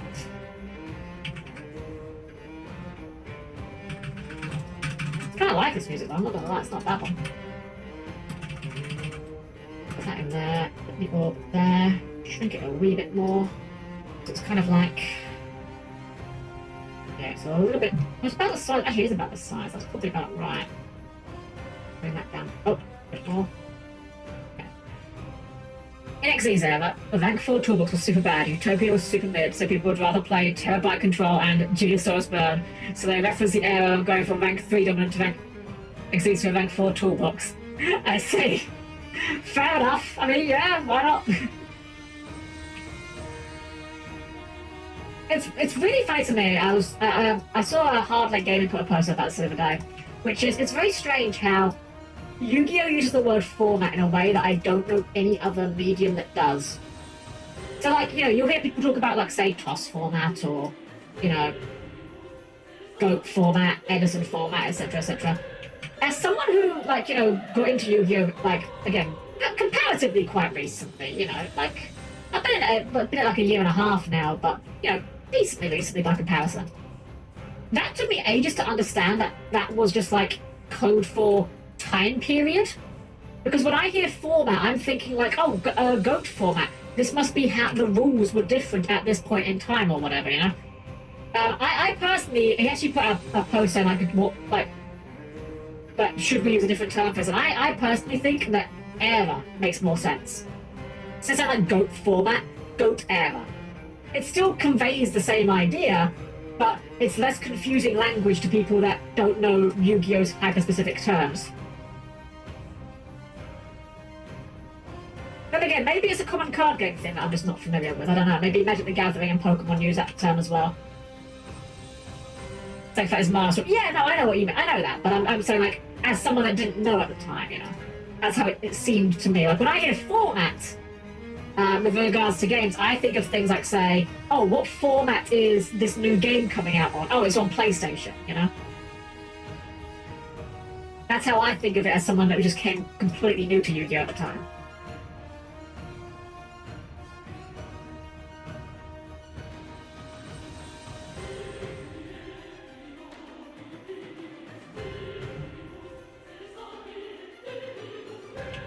Fun. It's kind of funny how Gate Guardian is like actually quite a simple design by Yu-Gi-Oh standards. Like he hasn't got a billion plates or panels or anything on him. He's just kind of a big guy, a large gentleman. It's spiky in places, like yeah, he's got his spikes on the side, but Pokemon does have formats. I said it has full ultra weapon. Okay, fair enough. Yeah, again, I don't really engage with other card games. Yu-Gi-Oh's kind of the one bit of cardboard crap that I do indulge in, so... Yeah, I didn't know if other card games use that term or not, but I just always found it a very strange term for it, personally. Like, Suji is definitely going to be smaller than Sangha here, but I think that's kind of to be expected. He is the middle piece. Put it all to the back, and let's go quick. Find some plates here.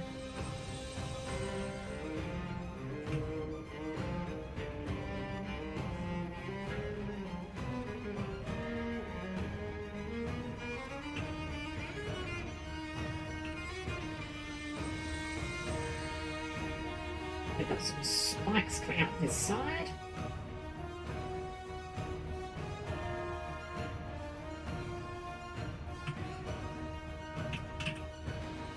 Either side.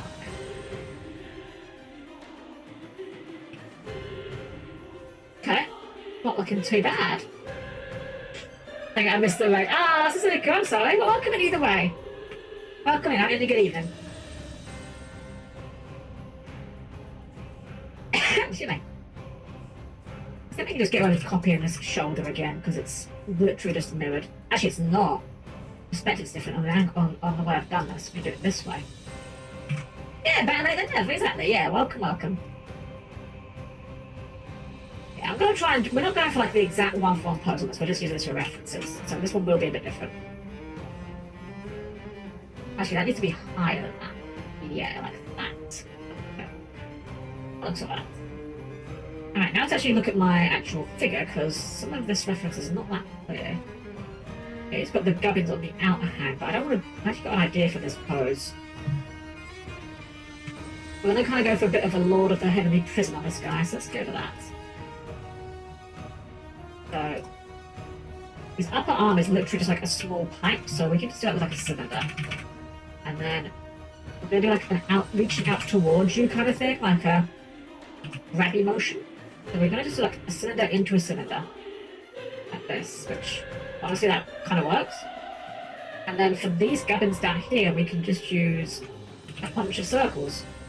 Again, work smarter, not harder. I guarantee the people that drew this certainly did.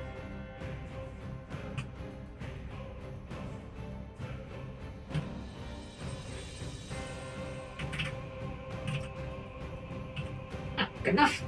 And then for the hand. That's a good hand. Hold on. I'm certain there's a full image of this. I can look at for the hands in more. Wait, there is, because there's a mat. That's right. There's a full art version of this on a mat. Perfect, just for a quick look at the hand itself. There's 3 fingers. Gotcha.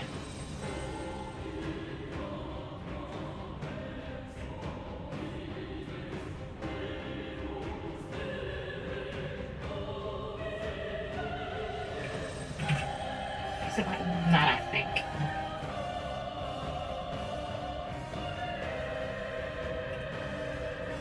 It's kind of weird. It's almost like he's got like fleshy hands.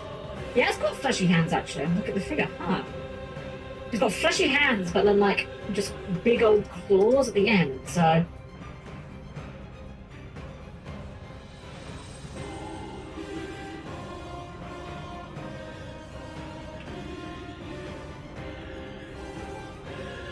Bizarre. Pen format. Only twice with 4 to 30 issues. Pepe, Draco Slayer, Pen Magician at the very end. And that one time it guy's got a funny W. Yeah, I just don't like pendulums because I just... Okay, my issues with pendulums has nothing to do with the power of them. It's absolutely nothing to do with the strength of them. I just don't like them because they don't make sense with a lot of the game. Like, pendulums are one of those things that you have to sit down and study how to just use them normally for their intended purpose. Just have a clue of how to play the game with them. That's my gripe with pendulums. Like, nothing about them being too good, although, you know, they certainly are some decks that are very capable. I just don't like them because I don't think they're playing the same game you're playing. It's like Runic. Not as bad as Runic, mind you. I will play against a pendulum player every day over playing against a Runic player.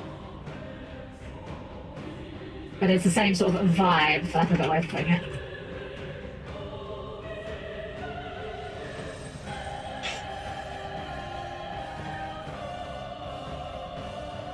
I mean, with pendulums, not only have you got to worry about like the issues of what kind of card is your monster treated as? A spell card? Oh, a normal spell card? No.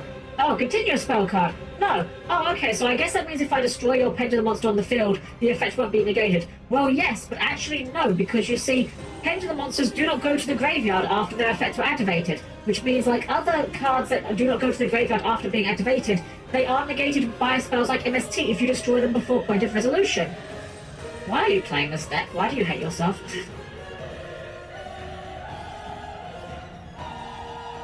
Pendulums just read like the manifesto of an insane person.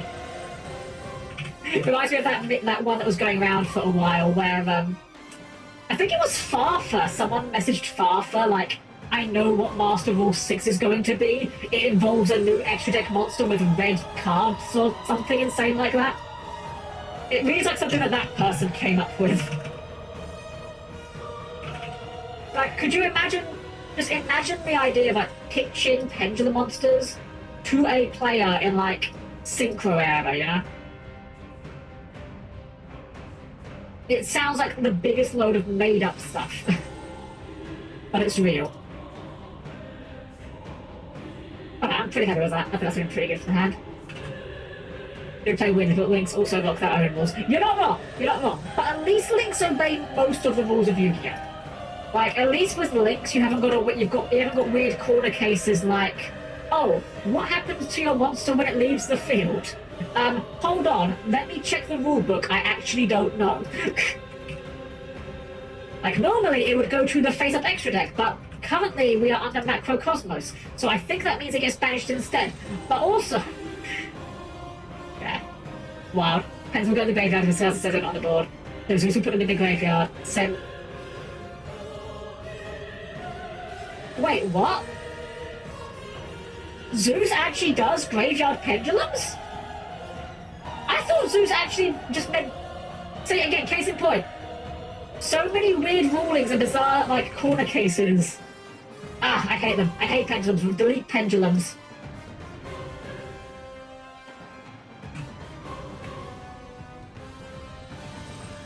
Worst extra deck mechanic. If you can even call an extra deck mechanic. The lads, yes, we've got the boys. We're going to get Guardian mode. He sends to the graveyard. Well, yeah, but so does a pendulum monster that's destroyed, right? Like, being destroyed typically sends a card to the graveyard. But pendulums just say, nah, fam, I'm good. Is this the right shape? Yeah, it's about the right shape.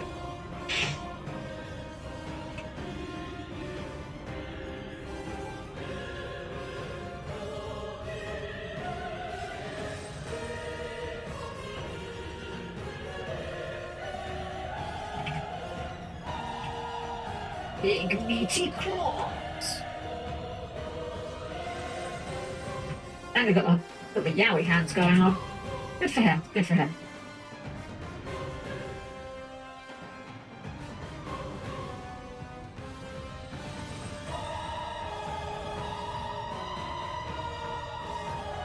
So here's my thought for this. I'm going to try and make an exploitable out of this, because I feel like we could have a lot of fun with giving this Gate Guardian to people what we're done, and giving people fun things to put into Sanga's hand. What is Sanga offering you in this trying time?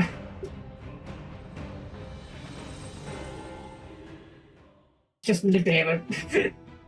When a card is sent to the graveyard, if a card goes send a monster control to the graveyard in exact wording. Well, yeah, what I mean is, so here's the thing. When a card is destroyed, it goes to the graveyard by default, unless another card or effect says otherwise. Pendulums do not have a card or effect saying otherwise. You just need to know that the rules of pendulums mean they do not go to the graveyard. That's the thing I find really dumb with it. And then Zeus says, send it to the graveyard, and pendulums say, okay, now I will go to the graveyard.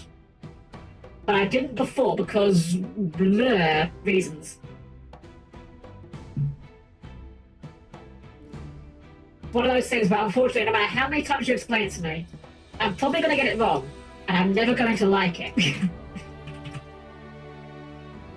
You're welcome to like it yourself, but I will never be convinced that it was a good decision.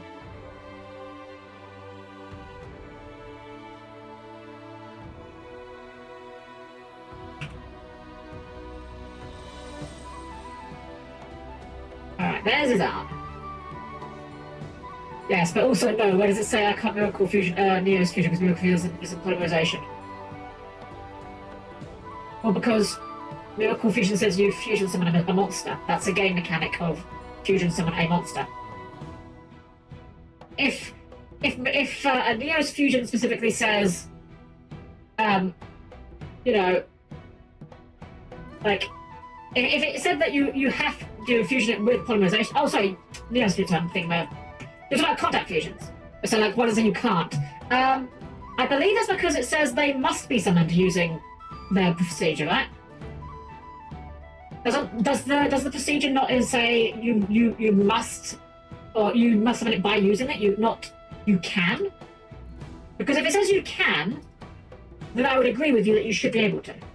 But I believe all the contact fusions say you must do it, because otherwise you could just poly them. It's kind of why you had that weird situation some years back where, like, early ritual monsters, some people were like, yeah, you can just normal summon this because it doesn't say you can't, it just says you can ritual summon it.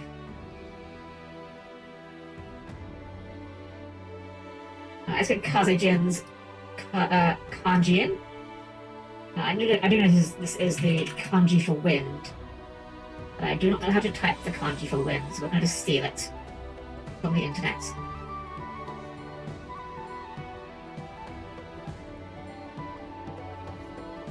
It says fusion. No, I mean the monster you're trying to summon. That's what I'm saying. Like, all of the fusions that are contact fusions say must be summoned by sending the above card you control at the graveyard, etc., etc., etc. It doesn't say you can also summon them by doing X, Y, Z. Maya, welcome in. Having a wonderful evening. Welcome, welcome. We are going Gate Guardian mode at the moment, as you can see. And funny enough, this is actually perfect. He is just a ball. So we can just, like, ball. That's a pretty good colour. That will work for me. But yeah, as far as I'm aware, like, contact fusions say must be fusion summoned by whatever, you know, by banishing or sending the above card you control to the graveyard. You do not use polymerization. That's the difference. Because, you know, you're sending them through that procedure and not through the game mechanic, you know. This does not make Thank you, Cookie. I thought that was the case. I will be honest, I thought I had seen that interaction, but I didn't feel confident enough to say for certain. So thank you for checking that for me. I appreciate that. Yeah, so there you go, Stratter. So, see? even you get tripped up occasionally. It's not easy to pose it. Yes, but if it says that you must do it by doing X, Y, Z, that means you can't do it by any other means. That's the thing. Gate Guardian monsters must be summoned by sending the monsters you control to the graveyard. They must be. That means you cannot summon them through other ways. Therefore, even though it says you don't use polymerization, you can't fusion. You obviously wouldn't get a fusion summon with other means. It's like Darklaw, you know? Masked Hero Darklaw. It doesn't. It's Masked Hero says it must be summoned using Mask Change. Because it's just Orb. He is just Orb. He's a very goofy looking guy, and honestly, easily my least favourite of the Gate Guardian pieces. And I think I know what it is. I think it's his cheeks. I don't like his big puffy cheeks. It looks weird. I think we have a bit too bright green here, actually. Might make it a bit darker. I think we're a little bit too bright right now. Yeah, that's better. It's a ball for 1 year more. Oh. Couldn't be Shumo's ball, because that thing, you know, that thing destroyed a lot.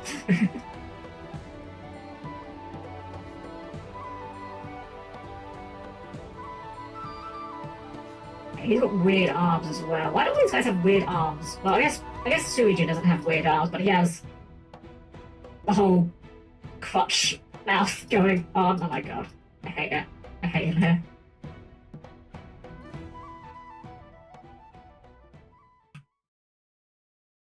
And he also has 3 fingies.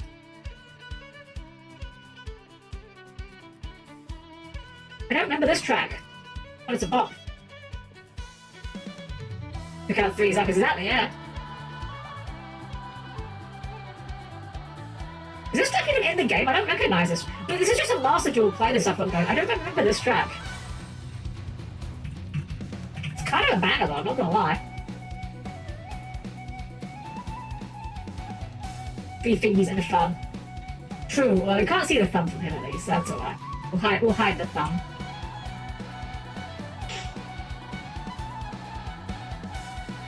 That's not very good. We could do better with that.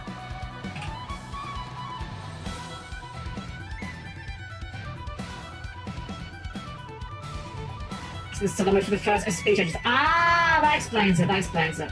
Normally, when I'm playing play Masters doing the solo modes, I normally have something else playing in the background, and I turn the volume down. So that explains why I don't remember it.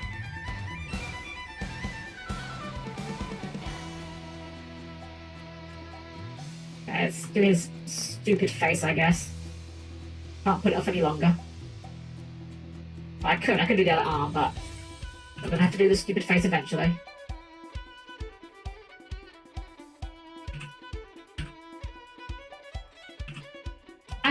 I've put my finger on what this music was reminding me of. So me and my friends occasionally play this one board game in Tabletop Sim called Red Dragon Inn. It's a lot of fun. I'd love to teach you guys it sometime actually. It'd be a very fun community night if we have a lot of people with Tabletop Sim to play it with. Basically, it's a game where you are playing adventurers, but you've had the adventure, and now you're having the after party. And it's a game where you are trying to outdrink each other in the game. Anyway, in the Tabletop Sim mod that we used to play it, the guy who put it together put in a playlist of tavern music. And this sounds a lot like one of the songs from that. That's why I'm getting like familiarity from it. It's a lot of fun. It's a really fun game. Honestly, definitely something I might do a community night for one night, because I'd love to play some more games with you guys. And Tabletop Simulator has so many options for doing that. I think that could be a fun thing to do one time. Plus, of course, once we get our own game, me and my friends, once we get our game up onto Tabletop Sim, obviously I want to play it with you guys as well and see what you guys think of it, get some feedback. I want to see Stratos try to break it.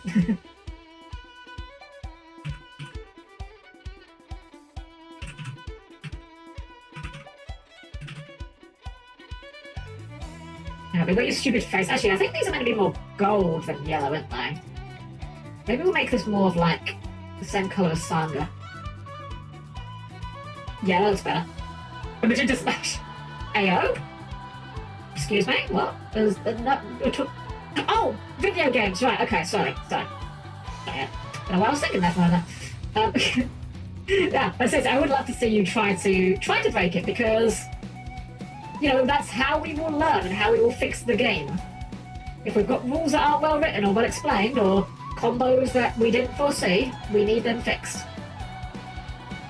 We have got a couple of combos that are nearly broken, but they are by design. Like, we do have one character that can do an absolute ton of damage, but it really does require either a perfect setup or every other party member to basically buff them.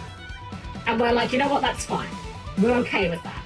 If the party want to sink all their resources into making the one guy the strongest guy that ever lived, that's fine. I mean, not a brave little toaster Helm-Chan. That's fair. That is fair. Although I'm not very brave. I'm not a very brave girl. I am quite easily spooked. That is why you will not see any horror games out of me, apart from maybe World of Horror again. We did do World of Horror back in October. That was so long ago now. It feels like forever ago now. And it doesn't feel that long either. It's weird. It simultaneously feels like forever ago, but also not that long ago. It's weird. You know, I think I like that hand better than this hand. Let's copy that over.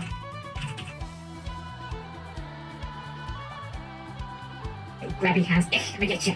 Let me get you. I'm Kazi-jin. Hey, I'm gonna negate your spells. But only if Saga clears off. Can't do it while he's here. I get performance anxiety. Gonna fix a game.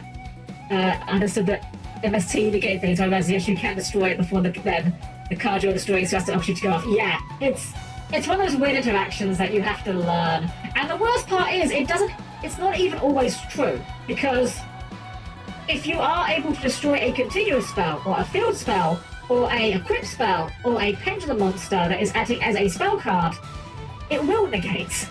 That's the worst part. Like, it's not even internally consistent within itself. Like, I remember when I was kind of, again, trying to learn Yu-Gi-Oh!, trying to get the hang of it, trying to genuinely learn the rules and get good. I remember there was a position where, I think I was playing Monarchs at the time. I was playing something really bad, probably Monarchs. And I remember I got my field spell out, and I activated the effect of the field spell, and the guy chained something. It probably wasn't MST, it was probably like Cosmic Cyclone or something. And I thought, ha! Good thing I know that MST doesn't negate. And then, of course, the card resolves without effect, because that's how that card works.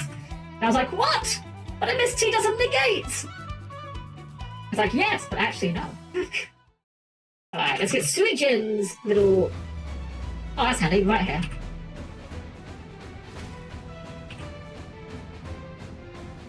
The only one that's got it in blue. It's a very pale blue, a much darker blue than that, I'm sure of it. That blue, yeah. That reminds me, oh, a little reminder status. There you go, get the water in there. Water in the fire! Doesn't help, but the people in the anime never play like you would in real life. Oh, 100%, 100%. That is the one thing that I think is the biggest genuine critic you could make for Yu-Gi-Oh!, which is just that the anime does nothing to prepare you for the card game. And I get that it's meant to be just like hype as hell, but it does set this unrealistic expectation for people who are coming into it from the anime.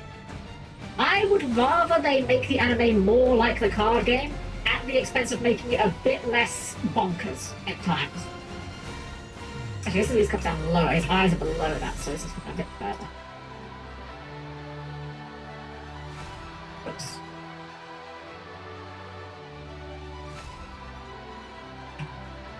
And he's an Albaz player. They use no data effect, chain DPE to take out Mojang, and to banish their own form of Albaz like OTK. Yeah, I have been victim to a mistake like that myself. When I first built Super Quantals, I remember this was actually around the time that DPE was very popular. He hadn't been out super long, so you were still seeing him in a lot of decks, and this was before they hit Dasher and Celestial. I remember I was playing Super Quantals. The opponent has DPE on the field, and I activate Magnus's effect to shuffle back a card on the field. He chains the effect of DPE to destroy himself and attempt to destroy Magnus. Obviously, Magnus is not affected. He had like 6 materials at this point. So that means at point of resolution, I am still forced to shuffle a card back into the deck. And the only card on the deck, on the field at that point, was Great Magnus. And Magnus is unaffected by other cards, except Super Quant cards, of which he is one. So I was forced to shuffle my own Great Magnus back into the deck, because I just didn't realise that that's how effects work these days. Supermaker, hello! Welcome in! My dear adventurers, we stand on the precipice of a discovery most wondrous and perilous. For within these ancient walls lies a tale not yet told of an evil chocolate maker known only as the Unknown! What is that? It's the Unknown! You know what? Bless that thing. Bless that AI for giving us this treat of a cryptid. Like, obviously, dreadful for everyone involved in the experience. The people that were scammed out of the money, the people that were scammed, forced to work into it. But you know what? The Unknown is kind of a treasure. I want the Unknown to just show up randomly in other places. Put it in Yu-Gi-Oh! Put the Unknown in Yu-Gi-Oh! It's a monster you can just summon from your hand for free. But the only condition is you have to say to your opponent, what is that? It's the Unknown! The Unknown, excellent, that is wonderful. I can't wait to see that. That's hilarious. That is fantastic. I'm going to skew this a little bit because I want it to be a little bit more angled here. Yeah, a bit more like that. Yeah, I did not have Evil Chocolate Maker that lives in the walls for my 2024 bingo card, but you know what? I'll take it. It's the Tricky's cousin, the Unknown. New, that's it. The Tricky retrain, the Unknown. There you go. You summon it from your hand by discarding a card from your opponent's hand instead. I really don't like Suijin here, I'm not gonna lie. Not my particular artwork of it. I think the artwork looks fine. That's going on. But okay. Am I the only one that sees this? Suijin's mouth here. Now, ignoring the fact that his mouth is the crotch, right? Ignoring that aspect. We're ignoring the part where the mouth is the crotch. His mouth looks like a urinal. Am I the only one that sees this? Am I the weird one here? Like, he just has a urinal for a mouth. Every time I see this, that's all I see. And I hate it. He also has eyes, yeah, so it's even worse. It's a urinal that watches you.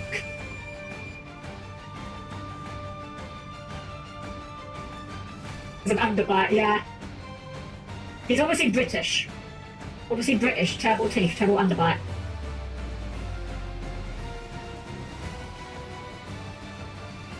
Very square jaw, though. I didn't see it, and now I can't unsee it. Does the tongue come out? I don't know. Like, I think in theory it does, but I don't know if it's ever been depicted as doing such. It is kind of cursed, though. Just Suijin in general is just kind of cursed.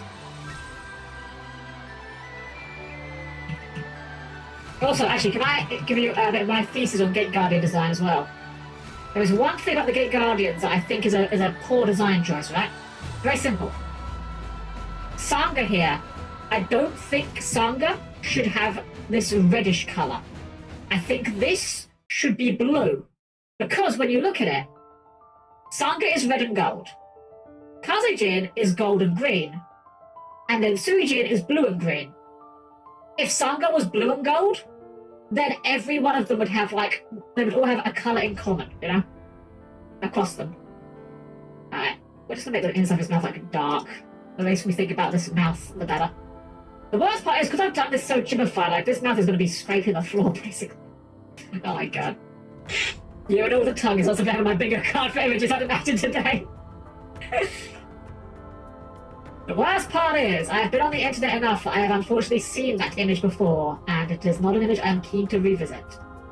Sonic the Hedgehog was involved. I'll leave that to your imagination to work out how that works. Please don't Google it. That's all I will say.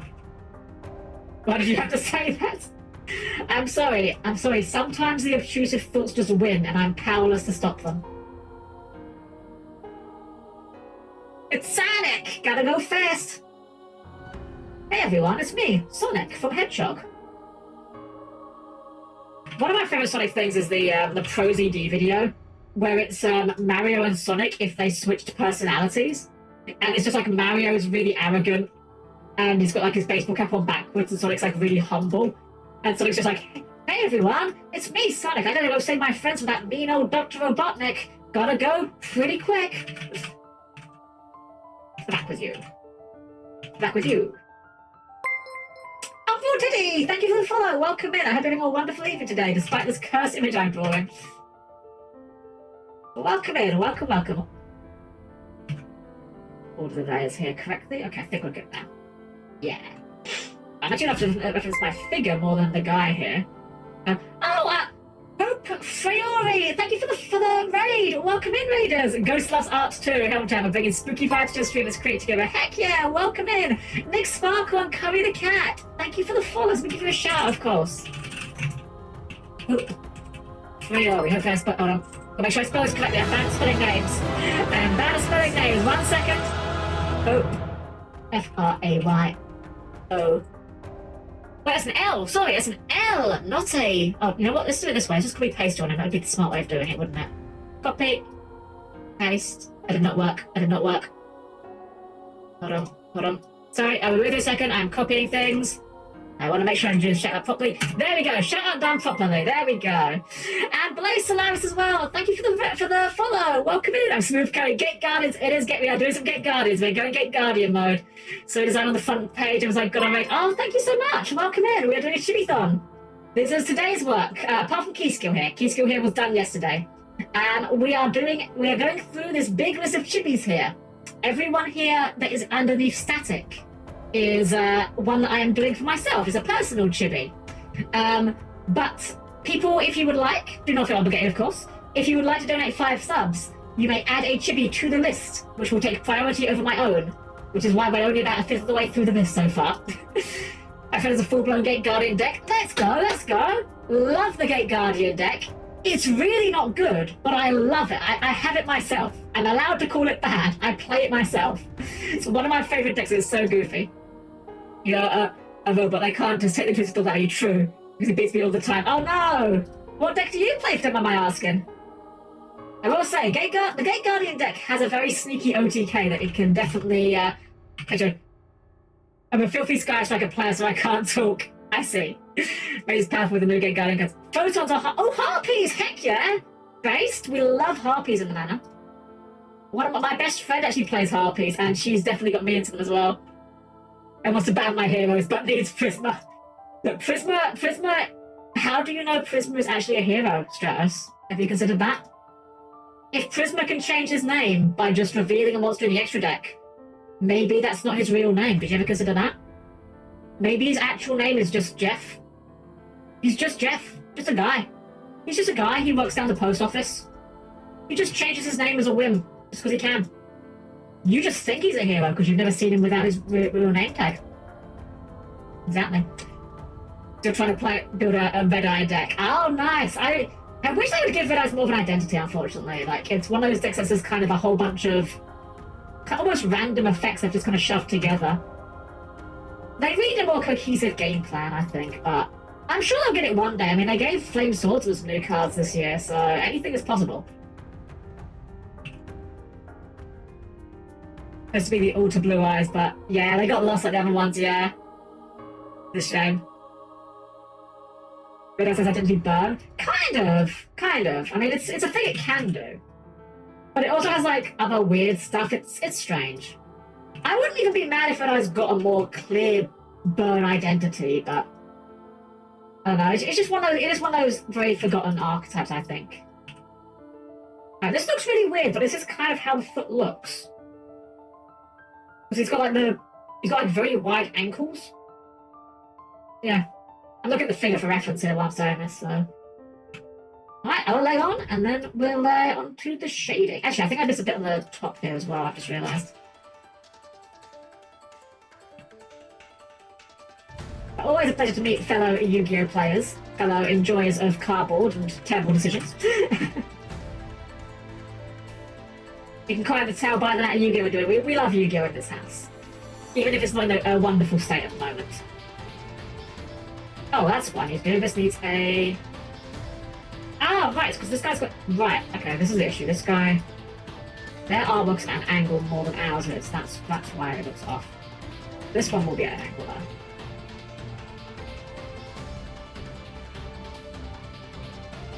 Oton, Telenites, 6 Sounds, Harpies, and older cover stages, and modified Doughy deck. Oh, nice! Heck yeah! That's awesome. I played Yu-Gi-Oh when it very first came out, and I don't know where any of my cards are. And it wasn't until middle of 2022 when I finally got back into the game. I love my design, but it's 2 a.m. in the morning, even before space my sleep. I have a good time asking. No, of course! Thank you for the raid so much. Lovely to meet you. It's actually that time of here as well, but I'm a night owl, as you can tell. But yeah, thank you for bringing the community over. I really appreciate it. Have a wonderful night's sleep, and lovely to meet you. Hope love spots. Ah, heck yeah. Lovely to meet another robot enjoyer. There are not enough robots in the VTube space. There are plenty of robots, but there's never enough robots. There can always be more robots.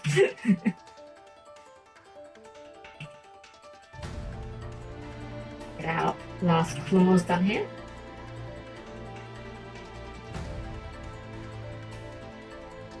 I found childhood's cards. I traded them for different Pokemon cards.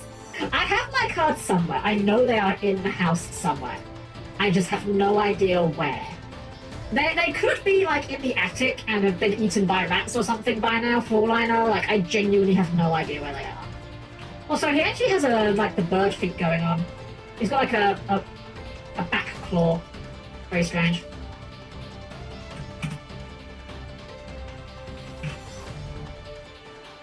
We go Dual Stars. It's a current game they have on all platforms. Dual Stars? I've not heard of that one. I have to look that one up. I do know, obviously I know Dual Links and oh, you thinking Dual Links, perhaps? That might be the one you're thinking, or Master Duel, one of those. There was Cross Duel, but I think that ended a little. Dual Links, there we go, yeah, the speed duel format. Yeah. Okay, this is not looking bad, but it's looking a bit wonky. I might just straighten the sound up a little bit here. That didn't work how I was intending it to. Hello, Ischo. Well, if you want to outlaw your delete Ischo, you know what you have to do. You know how it works, you know the rules. I think, actually, that the next one may not be a Yu-Gi-Oh monster. I think the next one on the list might be something a bit different. Yeah, that's better. He's a bit more upright now. Build Master is the one I have, like... Oh, what I like, we put my decks on it and get beaten all the time. It's rough. It is very rough. I got a very rude awakening when I came into Master Duel about the state of the game. In terms of just the speed of how fast everything is, and how good your deck needs to be viable. Like, it shook me. And I definitely went through a quit point, if you like, where I had that moment where I'm like, man, I don't like Yu-Gi-Oh! I don't like modern Yu-Gi-Oh! And I stuck with it, and eventually I did come around on it. I did eventually realise, no, Helm, you're being silly. You're being salty because you're still bad at the game because you've only just got back into it, and you need to play a better deck. And I did, and it did help. But that said, Master Duel itself still has its issues, yeah. Bad form, as you said, yeah. And of course, everyone's favourite level 2 earth insect is legal in it for some reason. Why is Maxi a thing? Why was Maxi ever allowed to be a thing? There we go, I've got the orbs in the back. Alright, I think we're on to shading. I'm definitely going to put this up later as like a exploitable. Put something in Sanga's hand. I want to see what people come up with for that. And the Verte is banned in 2 force, but it dodged master doors. So here's the weird thing with that, right? I don't actually think Verte is in of itself inherently a problem card. It's a very good card. But I think that the thing with Verte is only as good as there are generic engines that can make you a good boss monster basically for free, you know, DPE engine, Dragoon engine. I think if there are no engines like that available, Verte is actually probably okay. Like, yeah, it does make you get a guy on the field, but you're still basically going minus... Okay, let's say you get one guy on the field, and let's just say for the sake of argument that none of the materials you use do anything in the graveyard. They probably do. They probably do, but let's pretend for the sake of argument that they don't, just for the thought experiment here. You use 2 monsters to make Verte. Verte dumps poly, dumps materials. You actually don't inherently get more bodies than you started with in that equation. Like, you start with Verte, you end with Verte and a guy, you know? And if you need the guys in hand, that makes it a lot worse. Now, that said, Branded Fusion does kind of make Verte busted. A little bit. Only a little bit. Not as bad as when, not as bad as, like, say, Dragoon or DPA, but it is awfully good. I am honestly team Verte is not the issue, but because to resolve the issue of what makes Verte good, you would need to ban so many cards, banning Verte is probably the better solution. It's kind of like with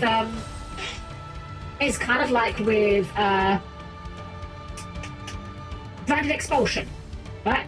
So Branded Expulsion is the card that lets you summon to either player's field, or both players' field, more accurately. And one thing that players were doing with that was summon Gimmick Puppet Nightmare to your opponent's field. That then locks your opponent into summoning only Gimmick Puppets for the turn, and, well, spoiler alert, no one's playing Gimmick Puppet in the year of our Lord 2024. Now, the thing is, Gimmick Puppet Nightmare is not the only card, though, that can be used for some nonsense like that. So rather than ban Gimmick Puppet Nightmare and every other card that would be an issue, they ban Branded Expulsion, even though if you're not doing stuff like Gimmick Puppet locking, Expulsion's probably fine. Oh, Ghost Trick's another one. Yeah, Ghost Tricks is great as well. I love Ghost Tricks. They're very cute. Very, very cute. I am definitely someone that picks archetypes based on how cute are they. I've never played Ghost Trick, but they've always been on my radar along with Madolce.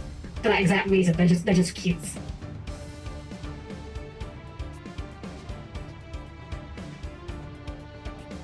I also like them because they have a monster called Ghost Trick Yeti. Why do I like that? Because it's very funny, because it means you can use them to make an M&M parody. Knees weak, palms are sweaty, she panics, normal summons from my hand, Ghost Trick Yeti. I haven't got the rest of that written, unfortunately, that's where it ends, but one day I'll get round to it, eventually, maybe, probably, maybe. You could also do it with Raigeki, though, you know. Knees weak, palms are sweaty, panics, activates a card from hand, it's Raigeki. They are funny, because if you have the right stuff, you can't be beaten as I play face down for them. Yeah, I've been in a position where a friend of mine, like, had a full Ghost Trick board, and I forget what I was on at the time. Something I was playing, a decent deck, not like a high tier deck, but like a very competent deck, and I just could not out it. I just had no way of dealing with it. I just let them get going and paid for it. But it's a future-proof. Yeah, so that's the thing, Strauss. I will agree with you on that. Yeah, Verte needs to be banned because the future-proofing. That I will agree with.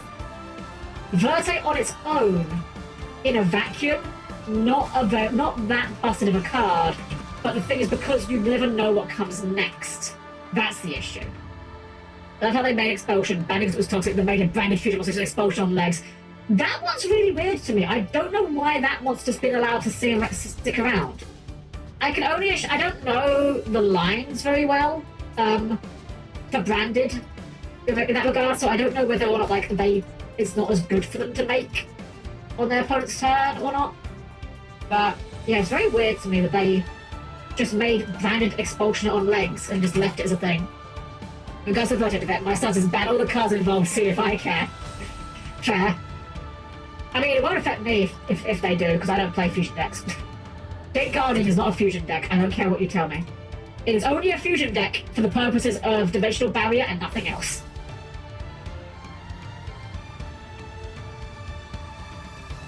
One day I will play a fusion deck, perhaps. A chance, maybe. I do want to learn more decks. It really is that awkward kind of... Luna the Crimson Fox, thank you for the follow. Welcome in. I hope you're having a wonderful evening tonight. Thank you for the follow so much. Since you guys are discussing combos proves you didn't have to play Yu-Gi-Oh! Properly. Kind of. Yu-Gi-Oh! Is an absolute... it is one of the games of all time. That is certainly undisputable.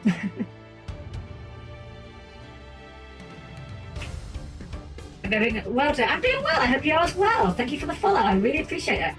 Welcome to the Chibithon. They're making some beautiful Gate Guardian boys right now. And after that, who knows what's next on this? I actually don't remember the list very well. We could be the apothecary. Fair enough, Strauss. I'll take your word for it. You know what I mean, though. You know what I mean. It is not a deck that runs polymerization. It is a deck whose cards are fusion monsters, when really they probably should be something else, but I guess fusion works. This thing goes into this thing, I just play this thing. Oh yeah, I mean, if you want me to rattle off combos, you know, normal summon evil twin, normal summon live twin key skill, live twin key skill effect, add live twin special summon live twin leader from deck.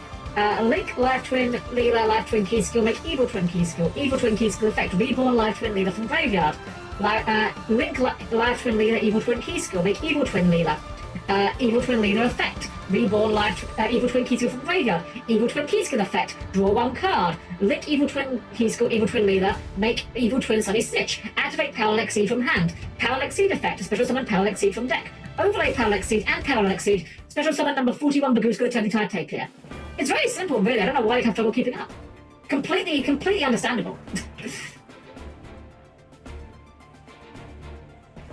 And that's an easy deck. That is baby's first combo deck. I love the live frizz, but they're not a complicated deck. Like, I am. I know you are a robot. I think there's the train ticket for love. Oh, thank you. Happy to meet another robot enjoyer. As I say, the VTuber space needs more robots. Not that we are lacking in robots, but we always need more. Use the easy way so I don't know the potential for negate and have to get all the peaceful backflag snake eyes. Honestly, I think making the Gate Guardians do an Xyz would have been a better play. You could have made them into an Xyz like Super Quant, right? Where you make the two-part fusions an Xyz that has an effect. And then that effect becomes a quick effect if you have the specific names attached, you know? So, if you have Sangha attached to Gate Guardian of Thunder and Wind, then it becomes a quick effect. Or Sangha or Kazejin, you know. His own Harpies. Why, there's a very unfortunate typo you have made there. Harpies is one of the so much the same combo video that can be 3 billion times. Honestly, that's all it is. It's just practice. It really is. Just practice, trial and repeat. And eventually you'll learn it. And sometimes, like, just watching other people play the same deck can help you find lines that you yourself did not realise. Like, I didn't realise for the longest time with Trap Tricks, one of the combos that I should have been doing, where you dump a trap hole using Sarah, you dump a trap hole to activate Holy Tear on the turn it's set. Then you make sure that when you use Sarah's effect, you specifically summon Dionea, because Dionea can reset the trap hole that you just pitched, so you actually don't lose any advantage from that. I I didn't realise that. And now it's like a staple play. I think it's been almost 20 years of good Gate Guardian support. Very true. Better late than never. It's a shame it's still not very good. But you know what? Better late than never. We'll take what we can get. This bit could just be this bit here, because it's like a front arm.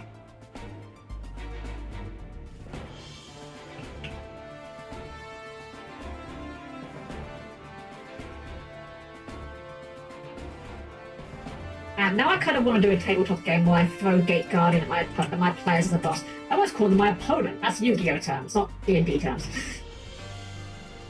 No, you're fine, Wyatt. You're fine. That's kind of funny. TCG only. We can't bother Japan put that blue eyes in. Yeah. Japan. OCG. Try not to release Dark Magician support challenge. Impossible difficulty. It's like that one. Was it Jimmy Neutron meme?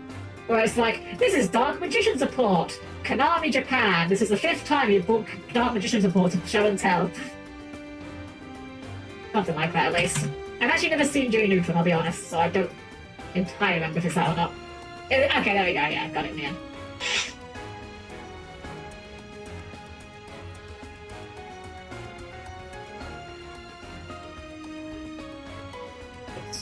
That's not the line, I'll consider it this way, there we go. Yeah, okay, there we go, yeah. I went from Master Duel to Band Maxi, dang. Well, we can hope. We can only hope. One day, perhaps, maybe. Probably not.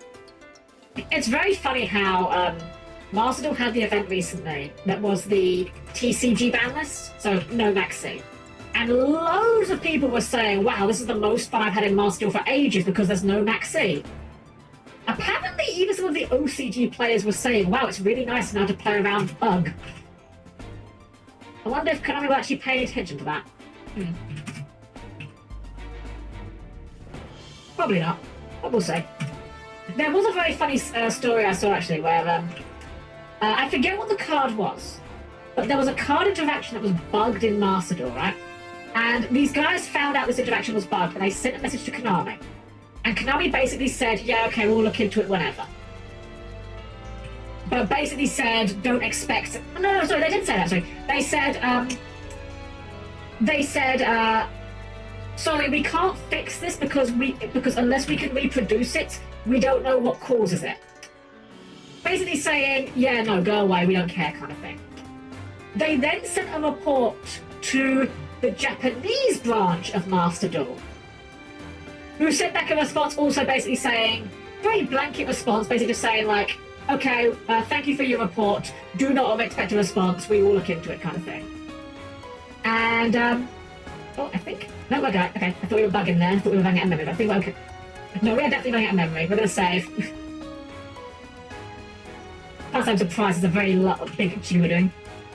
Yeah, I knew where it was past, but something like that. I forget exactly what it was.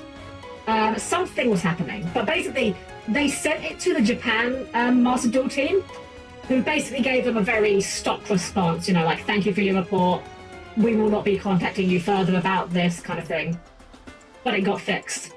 Now, you could argue, like, we have no proof. It might be that the American team passed the message on, but it does make you wonder if maybe the tinfoil hat conspiracy theories about Konami only listen to Japanese players maybe has a bit more weight behind it than we want to believe it does.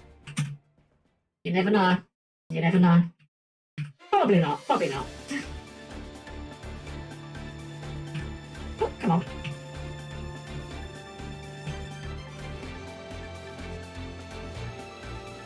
Apparently as well, so you know how people would you know how people like to dunk on Traptrix players? Because haha, the artwork, they are cute little anime girls, you must be a weirdo. No, not necessarily. I just like cute things. I want to have cute little girls that I can head pat and buy ice cream for and see happy. So people were like rolling their eyes and groaning because the sleeve poll came in, you know, the protectors in Master Duel, and the Japanese side Traptrix Sarah won. So everyone's like, oh, look at these gross Japanese players wanting little girls on their card game sleeves. Oh, they're creepy, blah, blah, blah. apparently the Japanese players are dunking on the American players as well, because from their perspective, they look at Diabell Star being like lazy and sleeping in bed, and they're like, the American players love sloppy women, or something like that. I think it was sloppy women was the word they used. And I just find it very funny that they both sides find reasons to dunk on each other for reasons that are both completely mental. There's shade at the orb. Yeah, it's really dumb. It's really dumb.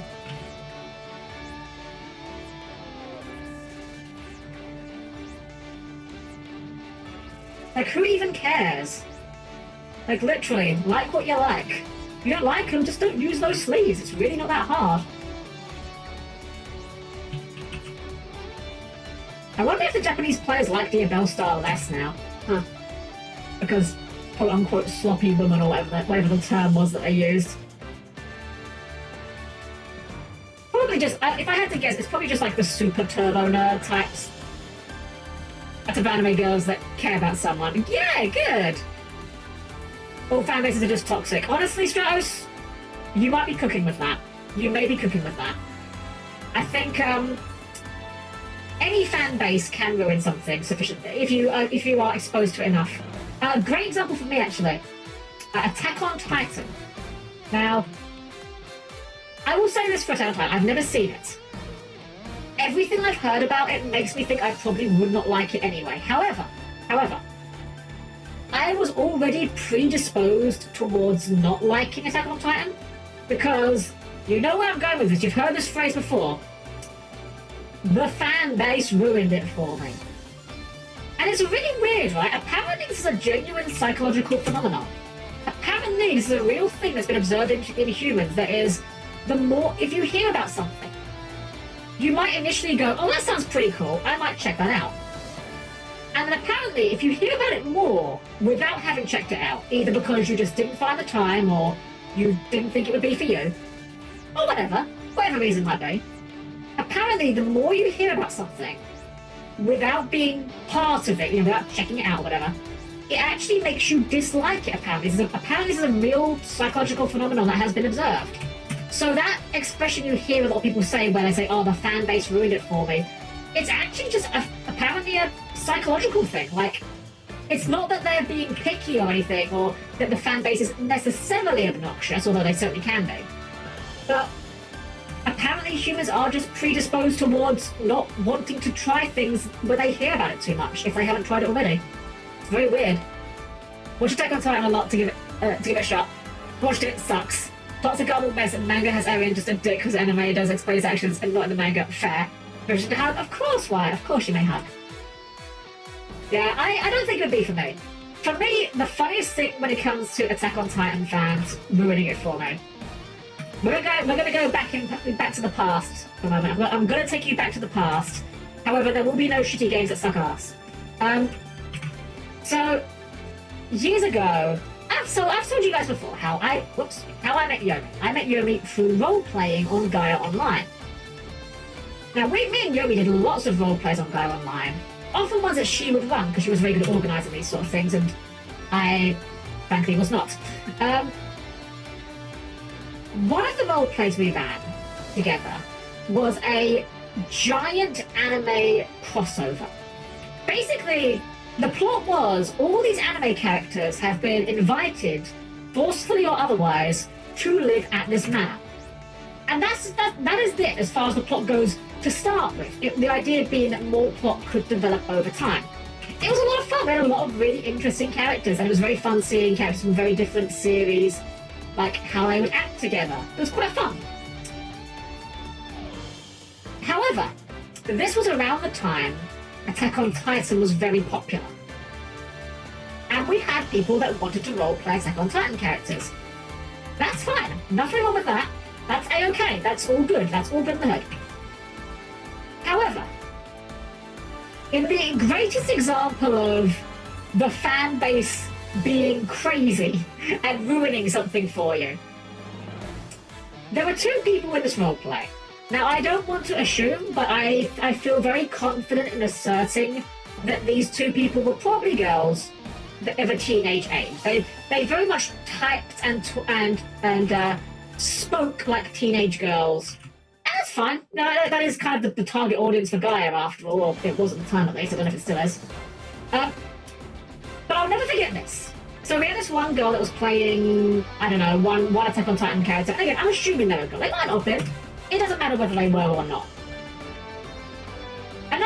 This other girl joins, and again, I'm assuming they're a girl. I think their avatar was a female. Entirely possible they might not have been. I don't know. But she joins. She also wants to play Attack on Titan's character. That's fine. The original character and her, and the two get on very well. Oh, sorry, bit dry throat something. Get on very well in the out of character chat, which is great. They're talking about their series and having fun. That's wonderful. You know, you want to see people have fun and make friends. However, the first girl, at one point, completely unprompted, mind you, I think there was like a brief talk of shipping that prompted this, but like, very briefly, proceeds to say, oh yeah, by the way, have you read this 15-page essay on why Evan and Levi are, as a shipping pair, is totally, definitely canon? We didn't call her out on this, we didn't complain about this, but I think that is what we might call coming on a little bit strong, perhaps.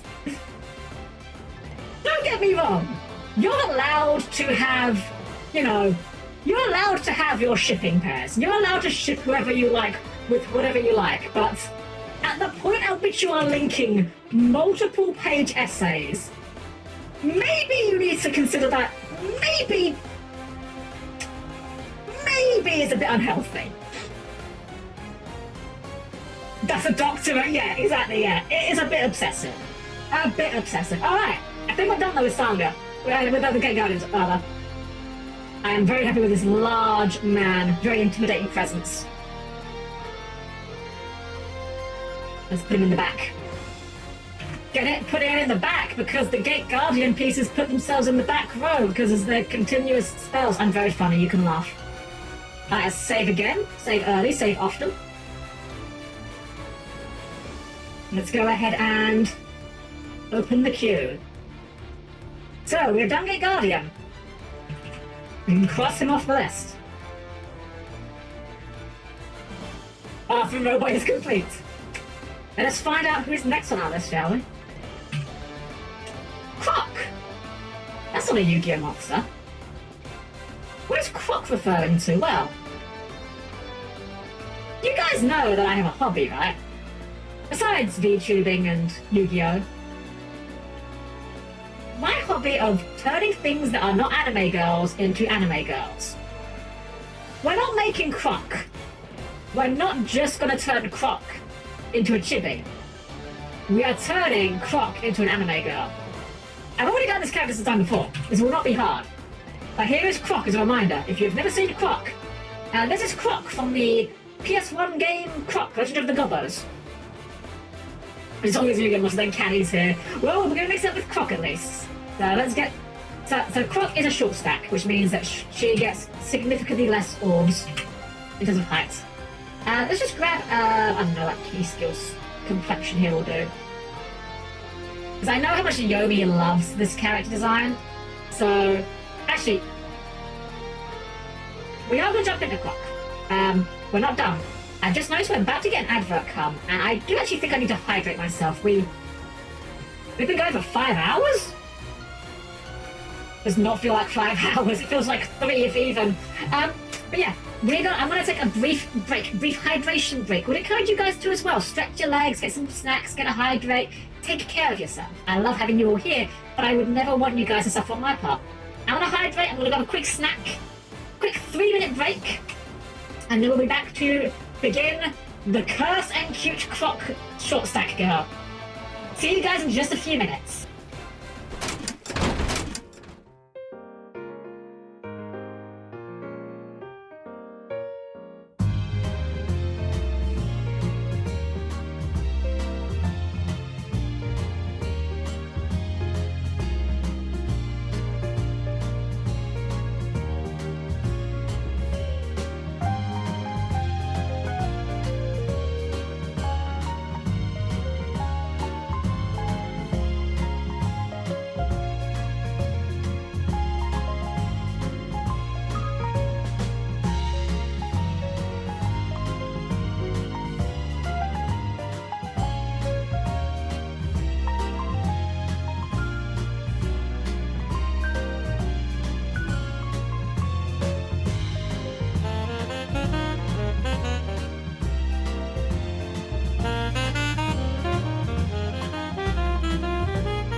everyone, we're all back. Hope you had a good chance to stretch your legs and take care of yourself, as I always say. We're going to get straight into the short stack. I don't know if Yomi's about, but I know Yomi will be very excited to know that we're doing this character. Also, these lines are still doing goofiness. Welcome back, Helm-Chan. Am I? I guess I am, aren't I? Am I? Am I Kohai? I'm not offended by being called Kohai. It just feels strange. Alright. So here's where I get a bit of fun, because these ones, obviously, we're not doing a reference directly here. I already have this design in my head. So this is actually very easy for me to do, because I'm not actually doing, like, you know, I don't have to make sure I'm getting the details right, because there's no such thing as getting them right. I want to make them myself. I have to go. Night, Helm-Chan. Deborah, have a wonderful night. Lovely to see you as always. You have a fantastic evening. Take care of yourself. Alright, so let's get about Croc go. So Croc is a short stack, so she's very curvy, but also very short. I'm going to go for basically the same pose. Actually, I'm going to get the... Yeah, we're actually going to get another pose. So don't save, just copy. That'll do. We're going to go for... We're going for this pose. This is at least in my mind the iconic Croc pose. So that's what we're going to go for. And she will be wearing Crocs. It's mandatory that Croc wears Crocs. Zippy! How's Zippy Moopy? Welcome in. Having a wonderful evening. Welcome to the Chibithon. We're having a great evening tonight. We've been going for over 5 hours apparently. I didn't even realise. Time goes fast when you're doing art, I'm not gonna lie, it's kind of fun. I was ever so slightly nervous as well. I'll be, yes, Yomi! I have summoned you with the power of the Croc girl, Yomi. She is on the list, and she is being done. I was going to surprise you with this if you didn't come in, so you timed it perfectly. Well, look at all these beans we've got done today, Yomi. We've got a Baguska, got a Gate Guardian. We've got a lot of fun beans here, but of course I know what you're here for, and I shan't keep you waiting. I hope your stream went well, Yomi.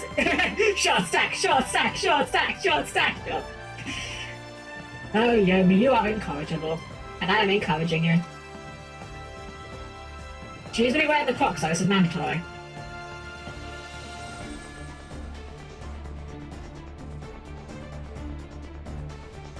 It's Yomi! Yeah, I was only able to catch a little bit of your stream.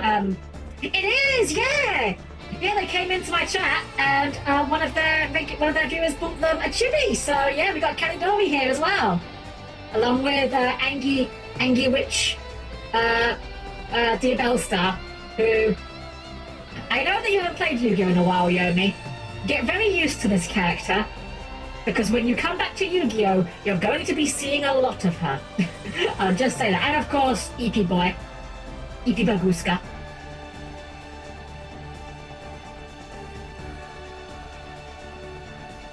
Yeah, I did, I lurked in her stream a little bit when you messaged me about her yesterday. And we actually ended up giving her, no, I said, the day before yesterday, sorry. And I was actually about to, I actually raided into her yesterday. And I was like, yeah, I really enjoy the vibes here, so definitely will be sticking around. Giving her some more love.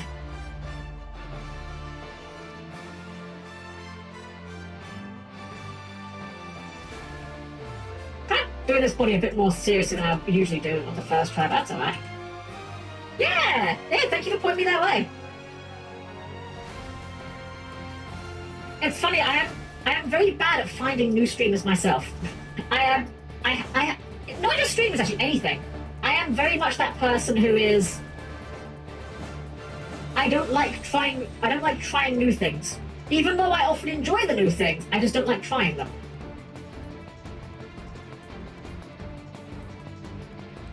It's a bit like when we went to London Zoo. Lord Lady Helm and myself went to London Zoo in February. And when we got there, Lord Helm said to me, you know, when we said we were going to the zoo, I actually didn't really feel like going to the zoo. I didn't fancy this. I thought it was going to be a very good time. But I'm not going to lie, now we're here, I'm really enjoying myself. That's how I am with a lot of things. A lot of times, like, things will get mentioned to me and I'll be like, you know, I don't really fancy that. That doesn't sound like a great time to me. I think I'm good. But if I actually do give them a try, I'm actually usually enjoying it. I need to be a bit more say yes, I think, in my life. And again, I'm getting a little bit better with that. That's what let me say here. Go try Taco Bell. I will. I actually am. Next time I go into town, I am going to try Taco Bell. I'm going to have to make the very hard decision to walk past the Wendy's and try Taco Bell. Actually, me and my... so on Saturday, I'm meeting up with some friends of mine. That's why I said I already had plans, so I would better do a stream on Saturday regardless. I don't know if we're going to be going somewhere that has a Taco Bell or not, but that might be an option.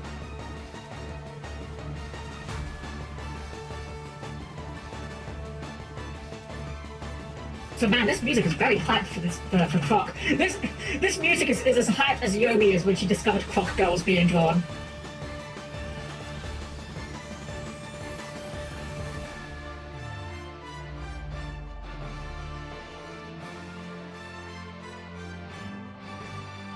Okay, then we can start walking ahead now. Yeah, I love that, that was wonderful. I am definitely going to get some more modes soon as well. Fully plan to, I just need to get round to doing it. I kind of overslept in a lot today, so I didn't get a lot of anything done before stream. And of course we got the other one, Goofy Fang. Cute Fang, cute Fang.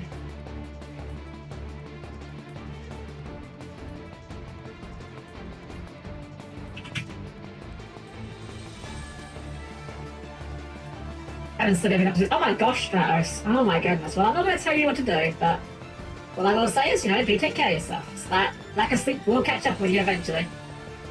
I would like to learn about Croc. You've never heard of Croc? So Croc was a PS1 platformer game. And it kind of came out around the time of early 3D platformers. I think it came out about the same time as Mario 64. Unfortunately, it came about the same time as Mario 64, but it didn't learn a lot of the lessons from Mario 64. That is to say, it has tank controls and a lot of other very questionable decisions. So, unfortunately, it's not wonderful as far as games go. It's alright, it's fine. It's like a solid B-tier game, but it's one of those games that was a lot more fun to play at the time. Than it was now, because at the time, you know, early 3D platformers, no one really knew how to do things like, say, camera control, or even just third-person character control. So, because of that, what happened was, in that era, you would get a lot of really weird and different control schemes for the same thing. Nowadays, though, we kind of quote-unquote know how to do third-person cameras, third-person platforming, and as a result, Croc's tank controls just feel very weird and kind of bad. It's a shame. If you'd like to experience it, I don't believe there's any official releases of it. However, I will recommend a video for you. There is a fantastic YouTuber, fantastic gentleman called Josh Strife Hayes, who has a series called Was It Any Good?, where he replays old games, usually from the 90s, and looks at them with a critical eye of today's standards. And he's done a video on Croc. I would honestly say it's probably a better way of experiencing than even playing it yourself, because even as recent as, say, when did I got my hands on a copy of this maybe about 10 years ago, and even then it felt really outdated with the controls. Fun fact as well, Croc was originally a Mario game. Or more accurately, it was pitched to Nintendo as a prospective idea for a Yoshi game, which explains why Croc is a dinosaur, because he was originally a Yoshi. Alright, let's get my actual artwork here for reference here. I'm going to keep the artwork hidden though as we're doing this, because I don't want to... If you don't know this design, I want to be surprised. Donkey Kong originally was a Popeye game. Correct! Yes! It's funny how a lot of these early games did come out with a lot of weird, like, licenses kind of not falling through necessarily, but they assumed they were going to get the license, and they did not. Okay, how did I do this? Oh, okay, I've got it now. I don't know how we did some of this. Yeah.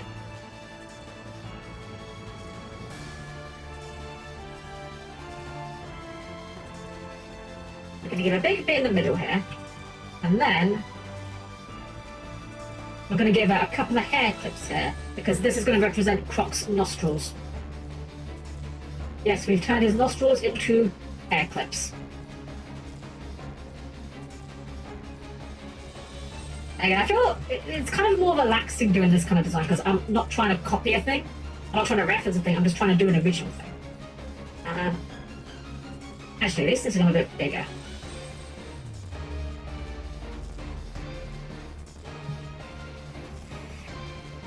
We'll put the hair clip on that one instead.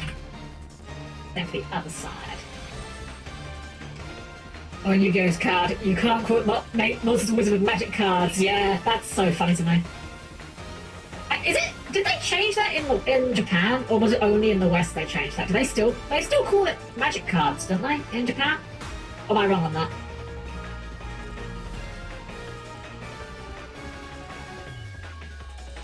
Yeah, I'm not sure whether they did or not.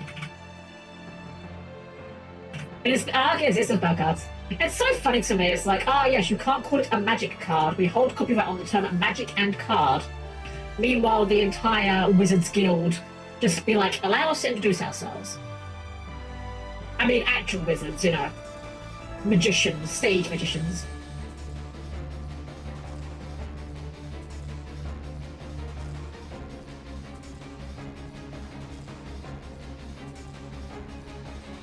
I always found magic really fascinating, not like stage magic. I never really attempted to learn it myself because it seems like a skill that's just above me. But I've always been like very kind of fascinated with it. I'm doing tubes, I'm gonna make you give those 5 subs. No, I super, yeah, if you want to, go for it. You hear that themselves shock or magic until halfway through season 2 when I will start using spell cards. I see.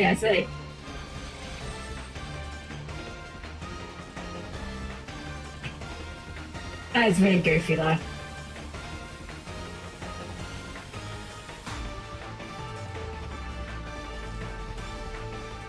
I wonder if that's one of those things that actually was a thing, or if it was just... Like, I wonder if it was a thing where Magic and Wizards were like, no, you can't do that. Or if it was a thing where the developers themselves were like, maybe we should change this before they get pissy about it. I could see either, honestly.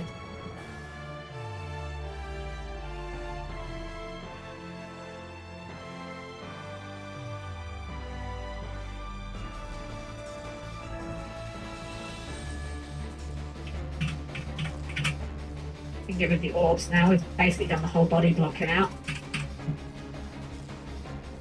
And then we give her a big puffy hair bow, which is going to be her croc eyes.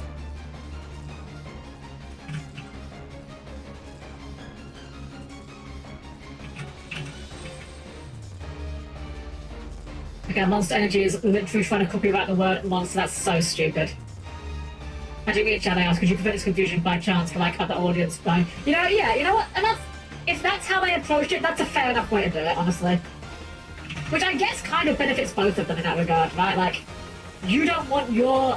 Like, the competition does not want your product being mistaken for theirs any more than you want your product being mistaken for the competition's. Unless you're like, you know, trying to do an actual scam and mislead people, but you know.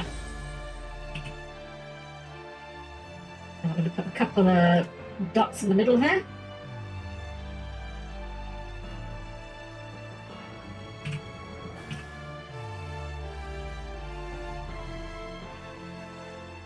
There we go, the eye bow is complete.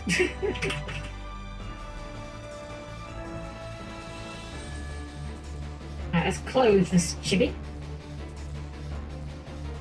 Let's start with the undershirt, which is going to be a yellow stripe to go with his yellow belly.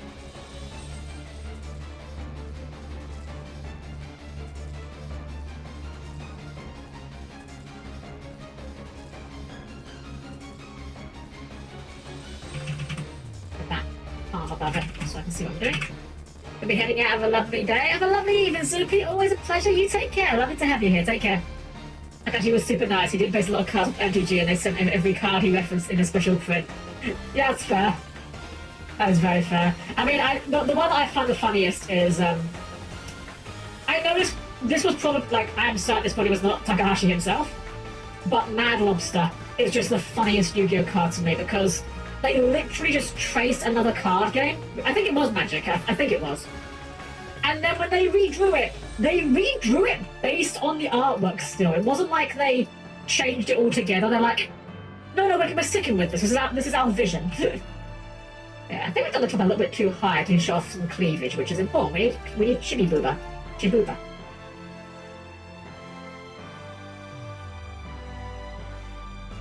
That's better. That should show off a little bit. And she's a short stack, so she is going to be stacked.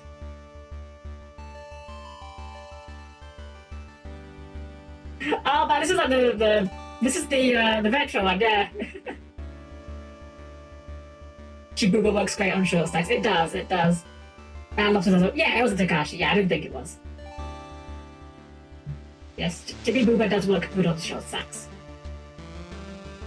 And her outfit's quite basic. I didn't go too crazy with her actual clothing because I didn't want to kind of bury her too much in loads of accessories, which is something I admittedly do sometimes do. I very much subscribe to the Tetsuya Nomura school of character design. I love giving my characters belts and buckles and zippers and just random crap, frankly. As Yomi will attest.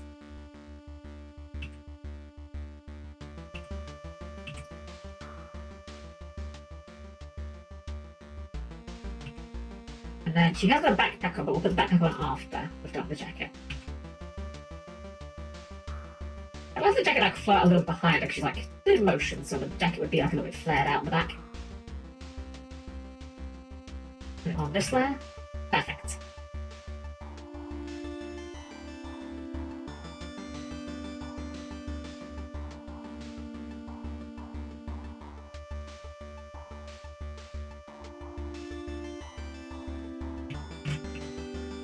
A little bit dark. Let's go with that. Go. Pocket. Is Sheba's a card? Oh yeah, I remember. I forget what card it is as well, but I remember hearing about that. Yeah, he didn't seem like a great guy. Like, I mean, obviously you're not gonna, but I've never heard anyone say a bad thing about him. You know, even before his passing.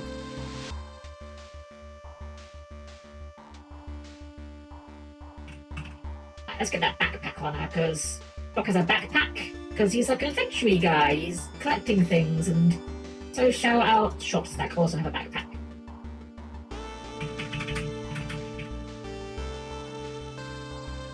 Bit more of a deeper brown, I'm thinking. There we go.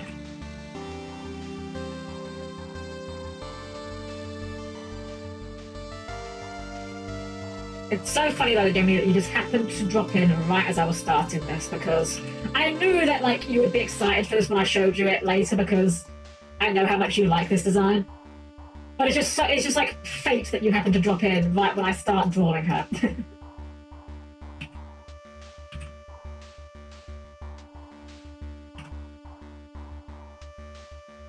And this one so much, yeah, I know you did. Well, you know what? Maybe you can adopt her. Maybe I'll give you this as an adoptable. You can have your own short stack girl.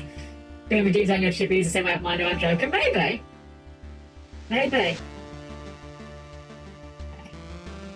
And shorts. And she's thick. Very thick thighs. Maybe it's slightly too thick, but we're good. My cock says the tingling. Don't tempt me, Yomi versus getting stung with the OCs. I'm gonna just set up shop like money bags. Right, I'm gonna be like money bags from Spyro, but instead of selling you like unlockable abilities or unlockable characters, I'm gonna be just selling you waifus. Like, so Yomi, I can't help but notice that you're lacking a crocodile girl in your repertoire. Well, I could probably part with one for say 500 gems. Actually, where are her pants? We are making the pants stuff first. It's just trust the process. Trust the process. It's fine, she's a Barbie doll anyway. There we go. Pants achieved. You arrived just in time to see the pants be applied in real time.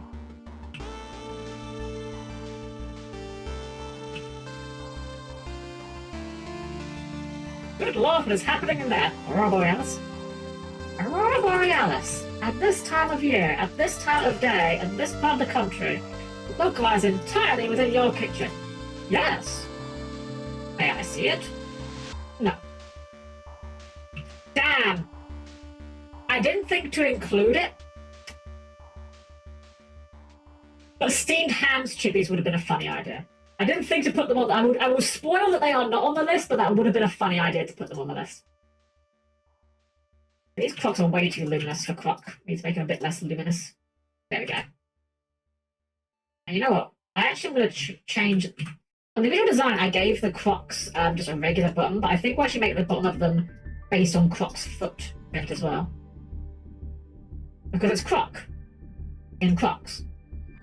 Like, what other footwear could you give a character called croc? Like, I don't know what you want from me. I don't make the rules. I'm just here to enforce them.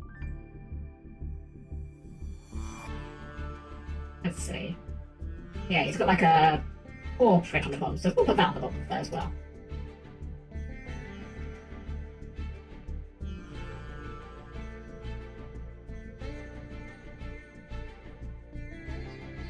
That way, she runs around. She can leave behind little footprints as well, little crocodile footprints. Make it a little bit bigger even. There we go. Elder to move your character wears Crocs. Really? Wow. I knew that game was a scam. I don't care. I don't know. I am ambivalent when it comes to the matter of Crocs. I wouldn't wear them personally, but I'm not the sort of person that's going to get like irrationally angry at someone that is wearing them. I know some people that are like that, but I like just really hate Crocs for some reason. Like, why? They're just shoes. Imagine getting mad at someone's choice of footwear. It's like Lady Helm says to me sometimes, like, you know, I should take more care of if I'm going out casually. Obviously, when I'm at work, I always make sure that my shoes are polished to the highest degree. Of course, and they need to be presentable. But whenever I go out, I do tend to wear, a bit more casual. And Lady Helm always says to me, like, that I should make sure my shoes are much more tidy and clean. I'm like, why? I'm just going out with some friends. If I'm finding someone in public that is that interested in the state of my shoes, I think I need to strongly assess whether or not I want to associate with that person. They probably run 3 copies of Feetash. Alright, I think we're good on the lineup. Actually, I might tweak her legs a little bit. They're a bit too thick, actually. I'm on for short stacks, but we're kind of into the domain of, like, weirdly lumpy here. Yeah, I think we just change the shape a little bit. Just a little bit. Not too much. I still go for short stack, but I don't want it to be, like, looking strange.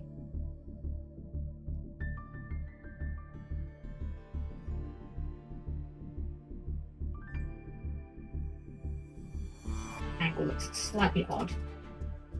Do it like that a bit more. I think that might help. Oops, just the Crocs a little bit.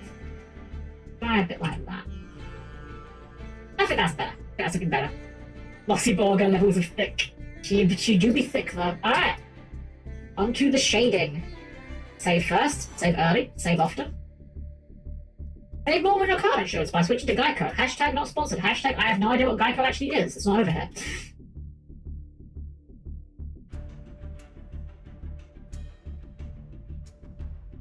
This opportunity though, if they didn't get Gex to work with them, exactly.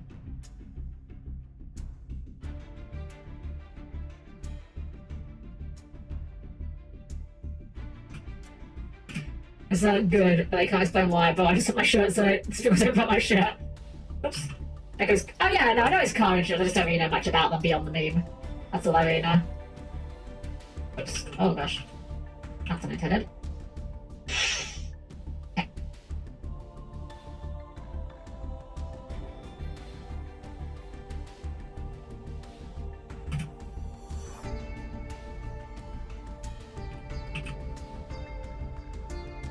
Okay, fair enough. Just kind of shows the names. Fair enough, I mean. Hey, fair play to them. I mean, if you are a company that gets a meme made about you, your marketing team needs to pat themselves on the back because, I mean, you can't buy that kind of advertising power. Like, it's one thing to get everyone to know your slogan. It's another thing to get them to repeat it as a joke. That shows you've got a successful marketing campaign right there.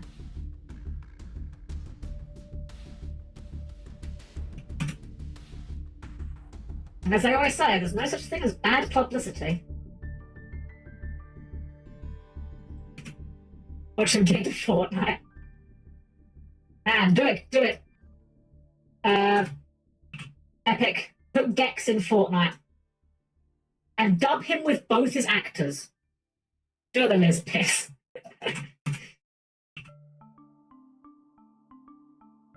Not my fault you turned yourself into a piss tuber, Yumi. Yumi? Hello, Yomi. Yes, you are now Yumi. That's it, Yomi. When you reinstall League of Legends, you need to play Yumi because it's one letter away from your name. I've got a funny story for you. So one time I asked my friend for help editing a story I was working on, but I saw he was there, wasn't doing anything. I was afraid I'd upset him, so I asked if everything was okay. So I forgot to give him to. Oh, whoops. Whoops. That would certainly do it.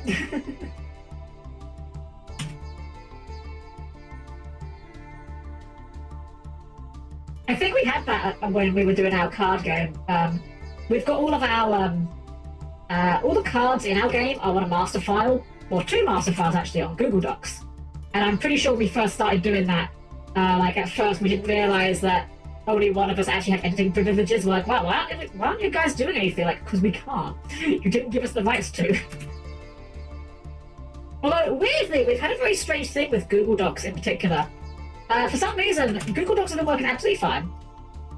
But as of like, well, we noticed this on Friday. Or actually, not even Friday, Sunday. There was a weird bug with copying from the Excel sheet where, for some reason, it would randomly insert additional quotation marks. And we have no idea why. It's not a huge deal. We've got a workaround for it, but it's like, how did this break when it was working perfectly fine before, and we've changed literally nothing? You mean hi, my favorite Yuri who did the open to Teen Titans on Cartoon Network? I remember that. Oh man, I miss the old Cartoon Network Teen Titans show. I've made it clear before, I'm not really into comic books. You know, I'm not really into Superman, the Batman. But I tell you what, I will make an exception for Teen Titans. Absolutely. Absolutely. That show was so good. And I like everyone, like literally everyone. If you are about to deny what I am accusing here, you are a liar. Like literally everyone had a crush on Raven. Literally everyone. No joke. Literally everyone. If you say you're not, if you're saying you didn't, you're lying. You're lying to yourself, or you're lying to me, or both of us. But you're lying. Because Jeffrey's got a good heart. Exactly. Yeah. Exactly.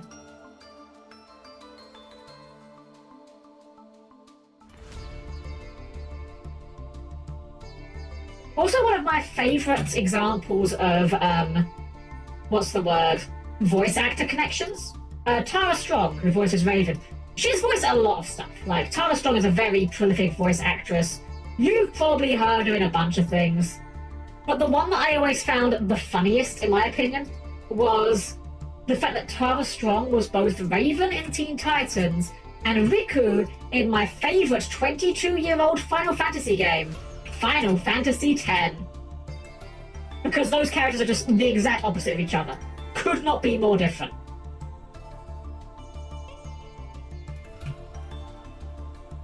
As a kid, I don't say F.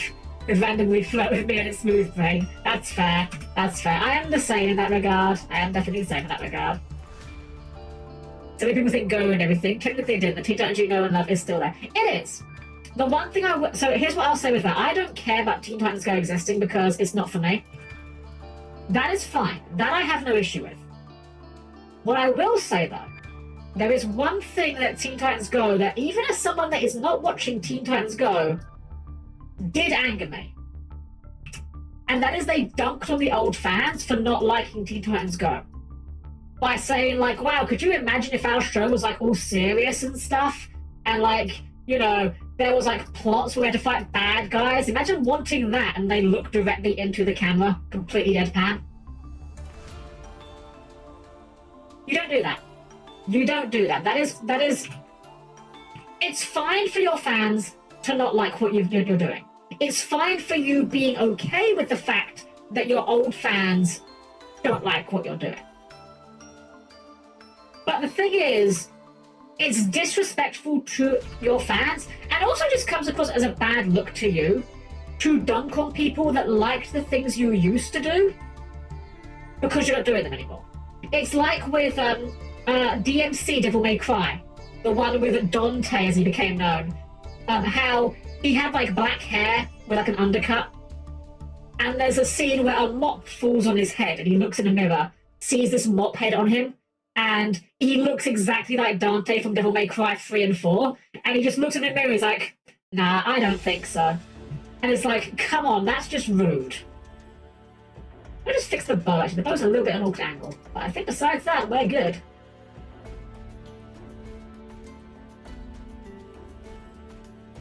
Yeah, because my head's slightly tilted, so the bow should be as well. Oh, hold on. Leaving. Leaving. Up a little bit. Just a little bit. There we go. Yomi, here you go. I smooch her, I marry her. You are allowed, Yomi. You have your short stack now. Clock. Legend of the short stack. Actually, you know what? I'm going to move her eyes down just a little bit. They look a little high on her head, actually. Just a little bit. Like that line. Yeah, I think just that. That's what it is. Just a little tweak there.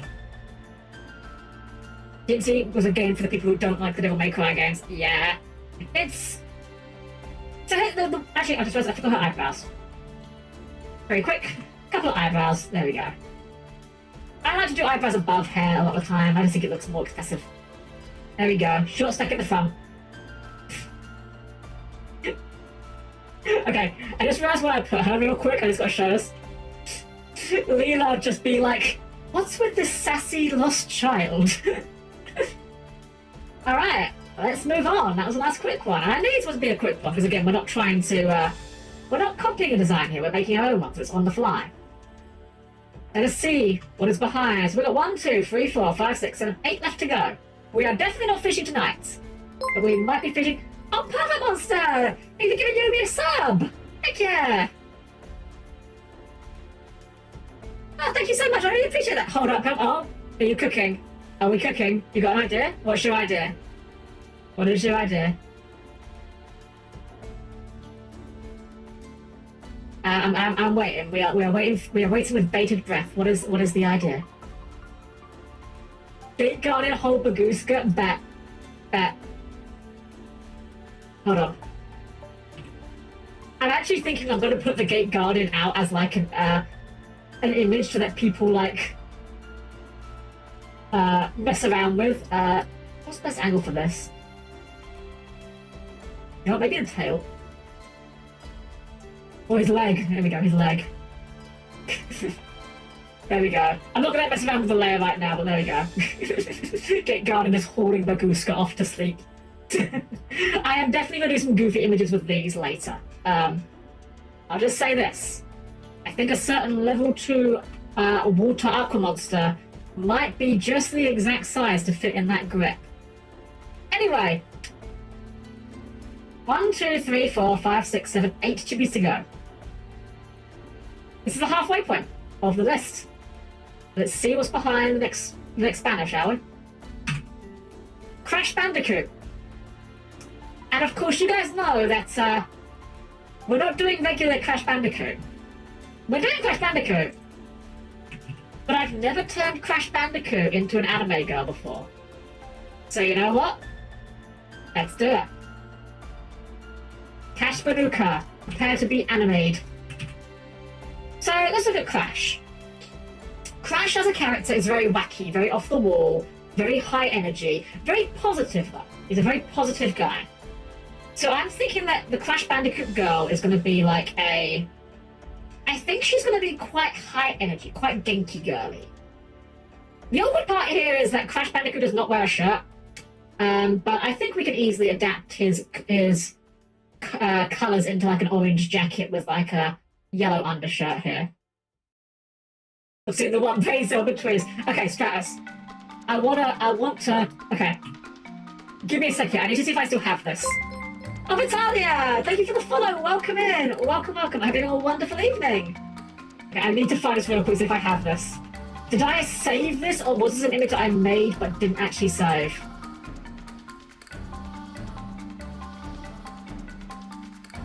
I don't think I saved it. Did I just make this as a one-off thing and not actually save it? Oh, that would be disastrous.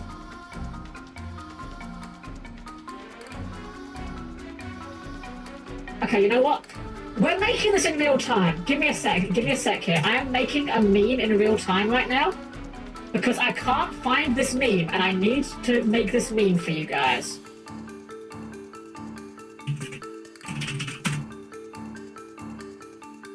This will not be worth it, but it's happening regardless.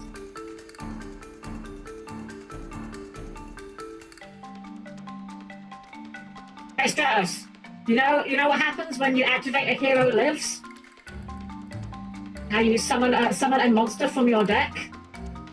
Yeah? Well, I have something to say about that, Stratos. I have something to say about that. Hello! I'm a response!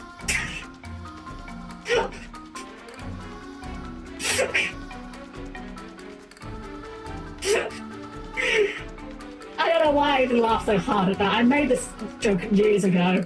Literally years ago. Success! Success, let's go! Hero Liz has been successfully negated. I'm not gonna lie. I'm not gonna lie. I kind of low-key want to pester Kidikumus on Twitter to see if I can get him to record a line of him yelling, "Hello, I'm a response." I don't have any reason to think he plays Yu-Gi-Oh! As far as I know, he does not play Yu-Gi-Oh! He probably has no idea what it's about, but it would be very funny to me if I could get that to happen. I think I might even go with this pose for her, actually, because this seems like a good pose for her. Yeah, this is like a good pose for energy. I have to go now. See you next time. See you next time as a player. Have a wonderful evening. Take care. Yeah, we'll do with this for the Crash Girl. Slightly hunched over. I like the slightly hunched over. It's a bit kind of like a high energy manic look. Just slightly hunched over there, not complete hunch. He doesn't. He knows what Yu-Gi-Oh! Is loosely completely, and I think he is such a cool kid. Yeah, I think he would. I think he'd be on board for it. I think if I said to him, look, Kenny, I'm sure you have no idea how modern Yu-Gi-Oh! Works, and that's fine. However, trust me, if you record this line, it will be very funny. Yu-Gi-Oh! Players will laugh and maybe even do the excited Soy Jack pointing at the screen face. It's going to be Australian because ever since we heard this was in Skylander, I can't imagine it being anything else. I think she will be. I don't know if we're going to necessarily put that across too much in the design, though. I don't think we're going to give her boomerangs or anything like that, but I think she probably would be Australian. But she's what we do with the skin tone. Because, like, Crash is, like, very orange. And I don't really see a female Crash as someone that would go and get fake tans.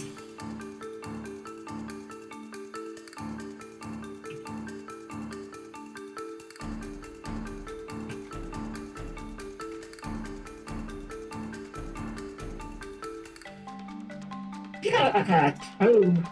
He's like stuck on his toes here, I think. Don't give him too big of a feet. We're not about the feet in here, we know that. Nothing wrong if you are. I'm just not. But you too poop with Ed and Eddie and thought, oh heck yeah! Oh, that's great. I've got to say, Ed and Eddie is a very underused source for YouTube poops. That's awesome. So should you give us a thumbs up here. The other hand is kind of like coming out here, kind of like got a bit of a grabby hand going on. I think the head's a bit too low. I think the head's a little bit rotate. Like yeah, that's the ticket. That's the ticket. All right, so now the hard part because I have no design for this one. The Crocodile I had something to go off. Crocodile I had drawn before. Crash, I kind of don't. So I'm gonna kind of wing it. We definitely need to do something with this bit of hair here.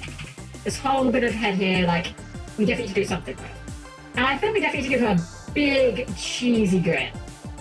She's up to some nonsense. She's up to some shenanigans. And you're probably about to get roped into it. I think we'll just like grab like the same default skin tone I've been using. Like, maybe we'll take key skills and maybe make it a little bit darker. Just a little bit. Not too dark. Yeah, that could work. It's like slightly tanned. She's called the sun, but like not burn herself. Yeah, soft tan, yeah. Big grin. We've got to make sure we don't over-define the teeth. It's very easy to make the mouth look very dirty if you go ham on the teeth too much. Oh, by the way, Yomi, I have to ask, purely for purely selfish reasons, have you done any more of your meme reviews yet? I only ask because I think I've got a couple coming up soon, and I want to make sure that I don't miss them when you do them, or miss the VOD if you did do them already. I got Taurus off that? Yeah, I guess that'll work. Gonna do more tomorrow? Heck yeah! Well, I'm gonna be doing more of this tomorrow, but if you don't do them before I do this, know to catch up on the VOD. Heck yeah.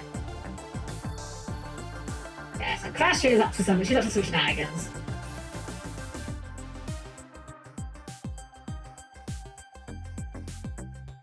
I think we're gonna go crazy with the eyebrows as well. We're gonna give her bushy eyebrows to go with the actual Crash eyebrows, which I'm sure Yomi will be happy about. I know that Yomi loves thick eyebrows. Not that I'm making these just for Yomi. I just happen to know Yomi's taste. And we all challenge Dingodile waifu. Unfortunately, Dingodile is not on this list. However, Yomi, if you want it, you know how to make it happen. Nah, I'm just kidding, of course. Don't feel obligated anyone. I can only put so many on here, and I wanted to try and do a few challenging ones for a different change. Actually, I think the eye... Okay.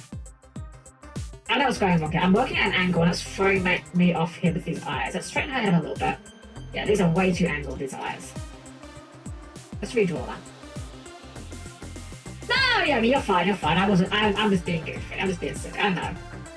I know it's all going to the 2.0 right now. I know that, yeah.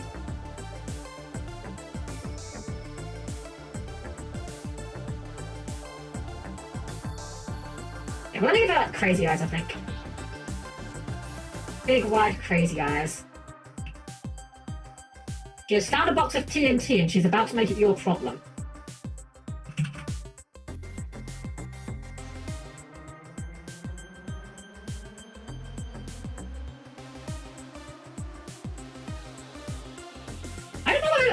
Sorry, I know I've said this a lot tonight. We've just got the word sound. The playlist we've got going on right now is Mastered. I do not recognise half of these tracks.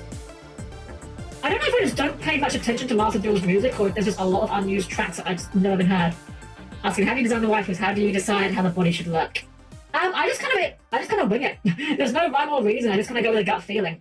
I kind of think of the kind of character the person is, and go from there. So like Crash is a platform character, right? So he has a lot of running, a lot of jumping, a lot of climbing. He's going to be very athletic. He's going to have quite a, maybe even like a slightly built build if he's a person. Like if you were someone in Crash's position, you would be quite athletic, you know? And I'm just going to go from there. I just think about like, what if this character was a person, what would their build probably look like? Like that eye is very mismatched, but we're going to fix that. That is way too small. Make it a bit larger. A bit larger. There we go. There we go. Crazy eyes. Yeah. Got the crazy eyes. So I think we'll just copy the other eye for that. Get the angle the same, because the angle's a little bit off. A little bit smaller because it is slightly further from us. The angle we're going to be doing it at. There we go. And we'll just reposition the head back down. A little bit for that tilt, which kind of adds to the crazy factor a little bit, I'm not going to lie. And then we'll give her the big brows. Big bushy brows, but not too big. Again, we're going for quirky and cute here, not gross and ugly. A very fine line you have to tread.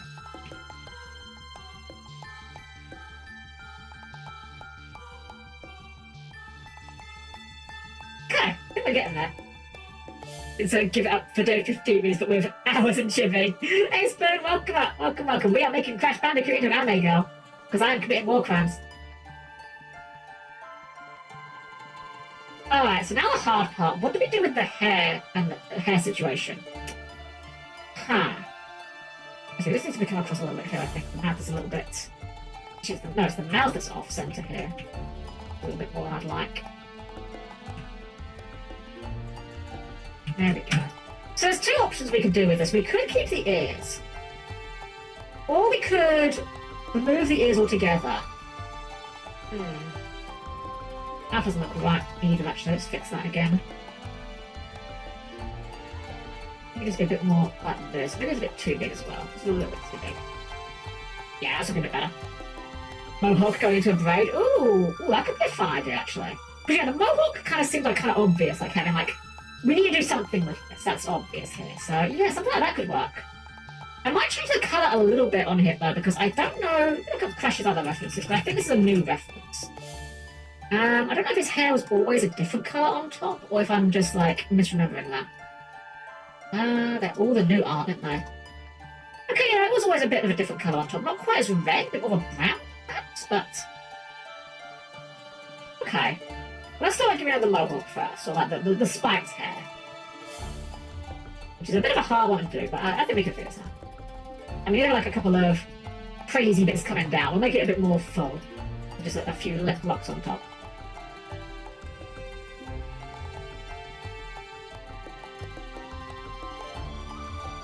I think like a faux hawk. You know, where it's like a mohawk, but you've still got like the side bits. Rather than full on mohawk.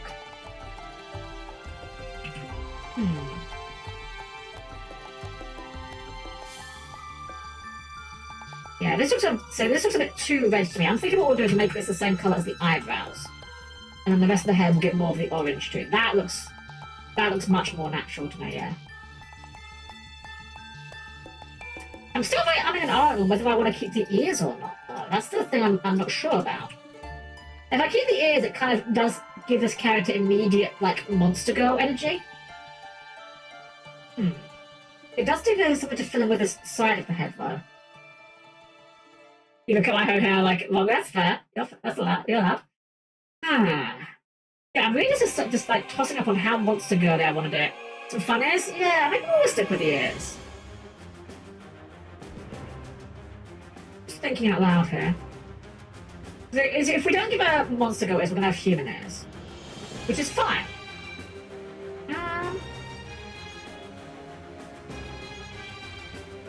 Oh, this intense dramatic music here.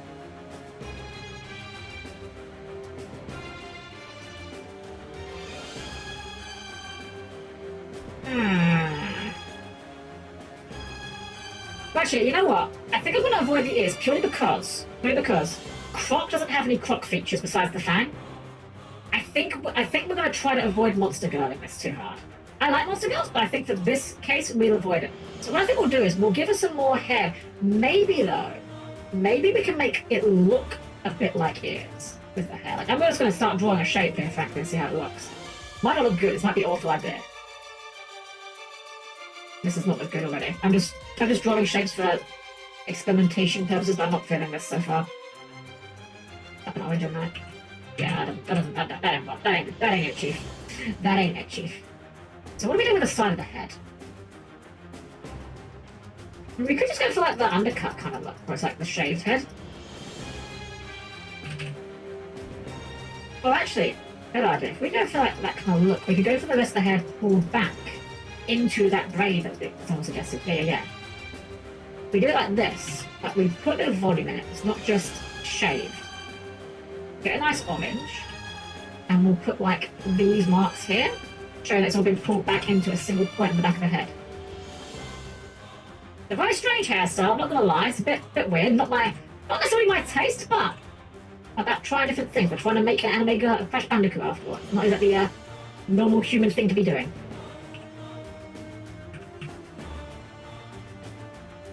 What I think we might do is, I don't know why, I feel like this character needs piercings. Might be the mohawk in it, but I feel like she needs some ear piercings. Just a couple. Like ear things here.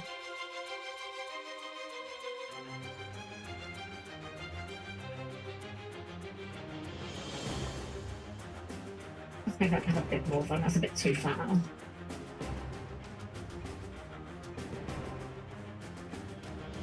Yeah, a bit of a slightly punky vibe I'm kind of getting. I must think you have so much fun time in this mobile super body. Good night, Stratus. Have a wonderful evening. Thank you for being here. Having a great time. Take care. It's a bit like the hair at the back here being pulled back into a braid or something. And then like an action girl braid. Single action girl braid. Which, yeah, when she spins around, that would like fly out in theory.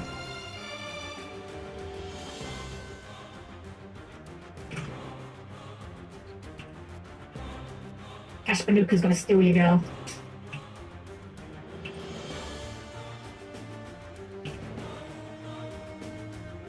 Nice big long thick braid.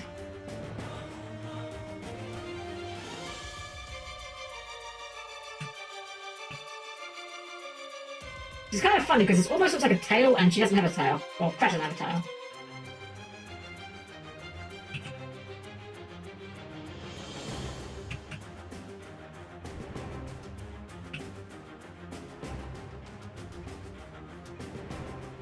So take care, I'm a strong Londo ace pilot, I don't need no type.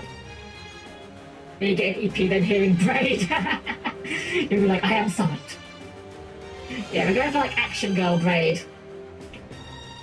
Like mohawk on top, Action Girl braid on the side. With very big, going for big, thick braid here. And here's what we'll do for a bit of extra fun. We'll make the tie an Aku mask. Doesn't look very detailed, just a few little shapes here for feathers.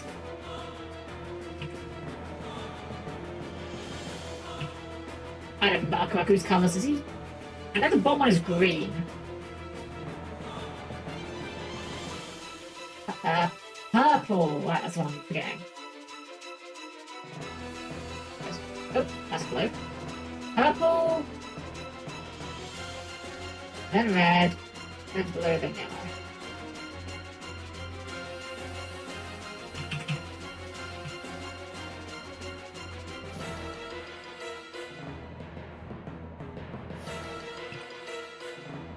A little bit of green on his bum. A little green goatee. I don't know if it's too detailed again, but I do want it to be recognisable, so we'll give him his facial features in the most basic form we can. NPC Aku coming in.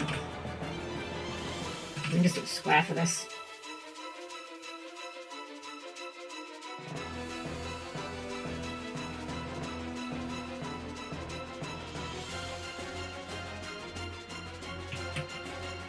And his eyes are yellow with a green underneath. So we'll do green first.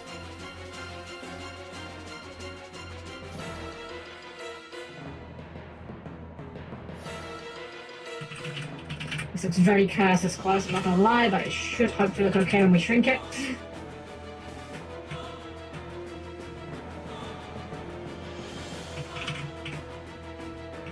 And the bottom needs to come in just a pixel. Actually, the feathers look too big now.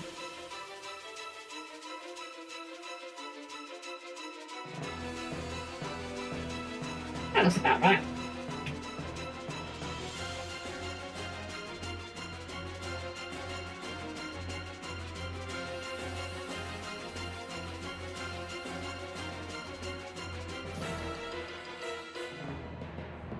Oh, I was going to say we do the tip brown as well, but I think the tip would be bring it orange is okay.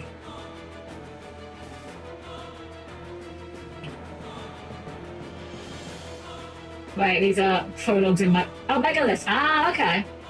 That explains it. Yeah, because I only played the solo like once and I didn't really listen to them too close. All right. I think we're okay. I think we're okay, but I think the head is not. I like the head. I just need to move it in relation to the body a bit. I think like a bit more like that. That work. Alright, let's get to giving her some body parts. So I feel like Crush is going to be quite top heavy in terms of like broad shoulders. As you can see, Crush has the most pinchable waist in the world. Very, very skinny waist. So quite a slender build, I think, but like slightly broad shoulders compensate. Slight forward leaning going. And yeah, I feel like we need to make a big jacket for her. To be like the Crash Bandicoot is in the fur, so like I might even might play around actually. Maybe I was thinking orange, but that might look a bit odd, especially with the orange hair. So maybe instead of that, maybe we like do something a bit different. Let's have a look at a dark orange, how that might look. It's not bad, I don't love it. We could just go like brown. Or go with like the brown leather. Crash jacket. Oh shoot, you're right! Oh, how did I forget that? That is a fantastic idea. Yeah. We'll give his motorbike jacket. Yeah. That's a fantastic idea. Oh, wow. That was, Okay. Googling crash motorbike did not give me the results I expected, let's just say. Right, yes, I've got up on the screen. Yeah, that's a perfect idea. Thank you, Skylar. Great call. Very good call. Because, yeah, absolutely. This girl looks like she would ride a motorbike. Very recklessly.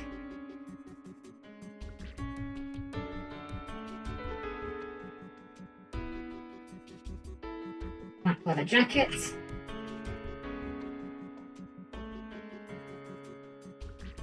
Actually a very good high-res image of this that isn't fan art. I don't think it's terribly detailed. I think it is just a plain jacket for the most part.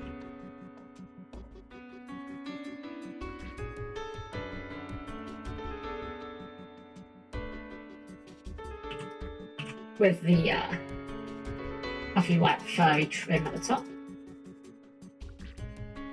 A bit more across that, I think.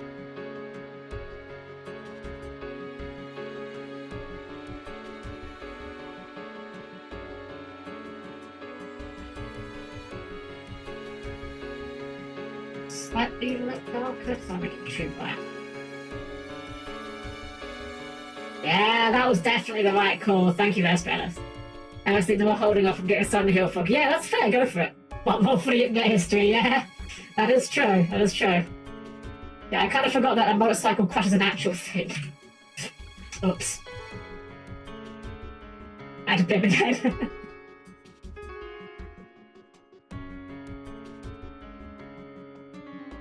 This is the expression she gives you when you ask, like, hey, can you pick me up from the airport? And she's like, still absolutely smelling of gasoline and burnt rubber. She's like, yeah, I got you, bro. I feel like Crash Girl is an absolute bro, if you know what I mean. She's crazy, but she's the kind of crazy that's fun to be around as opposed to terrifying. I think we're gonna make the gloves black. I think they are black in the motorcycle outfit normally. I just really am vehemently opposed to the concept of mixing black and brown leather. There are a few things I will get snippy about when it comes to colour law, but mixing leathers is one of them.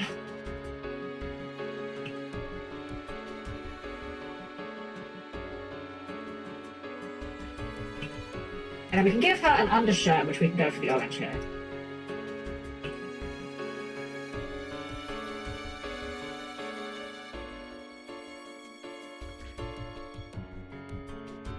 That is a surprisingly dark orange.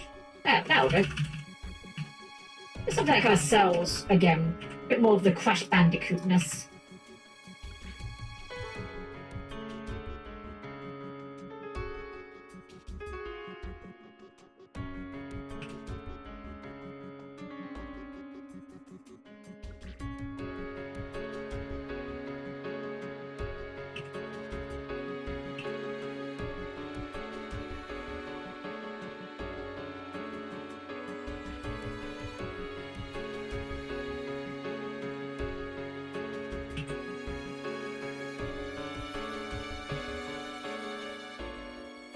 And again, we're not going to go crazy with the booba on this. I don't think Crash would have big booba. I think Crash might like big booba, but I don't think she'd have big booba. Maybe even she is jealous of big booba, perhaps.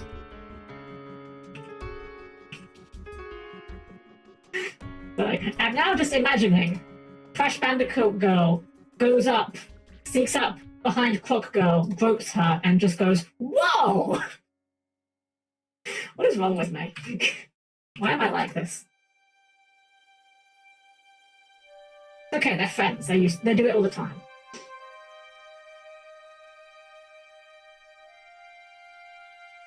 A weird hand gesture, but I want to mimic it. I'm mimicking the pose here. So.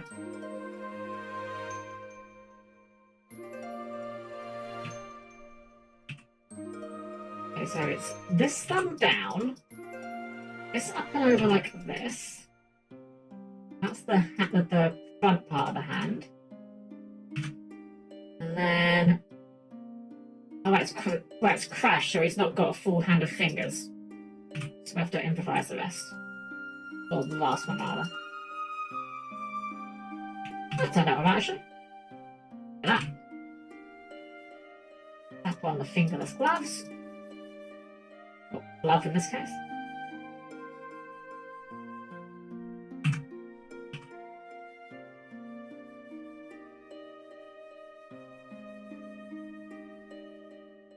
This isn't quite right. I think it has yes, to kind of indicate the cuff of the glove. Also got on this one as well. Okay, not bad, not bad. I'm gonna look at the reference for the jacket just to see if there is anything else on it that I've missed detail-wise. I find a nice high-res one, but they are really mini. This action figure one has... Oh, here we go. Oh, there are patches on it. Oh, okay. Oh, happily slap those on. It's like a blue patch that says something. Maybe Crash, but I'm just gonna leave it put like a yellow bar on it instead because I can't read it. She has different gloves as well. Oh, we'll change that then. These are studded knuckle gloves. I think this is the costume from Crash 4 specifically, but hey, it sells the idea well enough. And then a zip coming down the back of the glove.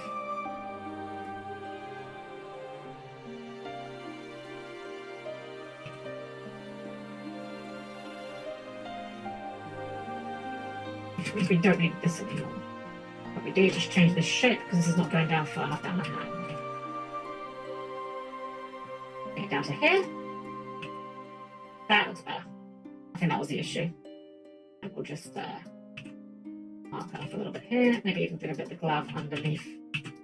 Yeah, because the gloves fingers do go a little bit down the fingers. Yeah. Good enough. Actually, I think he looks a little off. I think it's just the whole assembly here is a bit strange.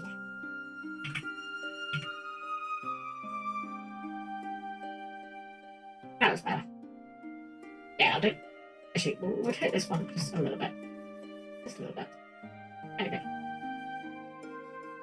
Wait, I know what it is. It's because this finger looks too short. That's the issue. This finger's too short for how bent the other fingers are. Yeah. Alrighty then.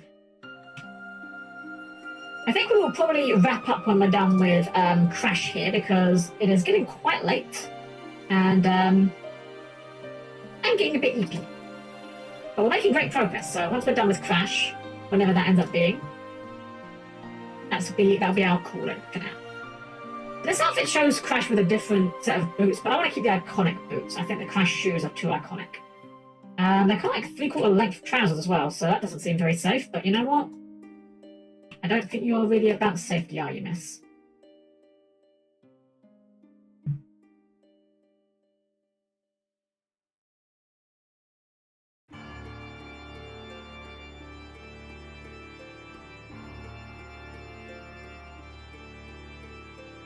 And this one I do recognise from the solo mode, actually. I don't remember where exactly from, but I do recognise it was in the solo mode. Right, so according to this reference, the pants should be a bit darker than the turn-ups. That's not a bad turn, actually. Maybe a bit less saturated. A bit less dark.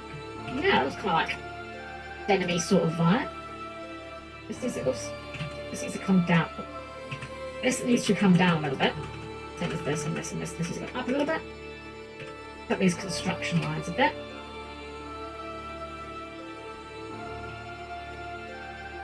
Let's put some like proper jean detail in here.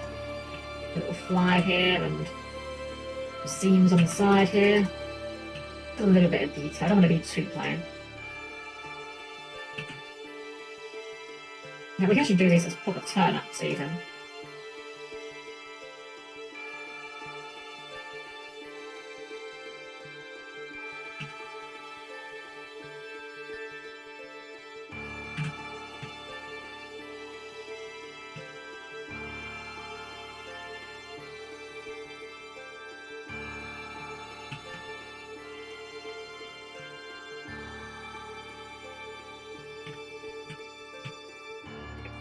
Doesn't look very right.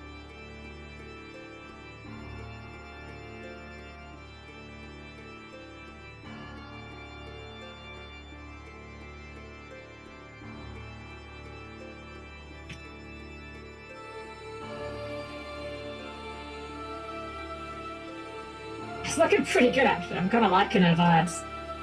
Oh, yes, Kingdom Hearts standard size. Exactly, yes. Gigantic shoes. I think I would probably go without socks. Crash doesn't seem to wear socks, so you know what? She doesn't wear socks. She will just endure the pain of walking around barefoot in shoes all day. I say barefoot in shoes, you know, without socks, and then realising her mistake when she gets home and crying over the blisters later. And then we're going to give her these big, not big, but the standard shoes, the Crash Bandicoot shoes. Which I actually am going to change a little bit. There's a bright red, and I could have sworn Crash's shoes were more of a brown. They're even black in some artworks. Yeah, I think maybe we'll go black. Again, I don't really like mixing leather colours. It's like, I'm not one for, like, fashion rules. Over here we have this weird old-fashioned fashion rule that is, you can't wear blue and green. I don't get it. I just don't get it. Now, I'll be honest, I don't particularly care for the combo, but I would never, like, look weirdly at someone that was, you know? And that's so, like, blue and green can work depending on the shade. Like, if you go like a nice lime green with blue, that can look quite good.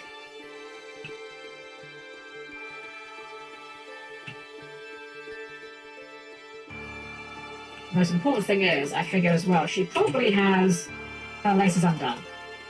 But she's sloppy. She's sloppy, she's clumsy, and she probably doesn't even realise her laces are undone. Either that, or she keeps them undone deliberately. Oh man, do you guys know someone like this? I used to know someone like this. They never did their shoelaces up, ever. Right? And no matter how many times you point out to them, they would never do them up. If you ask them about it, they were deliberately undone because it makes them easier to take off. And I'm like, okay, I see where you're coming from. But at the same time, 99% of the time you are wearing your shoes, you do not want them to come off. So surely you should have them tied because that would make them harder to take off. I never understood that person's logic, I'll be honest. They were a great person, good friend. Just very strange opinion on footwear, for whatever reason.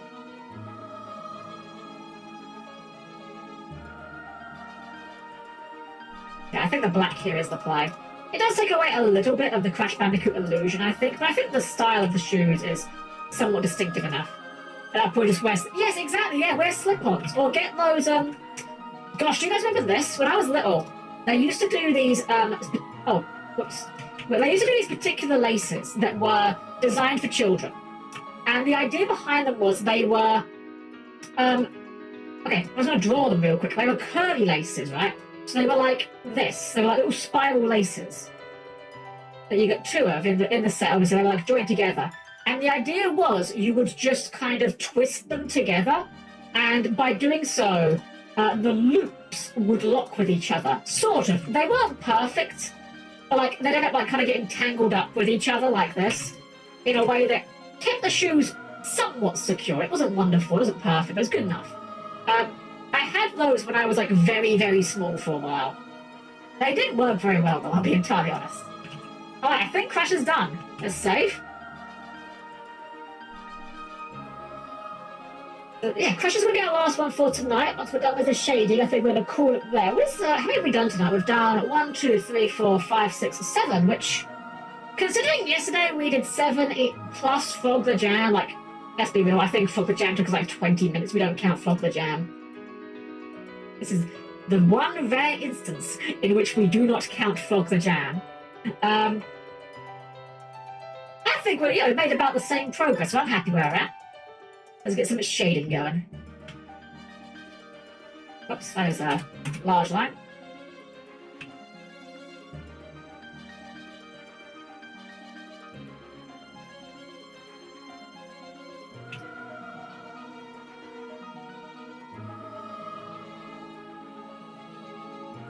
A slightly darker skin tone, so we might get away with a slightly harsher shading on this. Honestly, I think it kind of works for her. She kind of adds to the manicness, I think.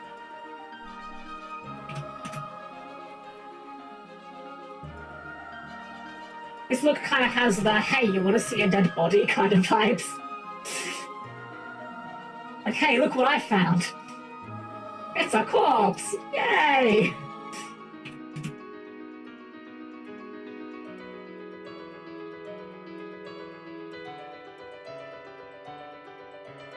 Maybe I went a little bit too hard on the crazy eyes. That's fine.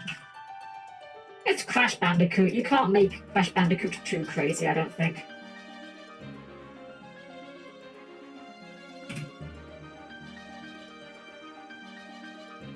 I do not remember what this music is from, but it has very much vibes of, like... I don't know why. Hearing this song, this track, this gives me the vibes of, like, you're in a 90s platform game or an RPG, and you're in, like, the somewhat sad winter world. I don't know why. That is the very specific imagery that I am conjured up by the song.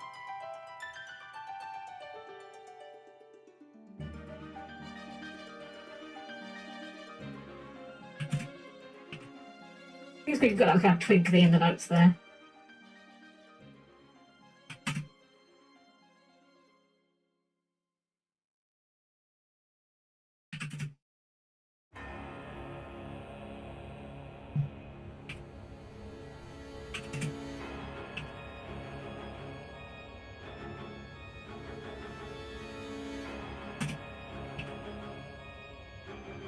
Now suddenly very ominous boss music.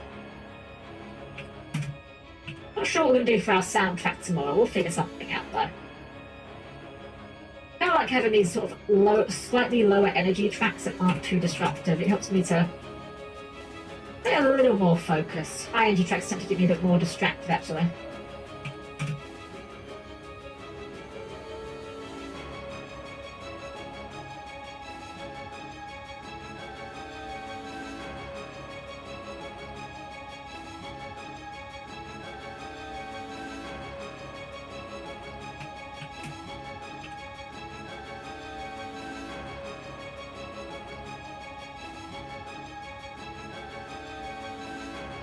Shredding up with the coat there.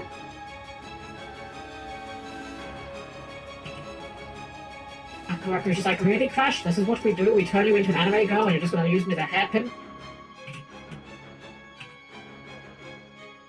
That's part of her lore.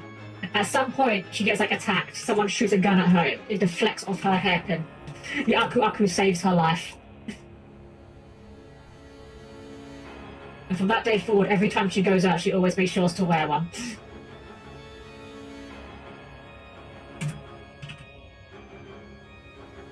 Quite EP right now, so we're going to bed. Have a good night, everyone. Incredible Chibi. There we go. Thank you, Quickie. Thank you. Always a pleasure to see you. Have a wonderful night's sleep. I'm going to be wrapping up here soon as well, so I will not be far behind you in going to EPs myself. Have a wonderful night. Always a pleasure to see you. Have a wonderful night's sleep. Take care. Not be too long at all, actually, at the rate we're going. Like, getting, the shading never takes anywhere near as long as the artwork, obviously. Ah. Wine. Thank you.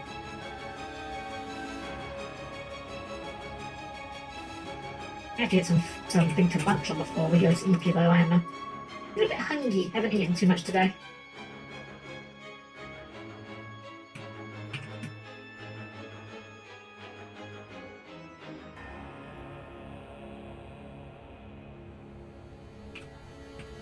Oops, no, not 300, 30, thank you.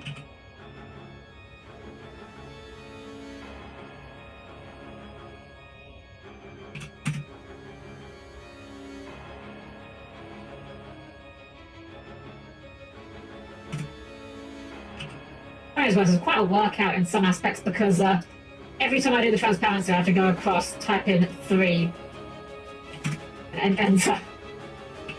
Not just the right hand getting a workout here. That sounded sus. Be normal. Do not take that out of context or be weird about that. I'm talking about using a mouse because this is mouse art. I do not have a tablet, unfortunately. Yo, May, be normal. Be normal. You know what I meant. You know what I meant.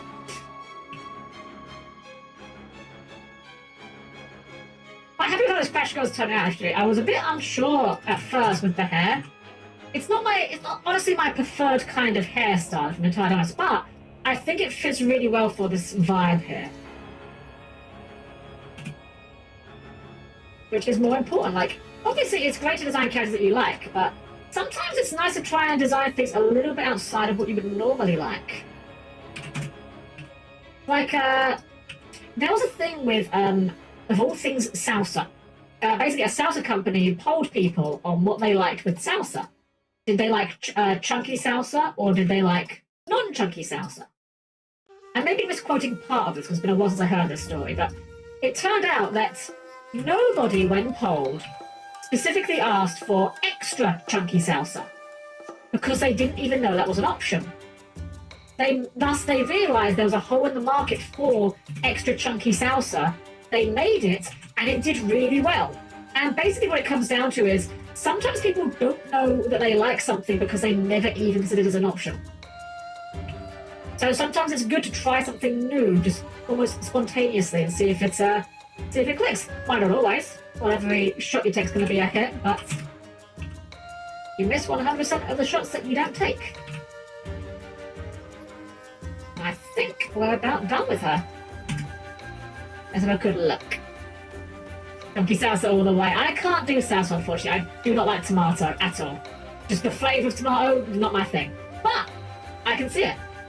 I'm pretty happy with her. She's definitely got the manic Crash Bandicoot vibes. I think this is, and the most important thing is, I feel like you could show this to someone without telling them this was Crash Bandicoot, and they could conceivably pick up that this is meant to be Crash Bandicoot. We've got the colours, we've got the Aku Aku, it's got the feel, it's got the vibes.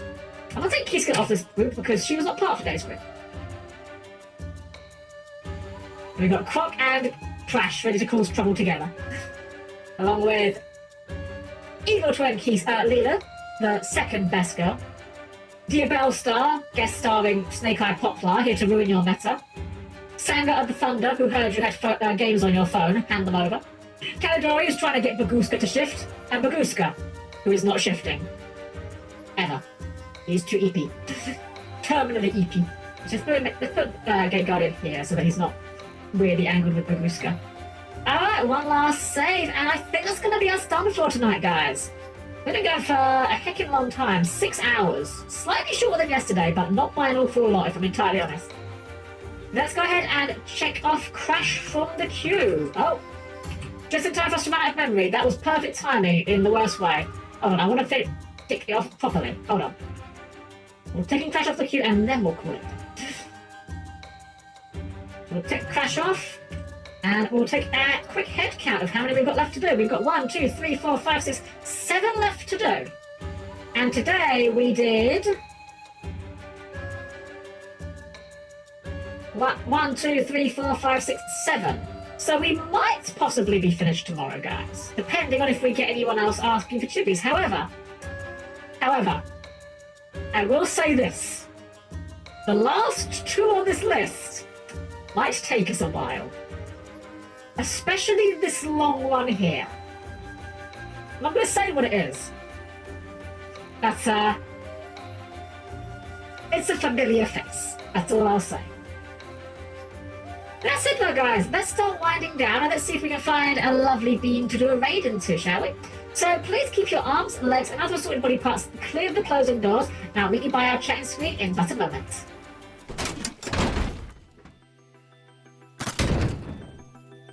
Alrighty, everyone. Oh, you're still with me. Oh, there we go. We're good.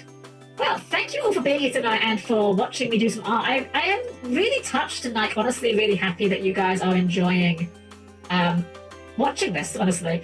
I was very worried that doing art might not be interesting enough, to be honest. I know it's a weird thing to say. I know it's, like, a weird thing to suggest that, like, art might not be interesting considering, you know, Twitch is a huge section for art. Of course it is. But I don't know. I was worried about it. I was worried about trying something different. I was worried if you guys were going to enjoy it. So I'm glad you guys are enjoying it. Kalidori's stream right now might be appropriate. Oh, I think we did raid her yesterday, but considering we did just do a chibi for her, I think we can give her one more raid. I think we can do a double raid for her. Because also, I want to give her some more love. I had a lot of fun just lurking at her stream the other night for what time I could. So I'd love to do that for her.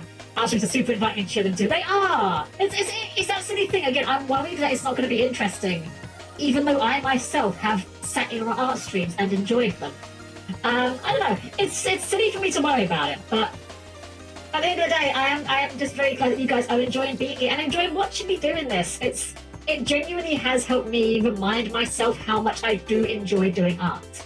And while I don't know if we necessarily will do another big event like this that anytime soon, maybe I'll do art as like an occasional thing on the channel.